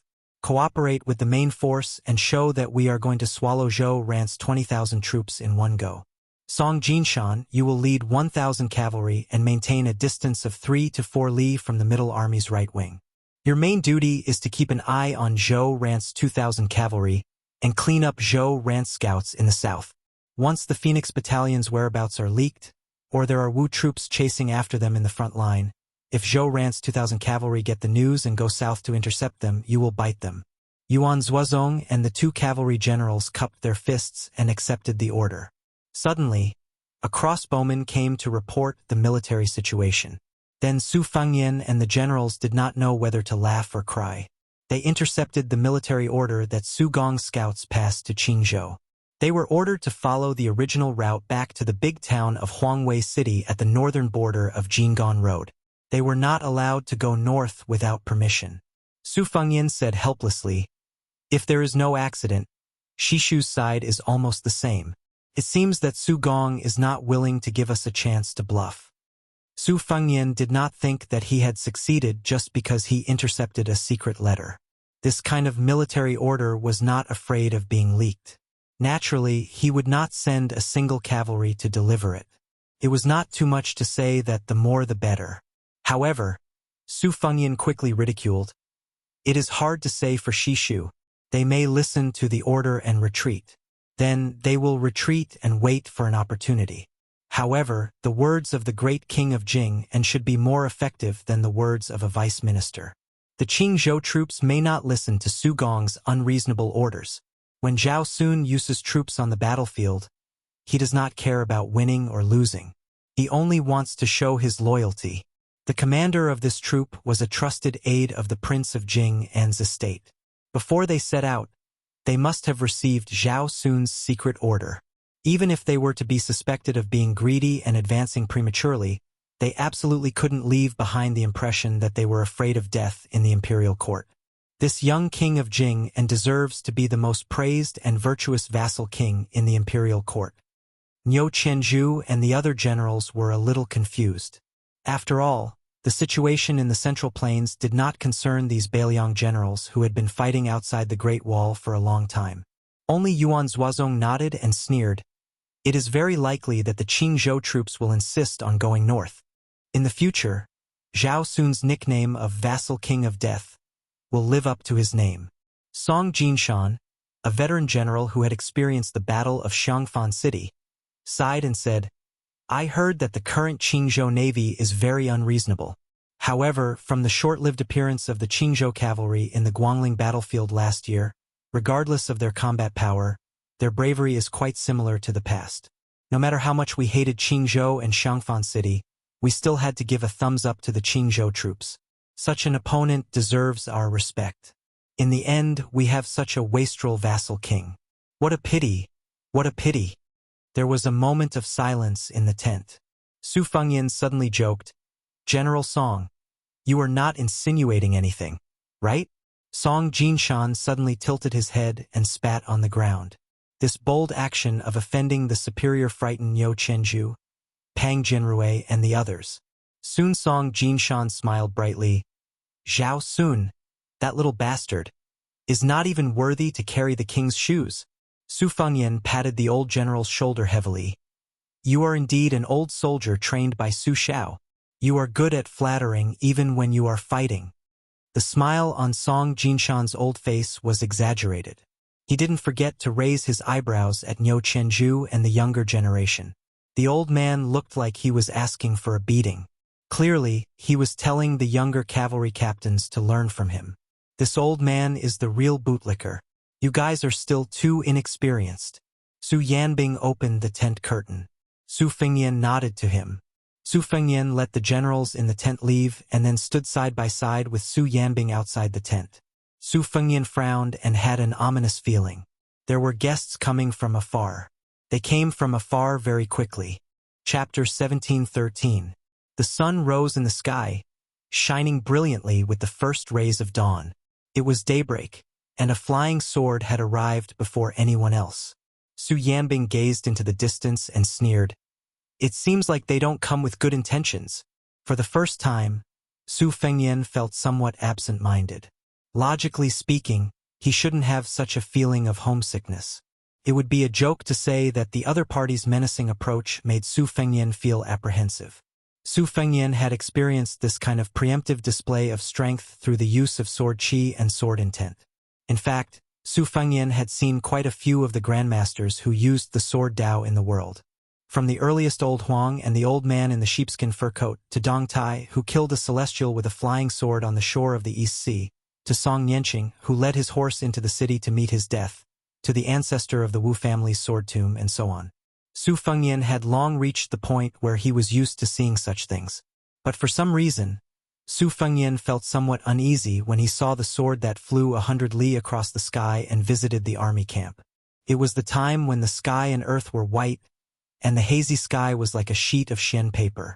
That sword seemed to have written an extremely straight horizontal line on the Xian paper. Su Yanbing asked, Your Highness, do you want me to go and stop it? Although the sword qi is strong, it's still slightly inferior to Dong Tai's. At most, it's on par with Chai Qingshan's. It certainly won't delay the advance of our army. Su Fengyan said something irrelevant. It's West Chu's only remaining grandmaster of the sword Dao, Lu Dantian. Su Yanbing couldn't figure out what Su Fengyan was thinking. so he didn't act on his own. Since he had confirmed the other's identity, Su Yanbing didn't feel that Lu Dantian of West Chu could pose any threat. Even if the Great Snow Dragon Cavalry didn't have him and the young feudal lord, they still had Yuan Zuozong, who had been hiding his strength for many years, and the Wu family's hundreds of swords. If they really wanted to force their way in, even 10 Lu Dantians wouldn't be able to do anything. Moreover, Beiliang's cavalry heading south to the Central Plains was no different from sending charcoal in snowy weather to the cornered West Chu. Lu Dantian's sword was most likely the result of his interest as a grandmaster of the martial Dao. It only had the meaning of provocation and didn't have the intention to fight to the death. Su Yanbing was in the mood to watch the show. He smiled and said, "I heard that this person has been practicing the sword Dao since childhood, and his aptitude is extremely poor. In his early years, he searched all the sects in Dechu, but no one was willing to accept him as a disciple.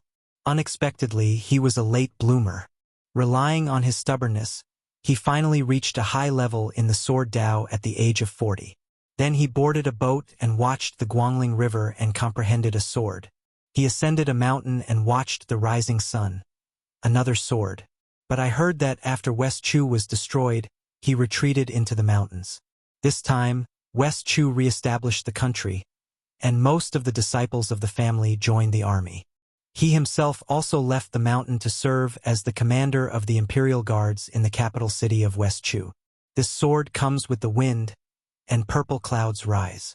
Presumably, this is the sun-watching sword technique that Lu Dantian coincidentally obtained at the age of 60. Su Fengyan's mood seemed to improve, but his smiling face was still somewhat forced. I really admire these senior experts. Even admiring the scenery can increase one's power. I can't do it. I was beaten up by others. Su Yanbing jokingly said, "Wangye, even if I hear this, I also don't feel good. We are a group of martial artists who have experienced the wars of the spring and autumn period. Haven't we all lived like dogs?"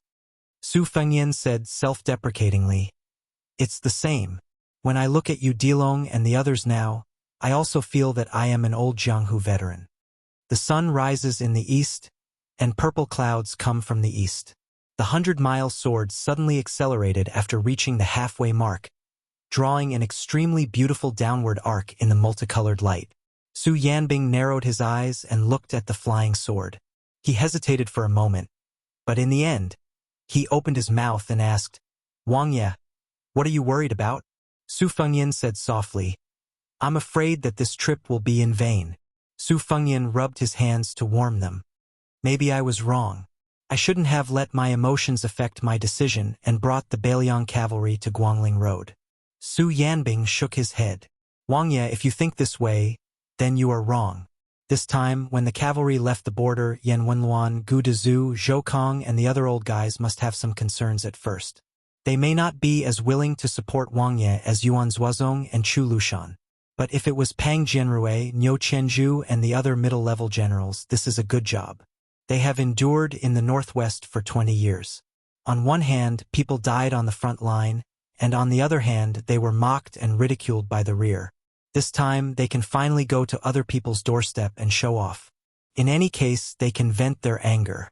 Even if they die outside the pass in the future, they won't be too aggrieved.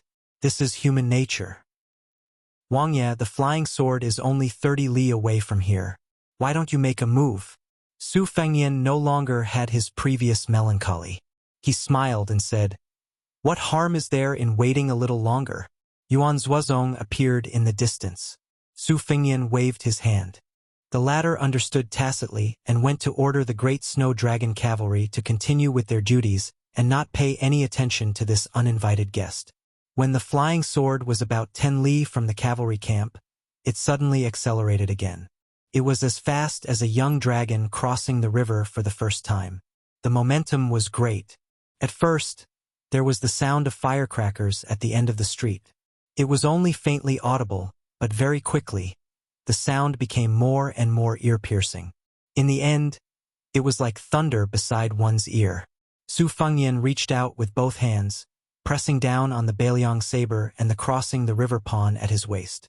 At the moment of mutual hostility, Su Fengyan suddenly let go of the saber hilt. At the same time, the tip of the flying sword that was originally heading straight for the camp was pressed down slightly and nailed into the ground. This half of the sword that was left in the ground was less than 10 steps away from Su Fengnian. The sword did not move at all, but there was still a purple sword chi lingering around the sword, flowing with brilliant colors. After a while, a tall old man in cotton clothes strode into the camp. The old man carried a long object wrapped in cotton cloth on his back. He stopped 50 steps away from Su Fengnian and Su Yambing and looked around. The old man was clearly somewhat surprised. There was not a single soldier coming to entertain him. This made the old man, who originally wanted to fight, feel somewhat disappointed and resentful. The old man had white hair, white eyebrows, and white beard. His appearance had the elegance of a southerner, and his figure was like that of a northern athlete. He had the demeanor of a grandmaster. He glanced at the young vassal king, whom he had heard so many times in the past 2 years, and then snorted coldly. With a wave of his hand, the long sword that was nailed into the ground was immediately pulled out of the ground and returned to the black scabbard hanging at his waist. From the beginning to the end, Su Fengnian's gaze had been fixed on the object on the old man's back. This grandmaster of swordsmanship in West Chu had a status in Jianghu in Dechu. He was similar to Liang Qi Jiaj, who later dominated Tai and City with one sword. He was a figure of the same generation as the state preceptor Li Mi and the grand preceptor Sun Shiji. When Chao Chongqing met this old man, he should also show some respect as a junior. Lu Dantian was full of qi. He asked in a deep voice, even though he already knew the answer, "You are Su Fengnian, the king of Beiliang?" Su Fengnian slightly retracted his gaze and looked at the old man, who seemed to be a bit questioning. He said in a gentle tone, "I am." Lu Dantian untied the rope and took off the object covered with cotton cloth. He erected it in front of him and sneered, "Surnamed Su, you don't even dare to take one sword from this old man. How can you be one of the 4 martial arts judges? What? Is it because you have 100 lackeys of the Wu family behind you, plus the 10,000 that Su Shao left for you?" Chapter 17:14. Liang Qi, how dare you come to our central plains to show off? Su Fengnian asked back, "Where is she?" LV Dantian, who did not get an answer, was furious. He suppressed his anger and said loudly, "It's none of your business, coward." After the old man's words, there were only occasional neighs of horses in the barracks. It was particularly quiet here, but the sword on LV Dantian's waist was trembling. The old man stared at the middle-aged man next to the young king, as if he was facing a great enemy. Su Fengnian stretched out his arm in front of Su Yanbing and continued to ask, "If she wants to return the things, let her come by herself. Please take the things back." Lu Dantian very rudely interrupted him and sneered, "You little brat, are you even qualified to give orders to this old man? Are you qualified to give orders to His Majesty?" Su Fengnian said in all seriousness, "Senior, please return home." He emphasized the word, "please." LV Dantian seemed to have heard a big joke. He gently rubbed the sword hilt with his thumb.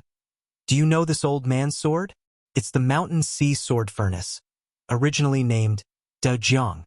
After the Battle of West Fortress, this old man changed its name to Sha Su. It's a pity that His Majesty personally went to war this time. My Dechu's millions of soldiers were stationed at West Fortress. I heard that your Beiliang cavalry was about to enter Guangling. His Majesty didn't want to see you. He asked this old man to take the old things back to Beiliang. This old man is not allowed to kill. If not, the sword just now would have moved 5 steps forward." Su Fengnian frowned. "Are you done?" LV Dantian continued to provoke. "So what if I'm done? Do you dare to fight with this old man? If not, this old man will say 10 or 100 words. What can you, Su Fengnian, do?" Su Yambing said expressionlessly, "In the Battle of the Western Fortress, 16 direct descendants of the Lu family died in the battle. More than 100 people from the Ma family died in the battle." LV Dantian's eyebrows and hair stood on end as the scar in his heart was exposed. His murderous intent rose in his heart as his 5 fingers clenched the hilt of his sword. Su Fengnian sighed and said, "You can go," LV Dantian bellowed. "Su Fengnian, As the king of Beiliang and one of the few great grandmasters in the world, why should he be afraid of a fight? The next moment, LV Dantian was dumbfounded. He didn't dare to move or say a word. In front of his eyes, he was indeed right in front of the old man. His 2 fingers were like swords, and they were only an inch away from the old man's forehead. If Su Fengnian was able to cut off the young lord's head, if he took 5 steps forward with the sword at his waist, then now he could cut off the young lord's head as long as he moved his fingers forward by an inch. The difference between their skills was like the difference between heaven and earth. At that moment, LV Dantian, who was caught off guard, finally understood a simple truth. The seemingly easygoing young man in front of him was not a pushover. Su Fengnian said slowly, word by word, "Take the sword box back to the Western Fortress battlefield and return the great Liang Dragon Sparrow sword to Zhang and I. What do you think?" LV Dantian gritted his teeth and refused to speak even if he was beaten to death. Being humiliated like this and not being able to fight back made the West Chu's swordmaster's heart dead. It turned out that there was a comment in the martial arts review that was true. As long as the martial artists in the world were not earth immortals, then even if they were celestial phenomenon cultivators before Su Fengnian, Chao Chongqing, Dong Tai, and Tuoba Bodhisattva, they would be no different from Shen-Finger Vajra realm cultivators or even level 2 master realm cultivators. Su Fengnian retracted his 2 fingers. 100 miles flying sword. You have shown off your power. Next, please help me pass a message to your majesty. I, Su Fengnian, will go find her and tell her face to face. Although LV Dantian looked dispirited, he had no intention of backing down. He glared at Chu Yang and said sternly, "Su Fengnian, I have brought the thing here, and I will not take it away. If you have the ability, take the sword box and rush through Wu Zhongshuan's army's defense line. Rush through De Chu's heavy armor." Su Fengnian smiled. "Okay." Yuan Zuozong smiled not far away. "Don't worry. Su Gong and the others don't need His Highness to personally kill the enemy." Su Yanbing smiled. "Do you want me or some of the Wu family's cavalry to accompany you?" Su Fengnian shook his head. "No need." Yuan Zuozong and Su Yanbing looked at each other and smiled, nodding. Su Fengnian suddenly smiled brightly. "In today's world, where can't we go?" Su Yanbing clicked his tongue. "You really deserve a beating." Yuan Zuozong had a deep expression on his face. Looking at Beiliang and the other 2's carefree attitude, LV Dantian, who was left aside, had a very strange feeling. It was not only the hatred of seeing the Su family's cavalry again, but it was also natural for a man to put himself in their shoes. Su Fengnian no longer paid attention to the Sword Dao Grandmaster, who had mixed feelings. He turned around and tugged at the corner of the cotton cloth that wrapped the sword case with 2 fingers. He gently pulled it, revealing the true appearance of the red sandalwood sword case. His eyes revealed a hint of absent-mindedness, but soon his expression became firm. After thinking for a while, Su Fengnian muttered to himself, "Wait." After a short while, the man left and the box stayed. A burst of sound was heard in the sky, which was far more powerful than the previous muffled sound of LV Dantian and the sword. The loud sound was like a 1,000-feet-long firecracker in the sky, which was celebrating the old year for the Central Plains. LV Dantian was shocked. The old man then smiled bitterly and looked down at the long sword that had been hanging for 40 years. "Old man, I'm sorry." LV Dantian, who was in a daze, also left immediately after Su Fengnian. A thought came to the old man's mind. It was time to leave Jianghu for real. A long sword fell to the ground like a strand of hair in the majestic picture of the sky, the earth, and the land. Many years later, a nobody who decided to leave the battlefield of Guangling Taoism in his early years was lucky to find an abandoned sword in the mountains. Then, when he killed in all directions in Jianghu, the sword in his hand was the famous sword with the words, "Kill Su," engraved on it. Many years later, when this grandmaster of Jianghu in the south went to the north to challenge Yu Dilong, who was worthy of being called the most powerful person in the world, the sword in his hand was broken.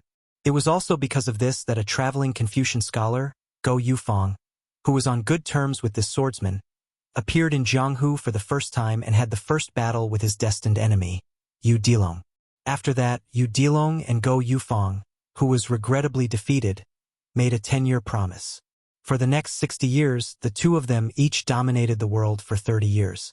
However, in the current Jianghu, Yu Dilong was only a scout of Yuzhou cavalry, and Go Yufang was still a teenager who sold soup dumplings in Martial Emperor City. There were also the 4 peaks of Sufengnian, Chao Chongqing, and the 10 peaks of Jianghu, including Su Yanbing, Gu Jiantang, standing in front of the younger generation of Jianghu. At this time, Yuan Zuozong said worriedly, "Do you think His Highness will take a detour to Guangling River?" Su Yanbing nodded. "You mean to find Chen Zhibao first? I think he will." Then Su Yanbing patted Yuan Zuozong's shoulder. "Shouldn't Chen Zhibao be the one who should worry about his own situation?" Yuan Zuozong smiled knowingly. "That's true." The mountains and rivers of the Central Plains were magnificent. On the Guangling River, tall buildings and ships were flying in the wind. In the middle of the river, on a flagship that stood out like a crane among chickens, a man in white walked out of the cabin with a long spear in his hand. Plum wine. At this time, the river was surging. It was windy in the sky. Immortals were traveling south. Chapter 17:15. The third chapter will come later. A group of over 50 elite cavalrymen galloped northward, each with strong and sturdy horses.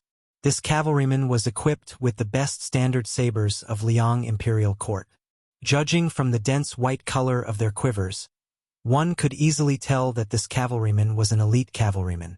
Every single arrow used on a horse bow was made from hard and dense eagle plumes.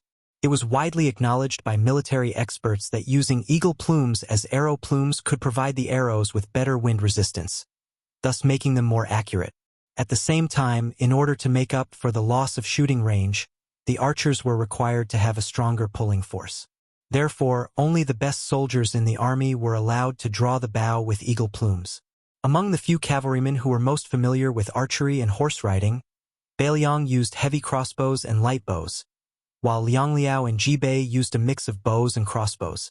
Among them, Ji Bei cavalry, who was famous for producing a lot of archers, used bows more than crossbows. This cavalryman who was advancing northward was the disciple of Ji Bei border army. Half of the cavalrymen were born outside of Ji Bei border army. General Yang Xinxing, who had been the local tyrant in Ji province for more than 10 years, had always placed more emphasis on infantry. As a result, many of these cavalrymen who were good at archery had left their hometown through connections, and were now working in the army of Central Plains. When he left the border with his father, he was still a teenager. Now, he had already gotten used to the local customs of Qing province. Because his father had been promoted to a lieutenant in the Qing province army, he had never lacked wine, delicacies, rouge, and beauties. However, compared to the soldiers who were born and raised in Qing province, he had a father who was constantly watching over him. Due to his father's illness, he was able to escape from the calamity. This time, when the Qing province cavalry rushed to the battlefield to assist the Duke of Huainan, Zhao Ying, they suffered heavy casualties. Because of that, he had to stay by his father's side because his father was seriously ill. Thus he was able to escape from the calamity. This time, when the Qing province cavalry left the border, the commanding general was a good friend of his father. Because of that, he had purposely asked him to gather a group of elite soldiers who were good at riding and archery. Last night, the commanding general called him to the main tent and reminded him that the mounted scouts were not allowed to stray too far from the main army. Once they encountered the scouts of Beiliang's cavalry, they were not allowed to tangle with them and must retreat safely. At the end of the conversation, the commanding general even revealed that he was allowed to lead the troops away from the main army after the battle. This made him, who had always wanted to climb up the ranks to become a commanding general, feel grateful but also dissatisfied. The advancement of a local martial artist was originally very difficult. They could only do it step by step. Especially when they reached the rank of lieutenant, they would have to compete with their family background. With his family background, if there were no accidents after 10 or 20 years of hard work, he would be able to become a lieutenant with a small amount of military power in Qing province like his father's generation in the past. Only the kind of military merit that could be presented on the table of the big shots in the Ministry of War could break the threshold and break the rules. As for whether the military merit came from the heads of Beimang barbarians or Beiliang barbarians, he did not care at all. The snow had long melted, and the fields of early spring were overflowing with greenery. There were some unknown wildflowers by the side of the road, clumped together and nestled against each other. The fresh yellow flower buds had already sprouted, swaying in the warm spring breeze. As far as the eye could see, it was gentle and serene. It did not look like a battlefield at all. The hooves of the horse trampled on the soft ground, like a man using his palm to pat the tender skin of his lover, like a prostitute in a brothel knocking on a jade board with her red teeth.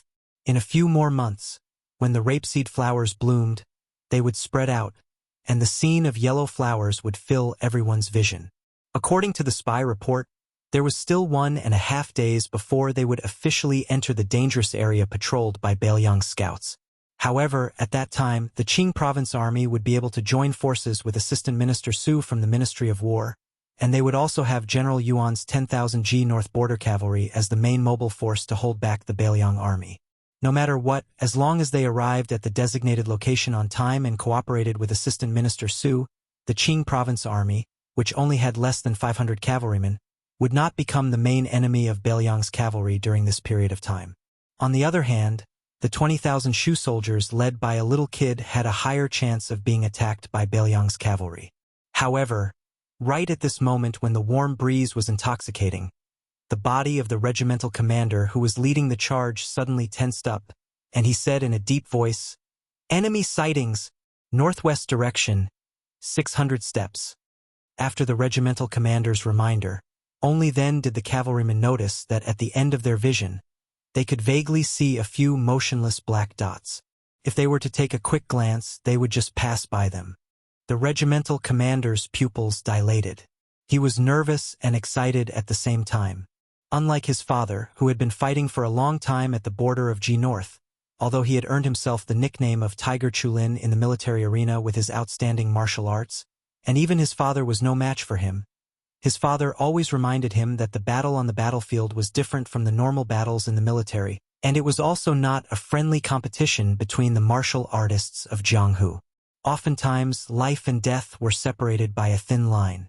Originally, he did not pay much attention to it, but this time, when he followed the army, his father actually asked him to wear an armor and wield a saber. For the first time, his father also wore the old chainmail that he had stolen from G North's army years ago. On the training field at home, the father and son had a duel. When his father, who he had mistakenly thought was a toothless tiger, in the blink of an eye, his father had forcefully slashed his shoulder with a saber and placed the same saber on his neck. With just a little bit more force, he would be able to behead his father. At that moment, he finally understood what his father meant by exchanging a wound for a death. After the duel, when he bandaged his father's wound, his father told him earnestly that for an old soldier like his father, who did not come from a high family, to be able to live to this day, it was all because of luck. In the military, there were countless disciples from aristocratic families who thought they were pretty, but their corpses were dismembered the first time they fell into the enemy's trap. The regimental commander of the mounted scouts quickly caught up with them. His voice was trembling as he asked, "Regimental Commander Jiang, what do you say? Should we fight or not?" Regimental Commander Jiang exhaled, narrowed his eyes and said, "To be honest, the higher-ups do not want us to fight without permission. Even if we wipe out those 4 to 5 Beiliang barbarians, it might not be pleasing to them." Because the Qingzhou mounted scouts did not receive orders from their regimental commander, they did not charge in pursuit nor did they stop. Bit by bit, they closed the distance between them and the small group of Beiliang scouts. Perhaps influenced by the regimental commander's calmness, the originally nervous regimental commander also began to calm down. Although they were facing the Liangzhou crossbowmen, who were known as the best scouts in the world, their side had a total of 51 mounted scouts. Almost all of them were top-notch elites in the Qingzhou army. Previously, the regimental commander had complained that as a mounted scout, he had been strictly ordered by his superiors to majestically investigate the enemy's situation. It was truly unreasonable. However, on the one hand, the Beiliang cavalry was their imaginary enemy, and on the other hand, this was not the barbarians' territory. He believed that the Beiliang crossbowmen would not dare to penetrate too deep into the enemy's territory. Therefore, since they could not truly take on the role of mounted scouts, It did not matter whether or not they were able to display the full potential of their role as scouts. Now, it seemed that by accident, their superiors' excessive caution had instead become their fortune. 4 to 5 enemy heads, if divided up, would still be a considerable amount of merit, especially since the enemy was the Bailiang cavalry that had been boasting about being invincible for 20 years. He believed that no matter how stingy his superiors were, they would at least move up a rank or two, including him up a rank or two. As a result, the regimental commander's face was ferocious as he looked 350 paces away. He did not know why, but there was still no movement from the riders. Could it be that they were scared silly? However, he could already see the enemy clearly. After the regimental commander confirmed that the enemy was only 5 riders and that there were no other hidden enemy troops nearby, he could not help but grin and say, "Commander Jiang Biao, a total of 5 Bailiang barbarian heads. Although it is not enough to fill the gaps between our teeth, a mosquito's leg is still meat. 3 heads are yours. Lao He and I will take 1 each." Commander Jiang Biao shook his head and said, "This is a good start. There will definitely be even greater merits in the future. For the time being, I do not lack this bit of merit, and I am still young. However, Lao Song, you and Lao He are different. If you do not obtain enough merits in this expedition to the north, you can only retire from your pitiful position of deputy commander. Even if you guys don't complain, I will still stand up for you guys. Therefore, this time, each of you can only take 1 head." Commander Jiang Biao, who was nearing 40 years old, cupped his fists and said, "Lao Song is not pretentious. I will definitely remember this." The 2 groups of scouts were about 300 paces apart. They met on a narrow path. However, just as Commander Jiang Biao of Qingzhou gave the order to draw his bow, the 5 Bailiang scouts actually began to turn their horses around and began to retreat. They were not in a rush, not too slow, and they were moving with ease. Chapter 17:16. Deputy Old He's temperament was the most irritable out of all the scouts in Qingzhou. If it wasn't for the many times he drank and messed things up, he would have long been promoted to the position of lieutenant. Only then could he be considered to have entered the ranks of an official. Otherwise, no matter how valiant and good at fighting, he would not be treated well by the group of civil officials in Qingzhou. Therefore, in this battle, Old He was even more jealous than Jiang Biaozhang and Old Song of the same age. He wished that the warhorse under him could grow for more legs. Although Old He was no longer young, he was still strong with age. His arm strength was still astonishing. That bow was one of the rare 300-gene-strong bows in the Qingzhou army. For an ordinary archer, shooting 20 times in a row on the battlefield was already the double limit of their arms and longbow. However, Old He's exaggerated arm strength and that high-quality longbow made by the craftsmen of Old Shu were enough to support Old He to shoot 30 times in a row with plenty of strength. The Bailiang crossbowman's voluntary retreat gave the Qingzhou scouts a boost of courage. Old He clamped his horse's belly and roared, "Kill the enemy!" The 5 Bailiang scouts did not appear to be in a hurry. However, no matter how the Qingzhou scouts urged their warhorses to gallop forward, the distance between the 2 sides always remained about 150 paces, far out of the range of the horse bows. It was unknown who among the Qingzhou scouts was the first to shout, "Kill the barbarians!" Very quickly, shouts similar to "Kill the Bailiang barbarians!" rose and fell from the horse troop. The 5 Liangzhou crossbowmen turned their heads almost at the same time. Jiang Biaozhang felt an inexplicable sense of unease. The following scene quickly made this Biaozhang, who had been attacked by mounted archers on the border, feel both worried and relieved. He was worried that this battle would break out at any moment. He was relieved that the enemy, who was already at an absolute disadvantage in terms of military strength, had sped up and left, leaving behind only 4 riders to delay their pursuit. The 4 Liangzhou crossbowmen began to turn their horses around. It was a fact that the range of a horse bow was not as long as a foot bow. It was not that the Qingzhou army did not have light crossbows, it was just that there were not many of them. The hinterland of the Central Plains had been peaceful for more than a decade. With the Qing party, who was famous for their unity, controlling the military and politics of Jinggan Road, and with Wentai and the others speaking in court, Jinggan Road, especially Qingzhou and Xiangfan City, had always had comfortable days. Outside powers did not enter, and the entire Qingzhou was generally living a comfortable life behind closed doors. For a long time in Qingzhou, where there were no wars and Qingzhou relied more heavily on naval battle power, the few good crossbows in the military inventory had gradually become the toys of the children of officials. To the Qingzhou cavalry who had come into contact with light crossbows, those things were not bad and were valuable items. However, they were too rare and troublesome to maintain. Furthermore, in terms of range, they were slightly inferior to a horse bow. When the Qingzhou mounted scouts were about 100 paces away, they drew their bows. They were shocked to find that the 4 riders had raised their arms and raised their crossbows at about the same time as them.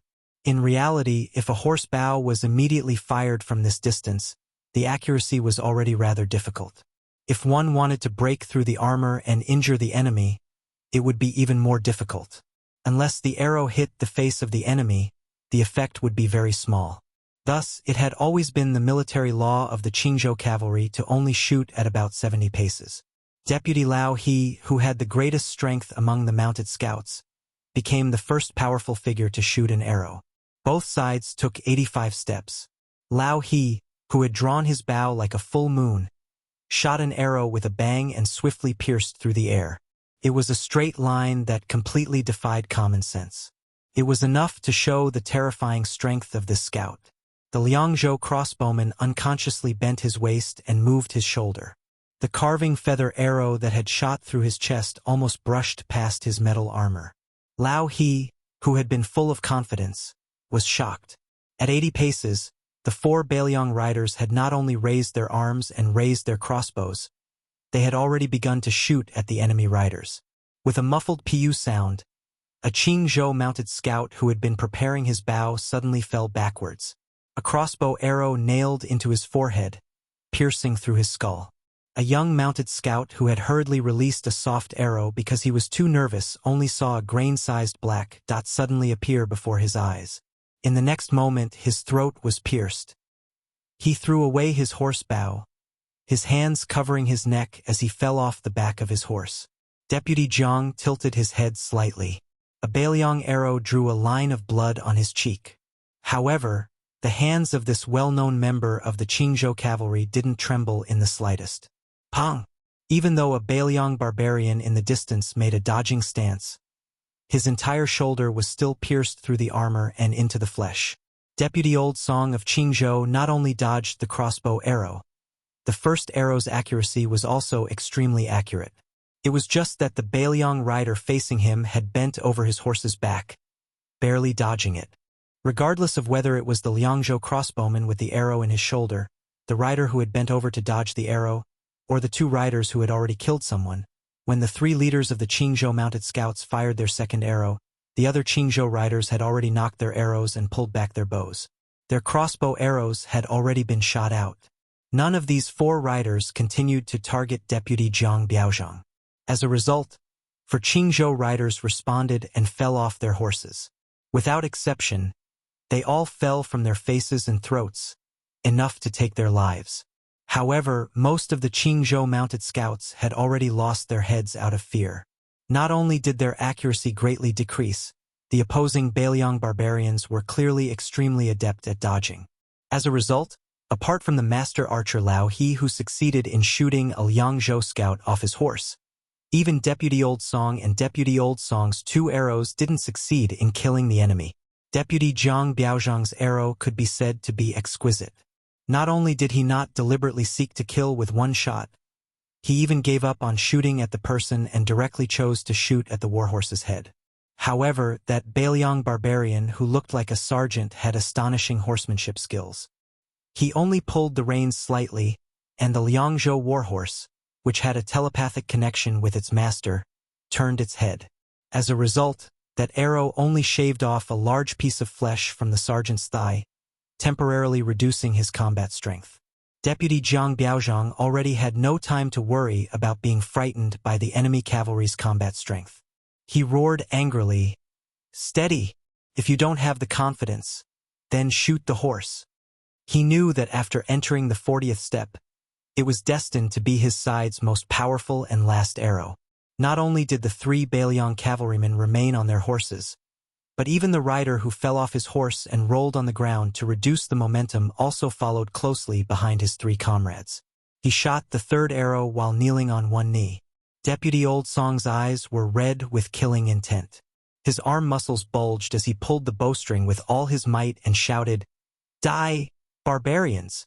However, a scene that made all the Qingzhou scouts feel awkward and suffocated happened. Except for the injured northern Liang barbarian who fell off his horse, after the other 3 crossbow-wielding cavalrymen shot the arrows, the horses tacitly changed their charging routes without any action from their masters. The seemingly negligible line was the difference between life and death. This scene taught Deputy Jiang Biaozhang 2 things. What was an old soldier at the border? What was a big horse of Liangzhou? All the Qingzhou mounted scouts who had already lowered their bows didn't have time to think. They subconsciously shouted the word, "Kill," in unison, drew their sabers, and spurred their horses forward. The Liangzhou mounted scouts, who had an extra round of arrows than the Qingzhou mounted archers, also began to silently draw their sabers and continue to charge forward. 3 cavalrymen against 41 cavalrymen. The disparity in numbers was too great. One side roared with all their might while the other was abnormally silent. Deputy Old Song and Deputy Jiang Biaozhang were practically working together, but they still couldn't completely stop that Beiliang corporal. It wasn't that the corporal's martial arts were better than the 2 of them. In reality, if it was a one-on-one fight, any one of the Qingzhou mounted scouts would have a higher chance of victory. This was especially true in a dismounted battle, where Deputy Jiang Biaozhang was more certain of victory. However, when the 2 of them expected both sides' horses to reach their limits, the Liangzhou warhorse suddenly accelerated again, displaying a tremendous explosive force that made the Qingzhou cavalry feel terrified and unfamiliar. It was precisely this explosive force that not only allowed that Beiliang corporal to dodge 2 sabers. He only had a bloody wound on his back from the Qingzhou mounted scout. However, he was still able to continue forward and break through the Qingzhou cavalry's formation. He directly and cleanly extended his arm and chopped off a Qingzhou mounted soldier's head high into the air. The 2 armies brushed past each other. Of the 3 cavalrymen, only that corporal managed to break out of the formation. 1 man and 1 horse, he slowed down, silently and alone turning his horse around, preparing for the next charge. After each of the 2 cavalrymen killed 3 cavalrymen, they had already died in battle. Meanwhile, that wounded Beiliang soldier who fell off his horse first, even before he died, he still fought on foot and on horseback. He killed a cavalryman with an arrow, killed another with a saber strike, and then was viciously rammed into his chest by a Qingzhou warhorse, collapsing into a pool of blood. Deputy Jiang Biaozhang, who had almost ground his teeth to pieces, turned his head to look at the last remaining Beiliang cavalryman, and then shot a glance at the half-dead cavalryman a dozen or so steps in front of the group. Beiliang barbarians used 3 cavalrymen to exchange for 15 cavalrymen under this elder's command. A total of 15 cavalrymen. This extremely resentful Qingzhou mounted scout drew his bow again. The arrow aimed at that wounded Beiliang soldier who was already lying in a pool of blood. It had only been a dozen or so steps. An arrow shot into that cavalryman's head. On the ground, only the eagle's feathers could be seen trembling. The Central Plains didn't only have scholars cursing Beiliang.